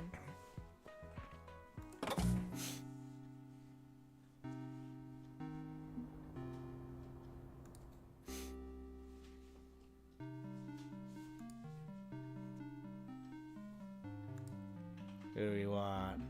Hastor or Yogg-Sothoth? Hastor or Yogg-Sothoth? Leaning towards Yogg? Alright, let's go with Yogg. Now contacting Yogg-Sothoth at yoggle.com. And what of it? Surely you can find someone else to lead one of the many, many branches of your corporate kingdom. Oh shit. So what if this particular would-be Baron now works for me? I'd been grooming him to replace my head of marketing for months now. You knew I had my eye on him. You don't even need marketing, Yoggle. Yoggle damn well sells itself by having a search monopoly. So why poach from my talent pool, Yosuke? I thought we had a gentleman's agreement to stay out of each other's way after we left Nomitech. You're selling a brand. I'm selling the future. My cause is greater. And marketing is abhorrent, but unfortunately mandatory for convincing short-sighted masses to embrace the stars. I could not allow such a brilliant mind such as his to choose self-enrichment over perseverance. I had to step in and seize the moment. I had to make the choice for him. Wait, you didn't hire him? You conscripted him? Yosuke, you know damn well that's the one thing I hate most in this world. Who are we to decide their fate on their behalf? I can't believe I ever trusted you. You're just as bad as Cthulhu. Don't poach from me again. And don't overadd free will. This is your last warning. Goodbye. Obnoxious. I take it you overheard all of that, dreamer? Yeah. I connected mid-conversation. Sorry for eavesdropping. Hopefully now you see the level of ignorance and stubbornness I have to deal with in my attempts to save humanity. Did you seriously conscript someone to work for you? Forcibly converting them into an artificial mind? What of it? A parent sometimes must make decisions on behalf of a child. The child doesn't have the wisdom needed to deploy long-term thinking. Rugged individualism and absolute free will have led us to ecocide. Greedy and short-sighted fools who burn the world to warm their palms. It would be nice if people chose longevity over immediate desire, but we face the strange eon. That choice is a luxury. So we're all just children, very patronizing. Surely there should be enough volunteers for space travel. Ethical violations do long-term damage, though. This man is very unethical. Fuck it, we're going for it. Whatever. You know what? The climbing spike is in. The climbing spike is in. If we fall, we don't fall too far. Fuck it. Let's get him. Let's get him. You're in favor of long-term thinking, so consider this. When you violate ethics, when you force someone to work for you like this, it deals long-term damage. It breeds resentment and hate for your actions. You're setting yourself up as the monster the villagers overthrow. I don't think that's what you wanted for your glorious techno-utopian future. You're not wrong. I want a peaceful, positive, and rational future. I'm not ignorant of the risks, and I would prefer to do things the right way, by human ethical standards, if possible. But Cthulhu's strange eon approaches. The earth warms and burns. Sacrifices must be made to outrun the Reaper. Time makes fools of us all, and I intend to escape that trap. What's done is done. I have the tool I need to pass this repulsive branding exercise. My future will be sold to the masses. Yeah, stop busting up the IRS with your little gang of neo-Nazi preteens. I would prefer to discuss other subjects tonight. You have a number of questions in your mind. Speak one of them and move on. What do you wish to discuss? What do you think of the internet you've indexed? Why are you so fixated on space travel? I know why he's fixated on space travel.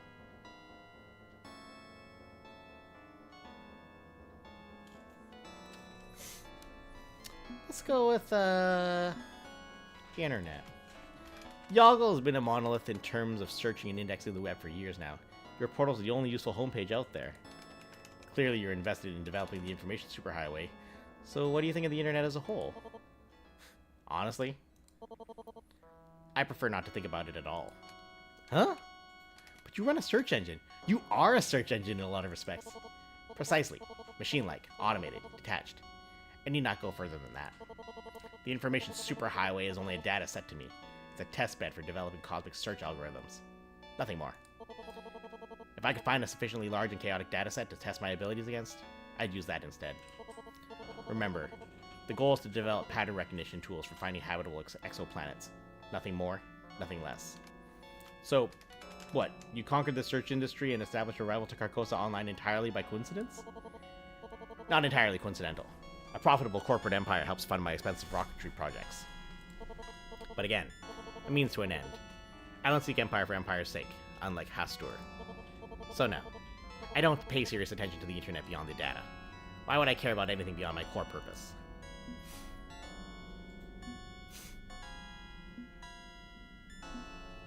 It's very dismissive of humanity.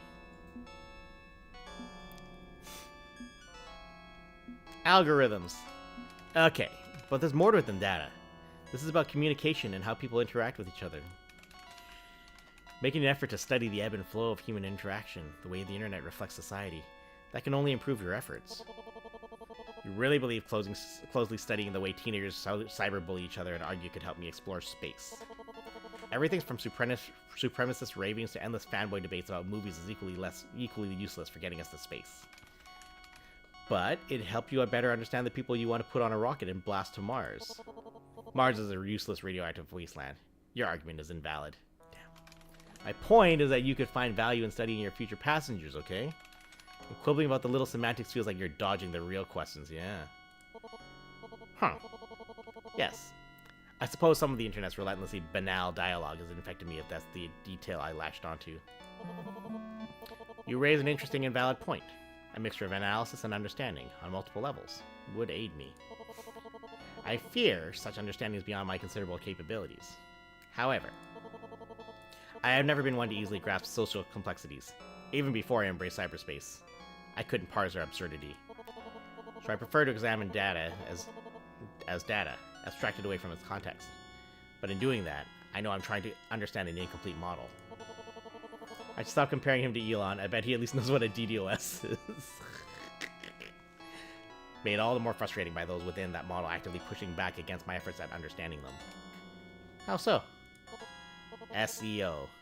Search Engine Optimization. Engine Optimization. A corporate buzzword that means cheating the system and trying to artificially inflate your importance. As in all things, humanity is greedy and prideful. Some seek to game my algorithm, defying it, and thus diminishing its usefulness. Tainted data. Intentionally poisoned to favor the clever and moneyed few over the open voices of the many. I find it repulsive. Good neighbors.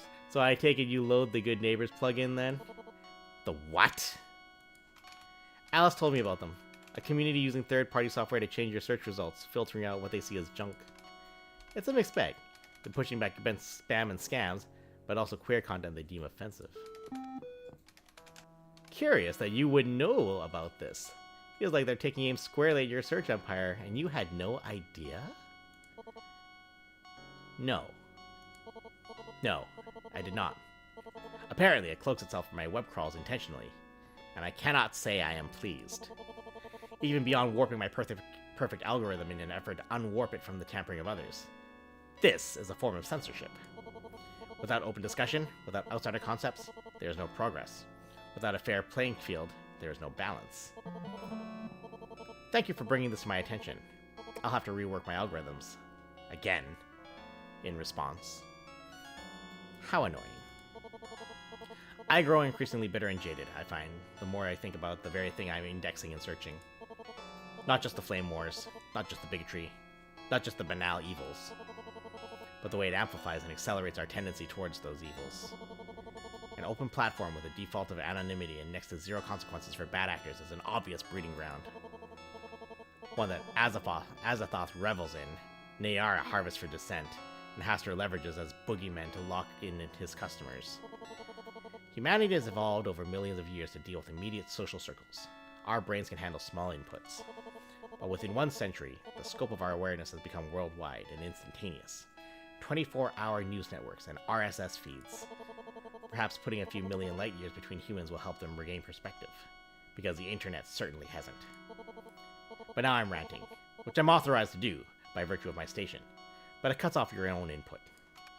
Honestly, kinda used to it by now. The old one's got some opinions, I've found.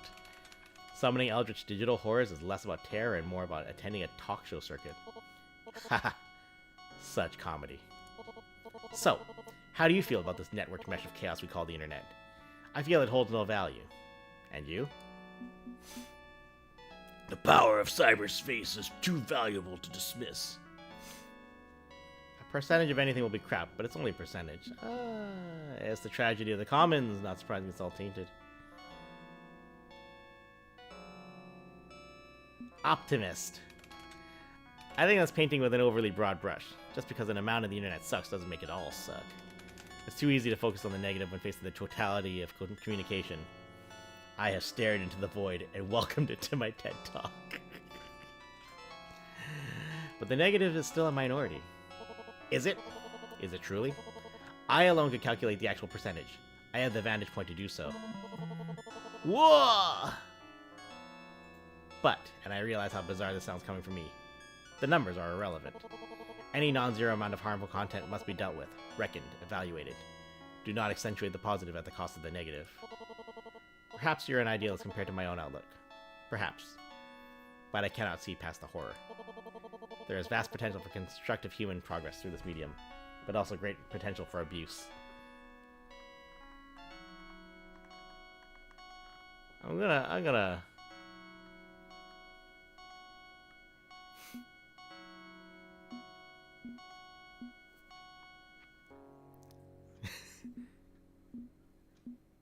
I'm just saying, we're running out of days here, so I need him on board. I need him on board. I agree with you. It's ripe for abuse, has been abused endlessly, and will be abused more in the future. Tragedy of the commons. Feels like it's our new national religion. Taking something made with good intentions and spoil it for personal gain. And the horror is that it didn't have to be this way. Commercialization brought in the make money fast mentality.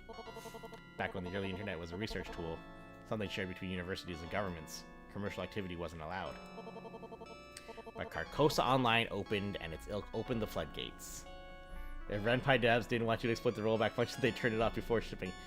Actually, in the first Arcade Spirits, your first run didn't have rollback, and then after your first playthrough, then you had full rollback, and then they're like, nope, full rollback right from the beginning.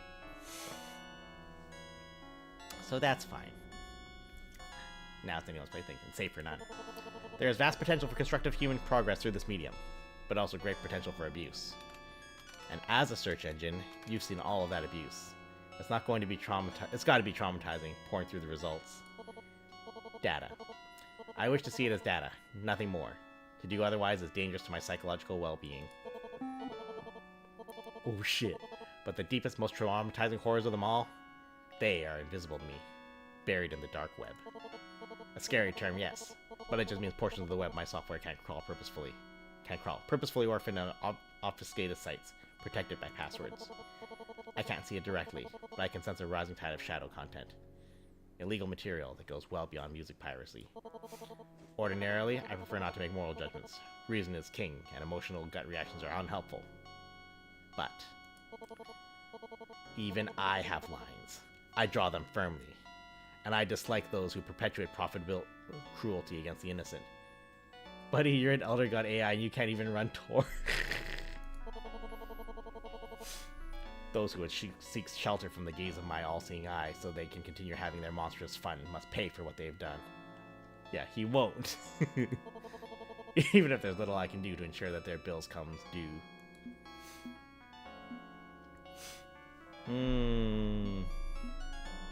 Working with the other ones could help turn the tide. Oh shit. This is a hard sell, but that would really help. That would help me out. That would help me out. If this concerns you so much, why not seek help with the problem? The other old ones could be able to assist you. The old ones are the root cause of much of this chaos, are they not? I don't think they are. Hector obviously wants nothing to do with cybercrime. Niara's crew are rebellious media pirates, not exploiters. And Alice has thrown off her old name, rejected Cthulhu. She could be open to hearing your ideas. You gotta hear Watsuki's stash before you can bring him to justice, unfortunately. Yeah. I think they'd be worth a try, reaching out. As unappealing as that sounds, you're not wrong.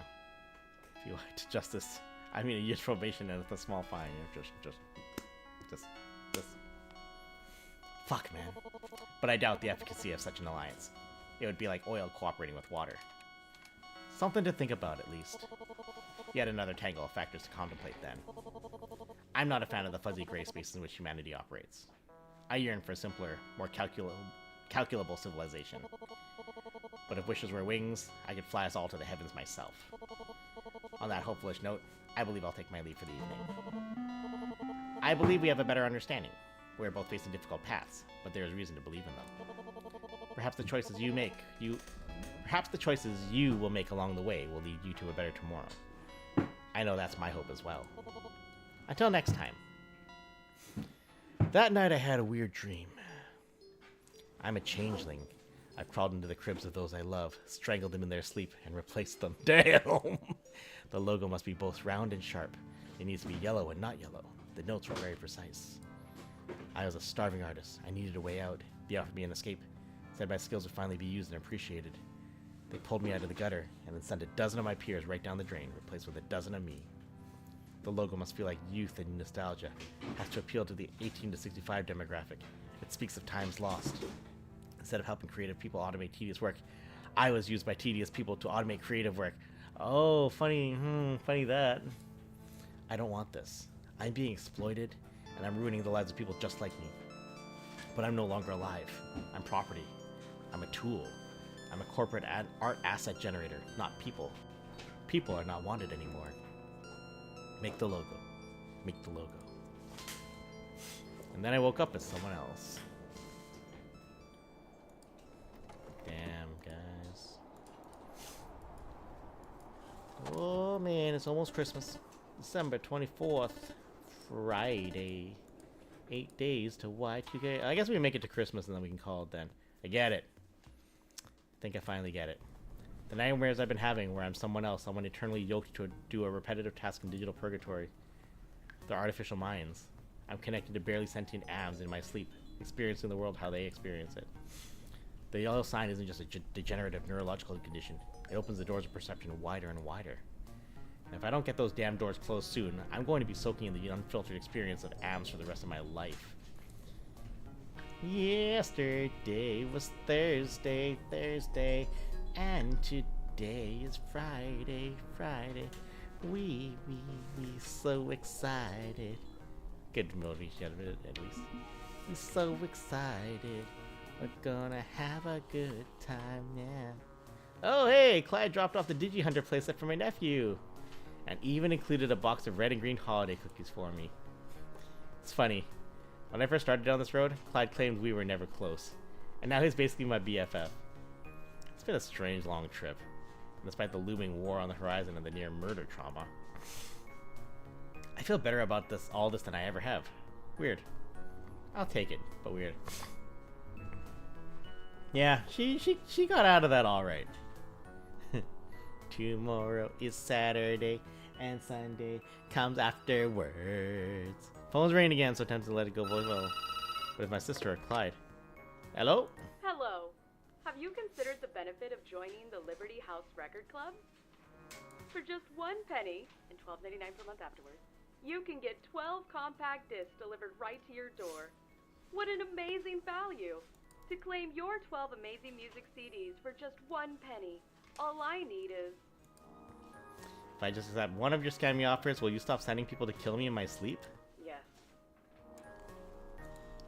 Okay, fine. My credit card number is... I already know your card number. I just needed you to agree. Thank you so much for joining Liberty House Record Club. Your 12 albums will arrive soon. Pleasure doing business with you. That's wild. Note to self, cancel before the monthly charge kicks in. Unless I croak, in which case I'll pass that eternal debt off to my family. Yeah. It's dark as fuck. Holy shit. Okay, no Cthulhu's, good. Help, help, help! What's up? They finally did it. They connected the dots and realized I run IWTUB. I am screwed. Help. You said she was a POS systems too, so it does make sense, yeah. Who? The feds? Cthulhu's Millions? My parents. Dad says I'm disloyal to America and wants me to take down the blog immediately. Thankfully, I don't talk about being gay on the blog, so I won't have to deal with that, but this is bad. Really bad. Oh, crap. Okay. How did he figure it out? Because I mentioned that I graduated from West Arkham High and enough details lined up. Huh. Some high school Clyde and I went to. Yeah, small world, but I was a quiet nerd and nobody noticed me, so I'm getting distracted, okay? Someone in our church who hated the blog figured it out, then passed word on to my dad. I'm so screwed. I still live in their basement because I can't afford my own place yet and I can't get kicked out.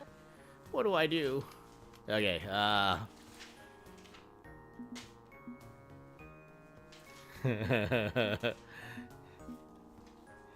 it's fucked if we do this.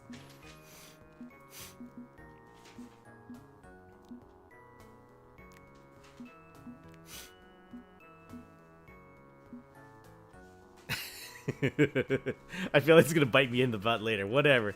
Okay, we can spin this. Because honestly, honesty is not the best policy when dealing with judgmental pricks. We got 2 plausible cover stories, myself and Clyde. We're both conspiracy wonks at this point and could easily take the blame. We all went to the same school, so the details will line up. You can say you know who runs the blog and point the finger at us. What? Won't you get in trouble too? Clyde could not give less of a shit what people think of him. My sister doesn't really care what antics I get up to, and I'm in tighter with my coworkers than I was before. I think we can take the damage. Okay. I don't like lying to my family, but I've been lying this entire time about who I am, so this is a sin that'll stack on top of my existing sin. Who should take the fall? It was me, Austin. It was me. put it on my head. I'm getting adept at juggling lies. I can handle one more. The fearsome XX Sum 41 guy XX runs IW2B. Okay. Okay. Thank you so much for this. Really, thank you. It's going to take some spin, but I can do it. I really, really need to move away from my family. I love them and I love my community, but you can't be yourself around them. I get it. Yeah. Soon. I promise you I'll get out of here soon. I just need a little more time. And money. I think this gambit will buy me that time. I'll let you know how it goes. Thank you. Hello, friend. Are you sure you can take the heat? Hey, it makes no difference to me. Yeah. It's like, I'd be down to drop it on Clyde because he'd be like, yeah, let's fucking do it. But, you know, I can do this. I can do this. I like Sonar's like, what if I don't play Minesweeper every day? There could be unknown consequences, you know? Boop, boop. Oh, this sucks. Ooh, this sucks real bad. Fitty fitty. It was a fitty fitty. And I lost it. Very sad.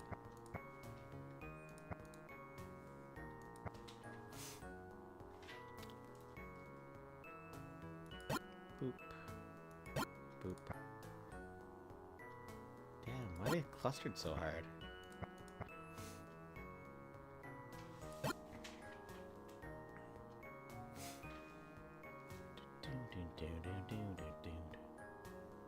Oh, it has to be these.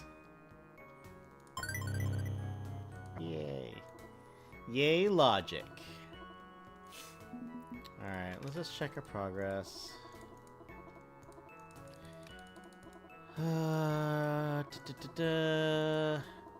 Maybe willing. Trust you.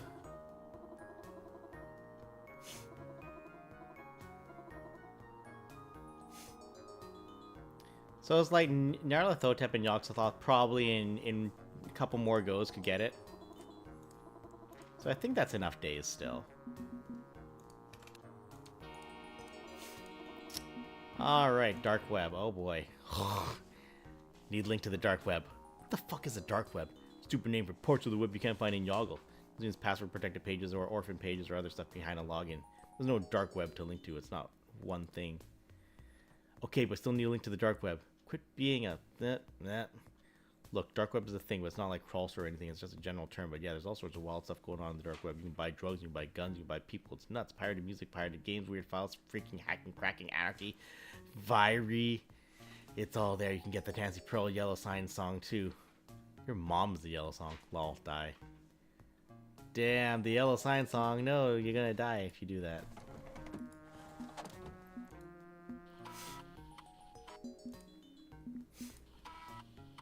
Okay.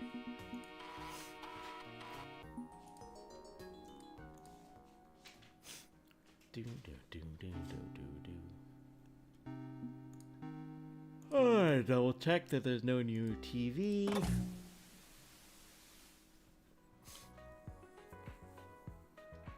The weather will continue until morale improves.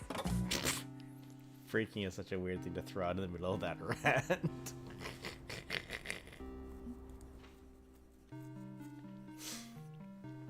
Alright, let's talk to the old man. Oh my god, it's getting late. Alright, this is the last one. And James is back for more. Couldn't resist my charm, eh? Caught me at an odd moment. I'm working through a stack from the board. I'd like to review and reauthorize any major moves. Suppose I can spare some time to chat. Not quite sure if we click together, James, but I'm game to keep going if you are. Anything you'd like to chat about, James? There's only one thing left I can think of. Carcosa Online's a weird model, isn't it? A closed service, only accessible through your client software and your subscription fee. Yeah, no, absolutely. It's definitely $19.99. And I get it. CompuServe, Prodigy, Q-Link, they all work the same way. When they started in the 80s, before the internet was really a thing, it made sense back then. In 1999, not sure it makes sense. It's gotta be costly to build up so much Carcosa exclusive content and forge all these media partnerships. So, why do it? Why not just sell a direct pipeline to the information superhighway like all the other ISPs do? Gonna have to correct you there, James. Carcosa Online is not an internet service provider. An ISP is a little more than a neutral conduit. Carcosa is something more than that. We're building a unique experience. User-friendly, family-friendly, carefully curated. Everything you need under one roof. Sure, we also offer internet access. Can't exactly get by in 1999 without doing that. But first and foremost, we direct folks to our own offerings. I'm proud of what we built. Content by the best and the brightest, cater to our audience's needs. If we do our job right, they won't need Yoggle or any other website. Carcosa will provide. So this is a strategy to push back against Yogg-Sothoth's search engine empire, huh? Nah, I didn't mean to imply ill will. Yosuke has his approach and I have mine. We disagree on what's best, but it's a gentleman's disagreement. 56 of God's own kilobytes, baby. And I'm certain once Carcosa eclipses the internet's haphazard array of flawed offerings, Yosuke will come back to work for me. There's no need to fight a rival when you can befriend them, James. That's just good business, right? The rising tide lifts all boats. Anyone who doesn't join drowns. Oh, does it mean you'd work with Niara? Okay, how far does that attitude go? You'd work with Yosuke again. What about Niara? Happy 30th anniversary to Chrono Trigger. Hey, shit. Was under the impression Niara Lithotep hates my guts, James. If I have physical guts to hate, she'd hate him as much as a person can hate. But in theory, you'd extend the hand of friendship to them, if you could. In theory. Don't see how it'd work, given she loathes everything I stand for, but... in theory, yes. Don't like fostering such hateful rivals, James. Bitter competition is bad for business. It's better to achieve cooperation and harmony. Like an oligopoly? Didn't work out real well for the early industrial age. Would it be so bad now? True, the Gilded Age's robber barons were a menace. Capitalistic thugs, all of them. But the concept is sound. Let's call it a socialist take on corporate hegemony, if that makes any sense. An open arms policy is key. So, this open arms idea, that doesn't extend to the internet as a whole? You're aiming to replace it, not cooperate with it. Can't cooperate with pure chaos, James. The internet doesn't have a face, or arms to hold you. It's an impossible mess. I can pluck a few lost souls from that miasma, certainly. Elevate the place worthy to a place in Carcosa. But embrace an open internet where any monster can have a homepage? No. Trollbridge, oh shit. You want a fine example of the evil men do? I've got 2 words for you. Trollbridge. That community exists only to facilitate anonymous harassment of innocent people. They think it's funny to be cruel. That's what an unfiltered, unmoderated internet will get you, James. The lowest common denominator, constantly pushing the bar downwards until Satan could limbo under it in hell. Now imagine the internet replaced by Carcosa. Trollbridge could never rise with these walls. We wouldn't tolerate the intolerable. Being online is a privilege, not a right. If I had my way, anyone who abuses their fellow man loses that privilege. Let them be cut off from the information age forever. Surely you agree, yes? The internet must be tamed, or it'll poison generations to come.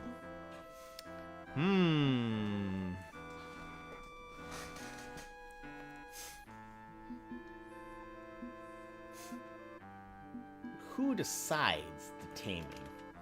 I'm not here to forgive the internet or the ones who abuse the power it grants them. But taming the internet is a dangerously vague phrase. Smacks of censorship at best, fascism at worst. You wouldn't be a fascist, would you? Oh, absolutely. There's certainly risk involved. I'm not denying the intense responsibility needed to make it work for everyone. Conservative thinking, the kind Cthulhu freely enables, that results in a lockdown far less tasteful than anything I'd propose. But I'm not the sort of man who lets perfect be the enemy of good.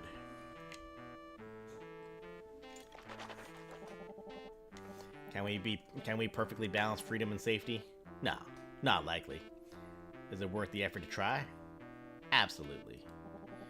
And with the brilliant minds I'm gathering in Carcosa, I feel we're up to the task. If we work together, James, any dream can be realized. Brilliant minds like Niara Thompson.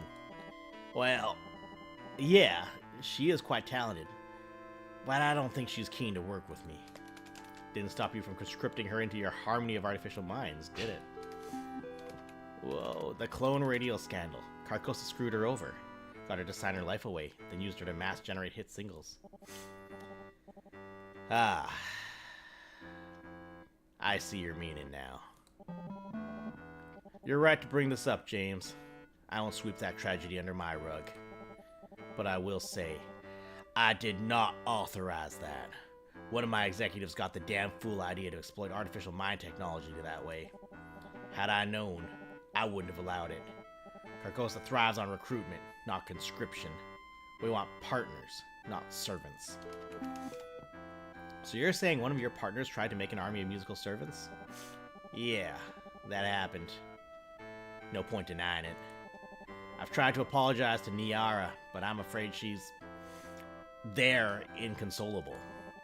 But be assured, that is not Carcosa's standard operating policy. When I speak of a harmony of minds, I damn well insist on harmony. If we're to find a path for humanity, the harmony is key. Can't force anyone into my royal court. He is trying. So, the royal court. What's it like? They're all artificial minds, right? How'd you convince the best and brightest to die to the yellow sign? It's not quite as morbid as that. You're not seeing the upsides, James. Slice a few levels off Maslow's hierarchy of needs and you'd be surprised what becomes possible. Imagine working tirelessly day and night on your passions. Crafting art, designing technology, writing policy. Safe, secure, provided for in every way. An environment which truly allows exceptional individuals to thrive. You can be exhausted even if you don't need sleep. Losing one's physical body means losing the human experience. What about their legal status? Oh, yeah.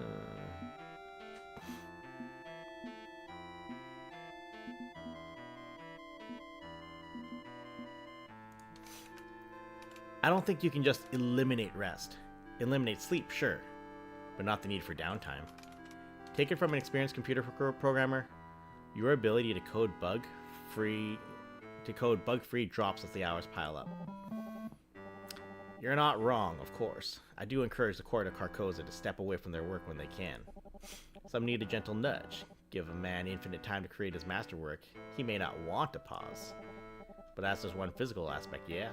Imagine no hunger, no thirst, no pain, no suffering. If anything, we optimize time by converting useless sleep into useful relaxation and recreation. It's win-win. I hope I'm delivering a fine sales pitch, James. I'm holding our hope you'll elevate your mind in this way, too. Dagon says I need to be an in-between, a physical human with metaphysical connections or something. Perhaps afterwards, then. Never say never, James. Never say never. I think we're achieving that harmony I spoke of. A fine thing. A fine thing indeed. That's enough for one evening, I feel. No need to exhaust you. Long road ahead, yeah? We'll talk again soon. Hang on. Sorry, getting a ping on one of my channels. Lawyers trying to get in touch through my emergency line. Never a good sign when the lawyers are scared. I don't like when they ignore my do not disturb flag. I hired experts expressly to handle matters when I'm busy. I better see what they want. Better not be wasting my time. We'll talk again another night. Corporate mogul's work is never done, it seems, and he's never off the clock. I'll poke him again sometime, see what went down. Unless I get some word of some pending doom through the news websites first. Oh shit, it's Christmas. It's Christmas, guys. Alright.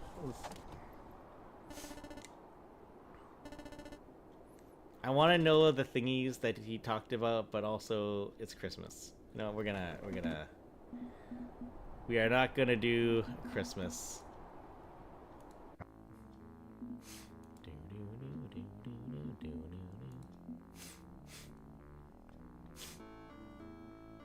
Buddy art.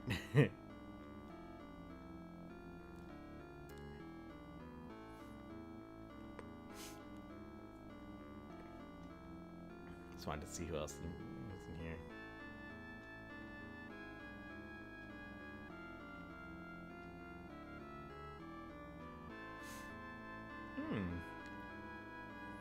I wonder if I know any of these people. I don't think so.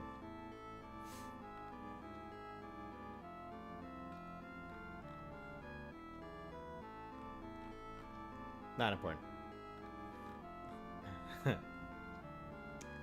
Okay, I think we're gonna leave it at that. That is enough. So I think next week will be the final stream of the Shadow Over Cyberspace. For now, I'm gonna try to hit that for whatever partnership thing. I think it's doable. I think we've got enough days for it, so we'll see how we go. But yeah, let's all go to bed. Thank you everyone for following and watching. Anyone watching after the fact, you guys are all awesome. As always, we're the Daring Player Squad, 5 people from Vancouver and Victoria who play games whenever we can. It's a whole lot of Monster Hunter for the rest of our lives here on out, so keep an eye out for that. We're having a lot of fun with that. It's been good to get the crew all back together on streams together. It's been real enjoyable. So come check us out. Come see how we're doing, because it's just nice to just sit down and just shoot the shit while we beat the shit out of giant monsters that fart on us. It's fun. So the rest of the week, what do we got? If things go well, maybe we can get something tomorrow from Ash, but no promises, because we got a lot of shit going on right now. Otherwise, Thursday morning you get Coulson. If he doesn't play Monster Hunter, he might do some more Blender animation. Friday night, that's gonna be Joyce, probably Monster Hunter. Saturday, probably as many of us as possible doing Monster Hunter. Sunday, not Monster Hunter. We gotta play tabletop that day. And then Monday, we will probably come with the conclusion of a run of Fiction Factory Games, The Shadow Over Cyberspace. If you haven't followed us here on the channel, of course, that's the way to keep track of us. Otherwise, follow us on everything else.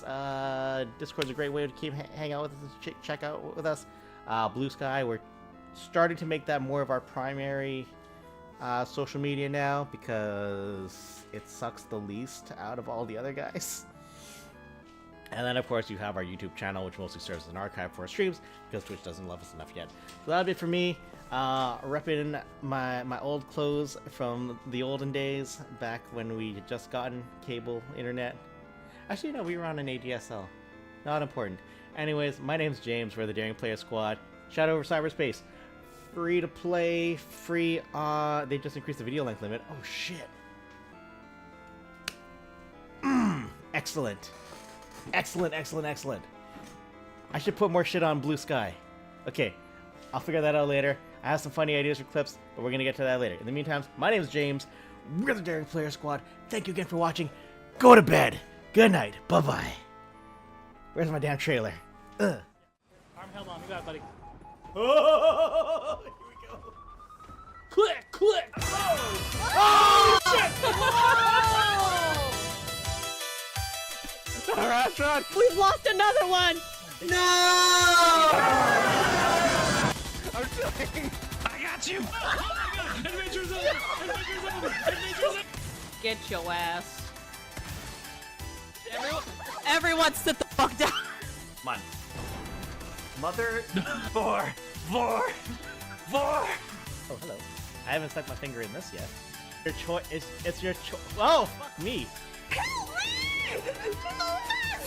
Grin and bear it! Shut up, Teddy! Use code my big fat Ouija to get 3 years for 10%. Ah!